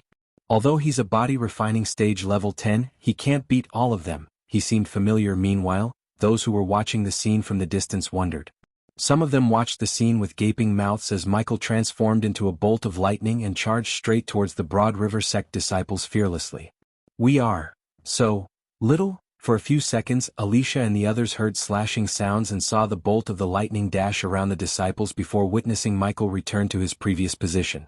The spear-wielding man and the few others saw their friends stand in their running posture like statues, and before they could realize what just happened, their bodies fell apart from within. You whack. Shit. Ah. Looking at the organs and chunks of body parts, some of the onlookers threw up on the spot while some looked pale. They didn't see Michael swing his sword, but they all now realized that he cut them like a piece of meat and he was too fast to see his motions. Just one move was able to do this? He had killed 10 Broad River sect disciples in a few seconds, and they were all level 9 body refining stage cultivators. Oh. How was this possible? The remaining Broad River sect members were shocked as their mouths were opened wide in fear. The way they looked at Michael took a tremendous change. Their arrogant facial expressions gave way to that of fear, as though they were looking at a strange beast. Alicia was shaken as well. She gawked at him, her mouth was slightly opened in surprise and shock. Ding. Congratulations to the host for killing a body refining stage level 9 cultivator. The reward is 7,000 experience points and 800 badass points. Ding. Congratulations to the host for killing a body refining stage level 9 cultivator. The reward is 7,000 experience points and 800 badass points. Ding. Congratulations to the host for killing a body refining stage level 9 cultivator. The reward is 7,000 experience points and 800 badass points. Ding. Congratulations to the host for killing a body refining stage level 9 cultivator. The reward is 7,000 experience points and 800 badass points. Ding. Congratulations to the host for killing a body refining stage level 9 cultivator. The reward is 7,000 experience points and 800 badass points. Ding. Congratulations to the host for killing a body refining stage level 9 cultivator. The reward is 7,000 experience points and 800 badass points. There were continuous beeps that echoed in his head, and they continued to ring without stopping for a couple of seconds. Ding. Congratulations to the host for successfully being a badass. The reward is 500 badass points. Ding. Congratulations to the host for successfully being a badass. The reward is 2,000 badass points. Ding. Congratulations to the host for successfully being a badass. The reward is 300 badass points. Ding. Congratulations to the host for successfully being a badass. The reward is 500 badass points. Ding. Congratulations to the host for successfully being a badass. The reward is 3,000 badass points. His unconsumed experience points reached almost 1 million points, which would let him break through to the body strengthening stage level 3 in one go. Also, his badass points were nearing the amount 40,000 after everyone including Alicia and Maisie. Are you alright, baby dragon? He would have killed them all in one go, but he stopped using lightning dash as the baby dragon was not very familiar with the feeling of being moving that fast. Its little face already seemed slightly green and Michael feared that it would barf on him. He already realized that the baby dragon could understand the human tongue, and after hearing his question, it tried to say something but only the hoo-hoo sound came out of its mouth. What happened to your smug faces? Don't like being bullied? Looking at the Broad River disciples who had now lost their fighting courage, Michael snickered. Those who were watching the scene had looks of fear and surprise etched across their faces. They were standing still from shock and didn't move an inch. Diddle, with a devilish grin on his face, he stepped forward instead of using the lightning dash. With each step he took forward, the remaining group of Broad River sect cultivators took a step back unconsciously due to fear. Diddle, at the very last moment, the group of Broad River sect disciples regained their senses and started conjuring different spells in a bid to defend themselves, but were still scared stiff. We are so little, regardless of whatever spells or skills they cast, they couldn't touch Michael through his responsive shield. After their futile attempts to defend themselves were made apparent, they stared right at the silver sword as it descended down upon their faces. At the next moment, everything turned black as they bade farewell to this world. To the future Dark Lord, all these attempts to defend themselves were pointless.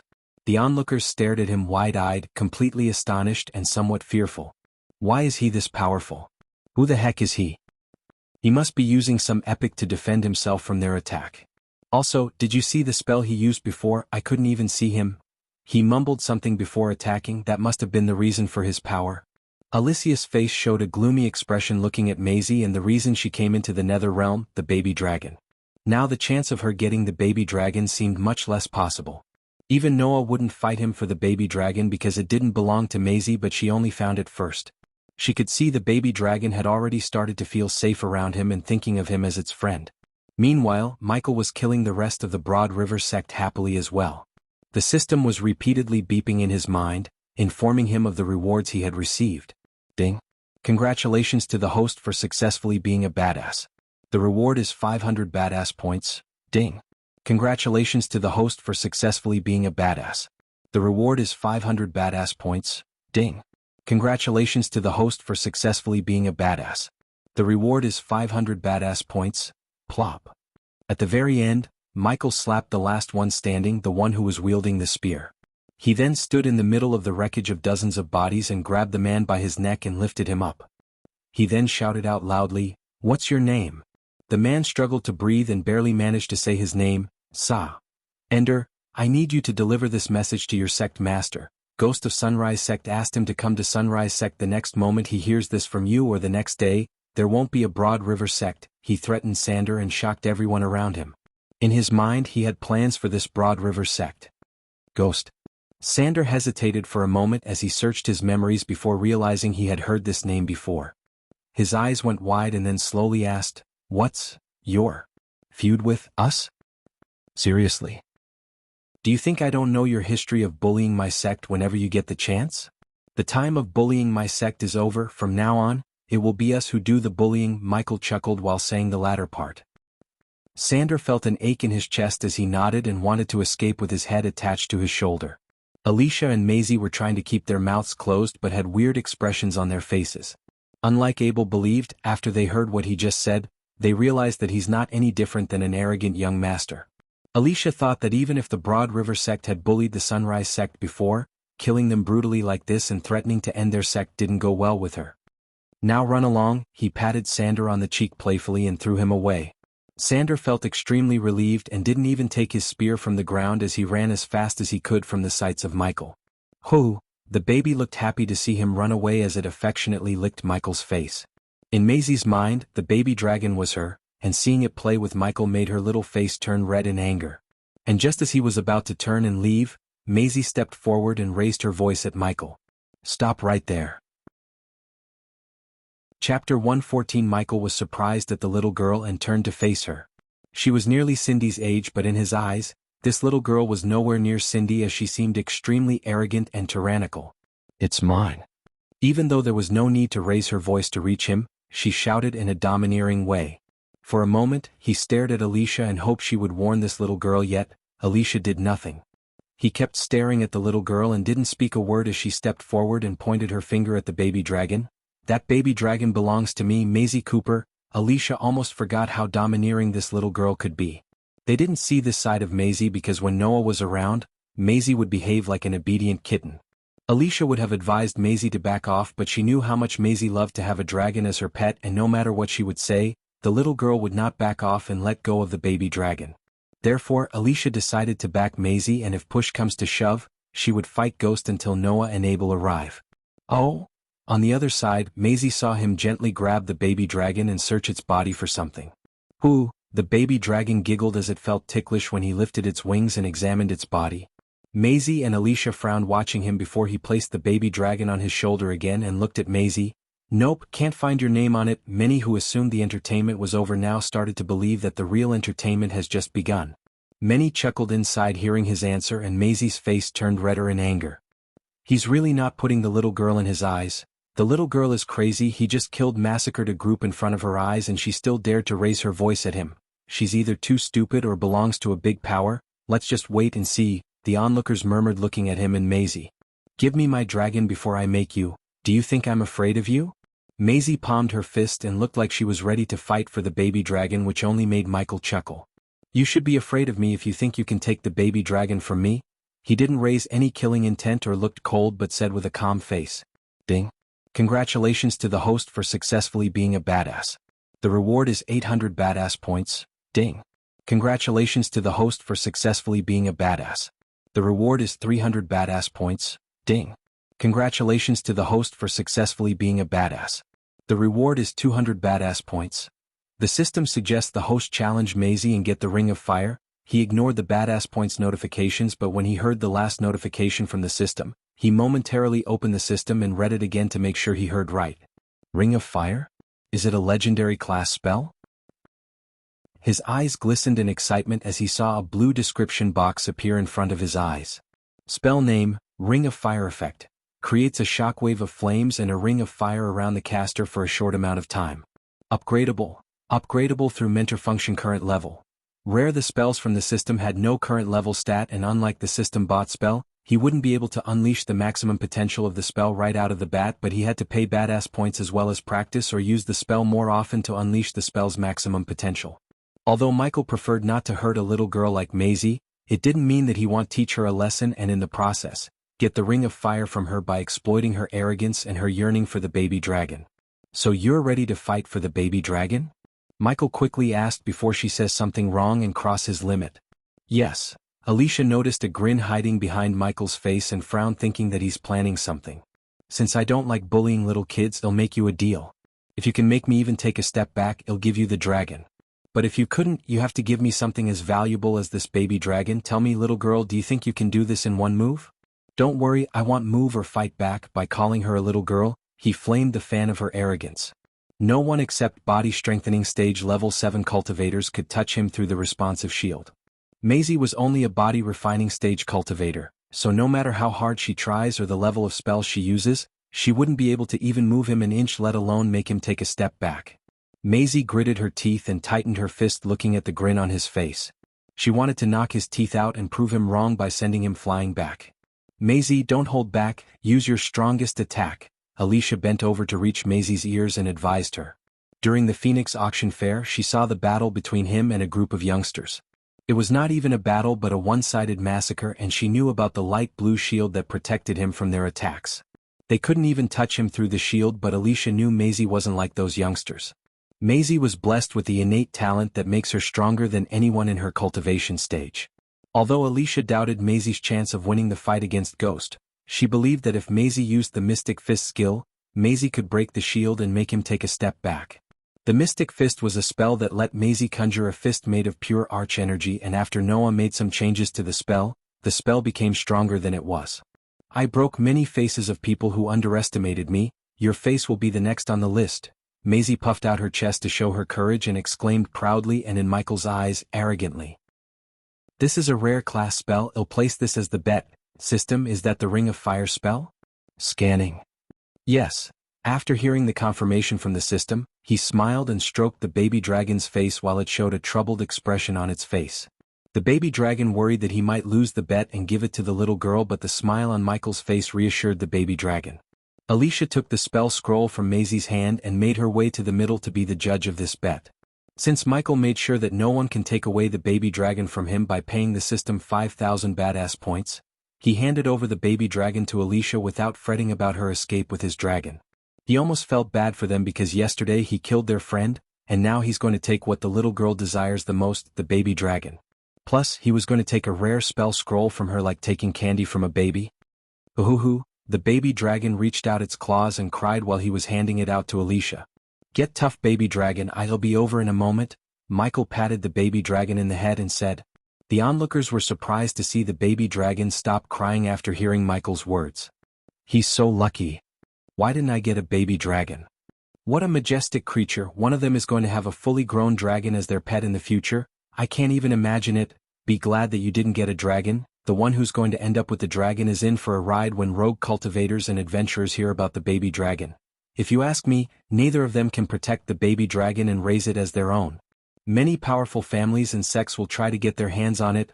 Michael heard these conversations going around him and agreed with some of them, but he didn't worry about someone stealing his dragon because if anyone tried to harm the baby dragon, the system would raise an alarm and teleport the baby dragon to either Abyssal or S special storage unit of the system.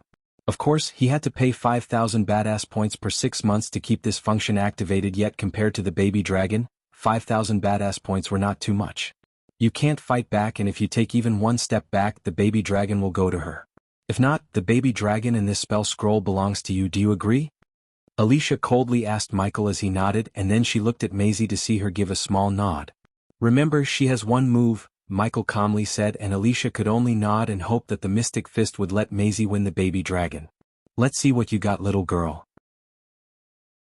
Chapter 115. Because of the drama and curiosity, many people stepped closer and curled Michael and Maisie. Michael was happy to see the crowd around him and expected to receive at least 2,000 badass points by impressing these crowds.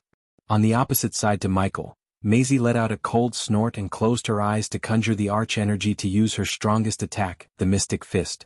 Although Alicia advised her to use the Mystic Fist, the main reason for her to go with Mystic Fist was she wanted to humiliate Ghost, who was said to be on the same stage as Noah.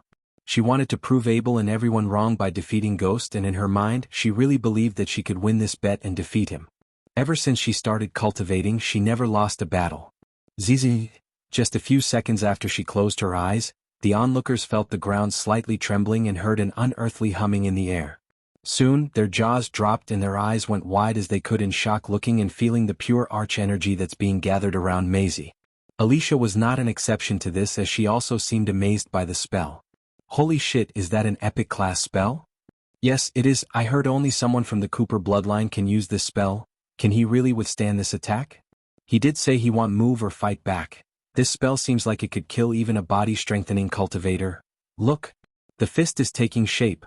Michael calmly watched a huge fist made out of nothing but glistening silvery arch-energy appear above Maisie's head. The fist was tall as a coconut tree and as wide as a couple of buses lined up, and it grew bigger by the seconds. However, there was no fear in Michael's eyes but excitement, because the more powerful and fancy the attack, the more badass points he would get after defending himself from the attack. Also, he was laughing out loud inside, looking at Maisie and Alicia's face, because, unlike their expectation, the fist wouldn't be even able to touch him, let alone sending him flying back. Hoo-hoo-hoo. The baby dragon, however, sensed the overwhelming power of the fist and cried and tried to claw its way out of Alicia's hands to Michael. Looking at his scaly fried being terrified by the spell, Michael turned and winked at the baby dragon to reassure it. The baby dragon seemed to have calmed down a bit as the fist reached its full power. The fist now looked gigantic, and it almost reached the size of a 3-story building. The Mystic Fist was only able to reach this potential because of Noah, who did some changes to the spell and unlocked its full potential. Of course, the downside of these changes was the time it takes to cast the spell. Since Michael said he won't fight back and gave her the time, Maisie didn't worry about the casting time. The very next moment, the little girl opened her eyes and looked extremely domineering in many eyes. Alicia stepped back a few meters in case the aftershock was too powerful and pushed her away. Let's step back away. Many people thought the same and rushed back away from Michael and Maisie while not taking their gazes away from them. Are you finished? I have places to be. Maisie's body shivered in anger seeing the calm and careless look on his face. Why is he so calm? If he's acting like he's cool, he's the damn best actor I've seen. I don't think he's acting. Shut up and watch. If I cannot wipe that smile off your smile, my name is not Maisie Cooper. She shouted as loud as she could and sent the fist soaring towards Michael. The gigantic fist let out an ear-piercing howling sound. Everyone's eyes gazes were changing between Michael and the fist. Many watched the fist approaching Michael while biting their nails in anticipation. 50 meters, 40 meters, 30 meters, 10 meters. Michael's raven black hair and his long coat fluttered back in the wind, and even when he stood just 10 meters away from the fist, people noticed no fear or alarm in his eyes. 7 meters, 2 meters, boom. They saw the fist strike him and create a small dust storm in the place where he stood. Some of the people who stood relatively closer to Michael flung back due to the aftershock, and the rest of them may have kept the distance but still felt the force of the aftershock. Many, including Alicia, were forced to take a few steps back. People saw Maisie stand a few meters back from where she stood initially and turned their gazes at the dust storm. What? Alicia's voice was quiet, but Maisie and some of them could hear her. A few seconds after, the dust storm settled and revealed Michael, and only then they realized the reason for Alicia's shout.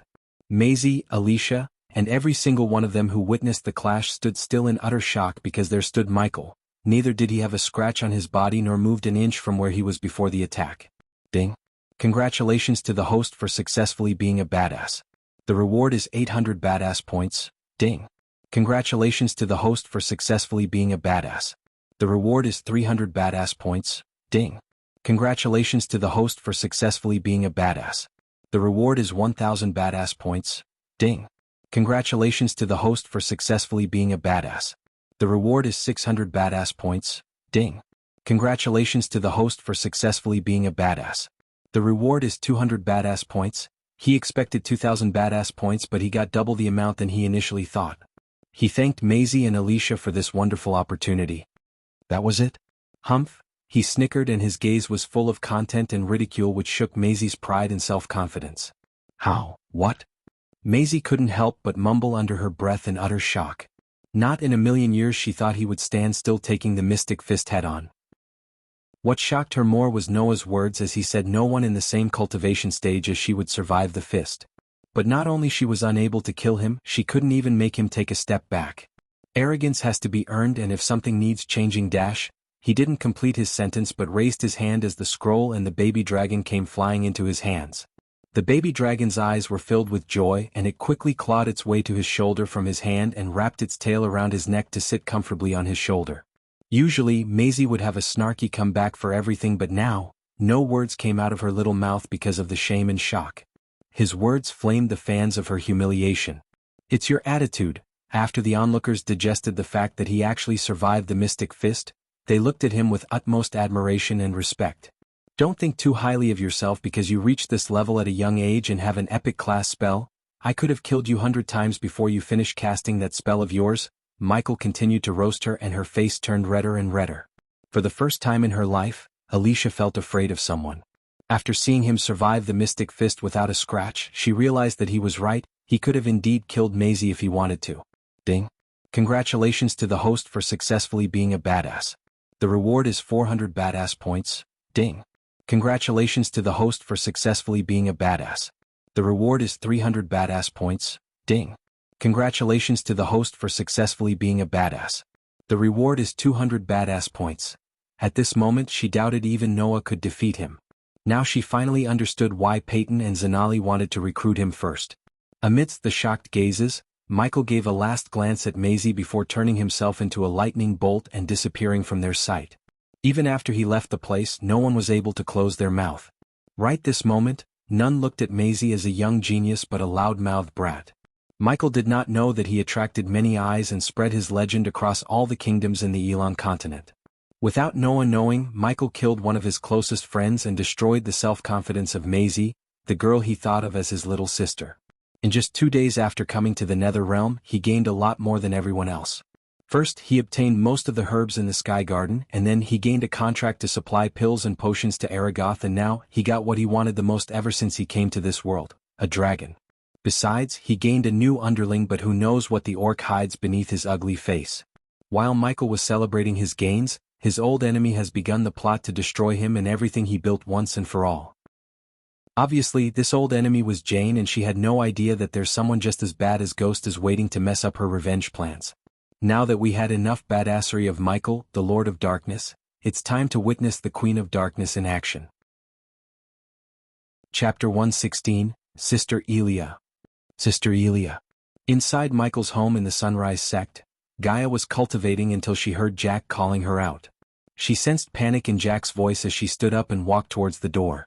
It's been 5 days since Michael left, as time flows differently in the outside world than the Nether Realm. For the last 5 days she was busy as a bee.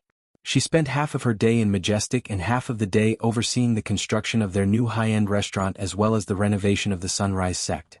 Because of the works, she didn't even talk to Michael through the earpiece but fully focused on the work at hand. Today was supposed to be her holiday and planned to spend the day cultivating. This little shit better has a valid reason. She cursed him under her breath and opened the door to see Jack outside the door with 5 finger marks on his right cheek. On the corner of his mouth, there was a red smudge. All of his clothes were stained with mud and dust, and there were even some scratches on his hands. He seemed like he went skating on the ground with his body.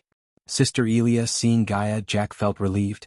Despite her cultivation, Jack thought of her as someone he could rely on or ask for help. What happened? She knew the red smudge was blood, and also she didn't fail to notice his legs shiver. Sister Elia, some adventurers stopped the renovation work and they are asking for more gold coins. I tried to negotiate with them, but did they do this to you? She interrupted him before he finishes his sentence as Jack nodded his head. I'm going to beat the crap out of them for attacking my minion, come. She tied her raven black hair into a ponytail and rushed towards the student quarters because that's the place they were renovating. Sister Elia, those adventurers have a body-strengthening level 8 cultivator with them. We should go and get the Baron's men. While the sect is being renovated, Claire and the elders went to capital to meet the King of Breedia and settle their debts. Daniel and Ricky were working with the dwarven engineer to build the restaurant according to Michael's plan. That left the sect with Elia, and she appointed Jack as her minion and gave him the job to oversee the renovation while she's away. Shut the fuck up and follow me. Plop. She slapped the back of his head hard and continued to walk. After he was slapped and thrown away from the student quarters by those adventurers, his first instinct was to run to Ghost's home and call Sister Elia. He didn't think anything about her cultivation or how weak she is compared to a body-strengthening cultivator. For Jack, Ghost was the highest existence in his world, as he basically worshipped him in his mind. Because of Ghost, he had tremendous respect towards Elia, even though she would beat him regularly whenever she gets the chance. However, he never got mad at Elia after a while because he knew she might be the only person who would fight for him and protect him like a big sister. He ran behind her like a little kid and hoped that she has a way to resolve this conflict with the adventurers. A few minutes after, Gaia and Jack came to the renovation site. No one can work until someone pays us what they owe us. The disciples and the workers stopped what they were doing and kept their distance from a group of adventurers who just beat Jack. All the adventurers in the group were a body-strengthening stage level 3 cultivator except the one who was shouting orders at the workers. He was a body-strengthening stage level 8 cultivator. In Gaia's eyes, they all had one thing in common: they didn't seem like they came to do construction and renovation work, as they were strong enough to get more paying quests. Their armor alone was worth at least 100 gold coins apiece, and they certainly did not need to work for 20 silver a day. Who hit you? Asked Gaia. Sister Elia. Sister Elia is here. Sister Elia. Many disciples shouted the name Elia when they saw her. The adventurers, however, just snickered looking at her cultivation level, except for the strongest adventurer, who looked Gaia with eyes filled with lust. Many girls who saw him staring at Gaia made them feel nauseated, and they prepared themselves to fight the adventurers if they dared to touch Elia. After Ghost joined their sect, the reputation of the Sunrise sect took a turn, and many who bullied them for fun now wouldn't even dare to look at them in a wrong way. Only because of him that they were able to settle their debts and receive the needed resources to cultivate with no hindrance. Therefore, how could they let Ghost's girlfriend be violated by these adventurers? It was me, pretty girl. A middle-aged man who was thin as a stick made his way towards Gaia with a wicked grin on his face. Plop. Ah. The middle-aged man halted his steps when he saw Gaia suddenly slap Jack. Did you really let this walking stick slap you? Look at him. Everyone was stunned by the words coming out of Elia, especially the thin man. He didn't think he would be mocked by a body-refining stage girl. A gust of wind could have killed this fucker. You? How did you even climb the stairs against the wind? Ha! Gaia couldn't keep a serious face as she burst into laughter. Sister Elia, Jack tried to stop her from antagonizing the man any further as he already looked pissed off. Your mom was also so thin as, she said laughing, she ate a meatball and thought she's pregnant. Gaia began to abuse the man's family and continued, but it turned out she was really pregnant.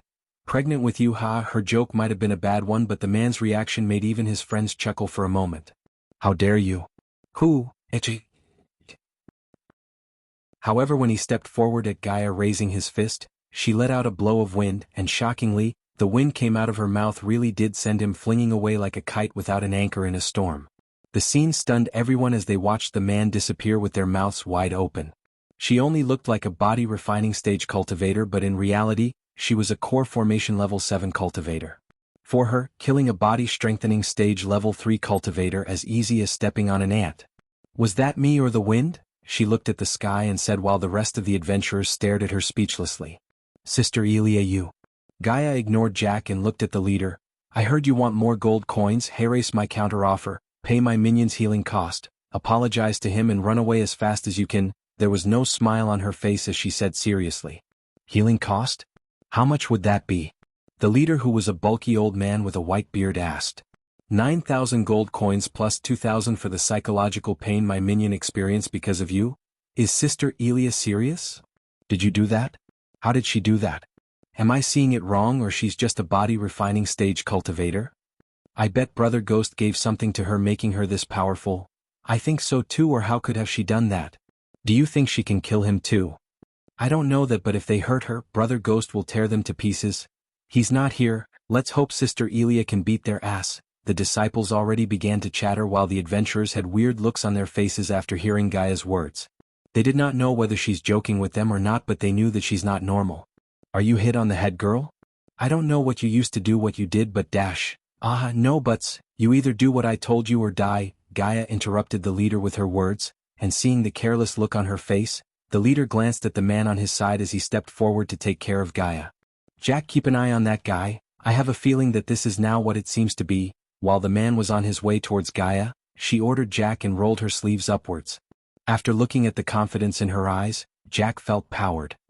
He gave a quick nod and started to watch the leader as she said, I need to torture your leader, so I suggest you all 6 to come at me together. I don't like my time being wasted. The more everyone heard her words, the more they became surprised and shocked. If anyone else was in this situation, they would be afraid, but in her eyes, there was no fear at all. Bring me all the teeth on her mouth. The leader had enough of her. He never expected a body refining stage cultivator like her would mock them to this extent without showing any signs of distress. Good way to torture someone. He'll pull your teeth one by one. Just wait a few seconds. That you're tuning in to the Han Li's Wuxia Adventures YouTube channel. We're so grateful for your support, and don't forget to subscribe to join us on this incredible journey through captivating stories. Your generosity through donations truly makes a world of difference, as it's the primary source of revenue that allows me to expand and enhance this channel for you. Thank you from the bottom of my heart for being a part of this adventure.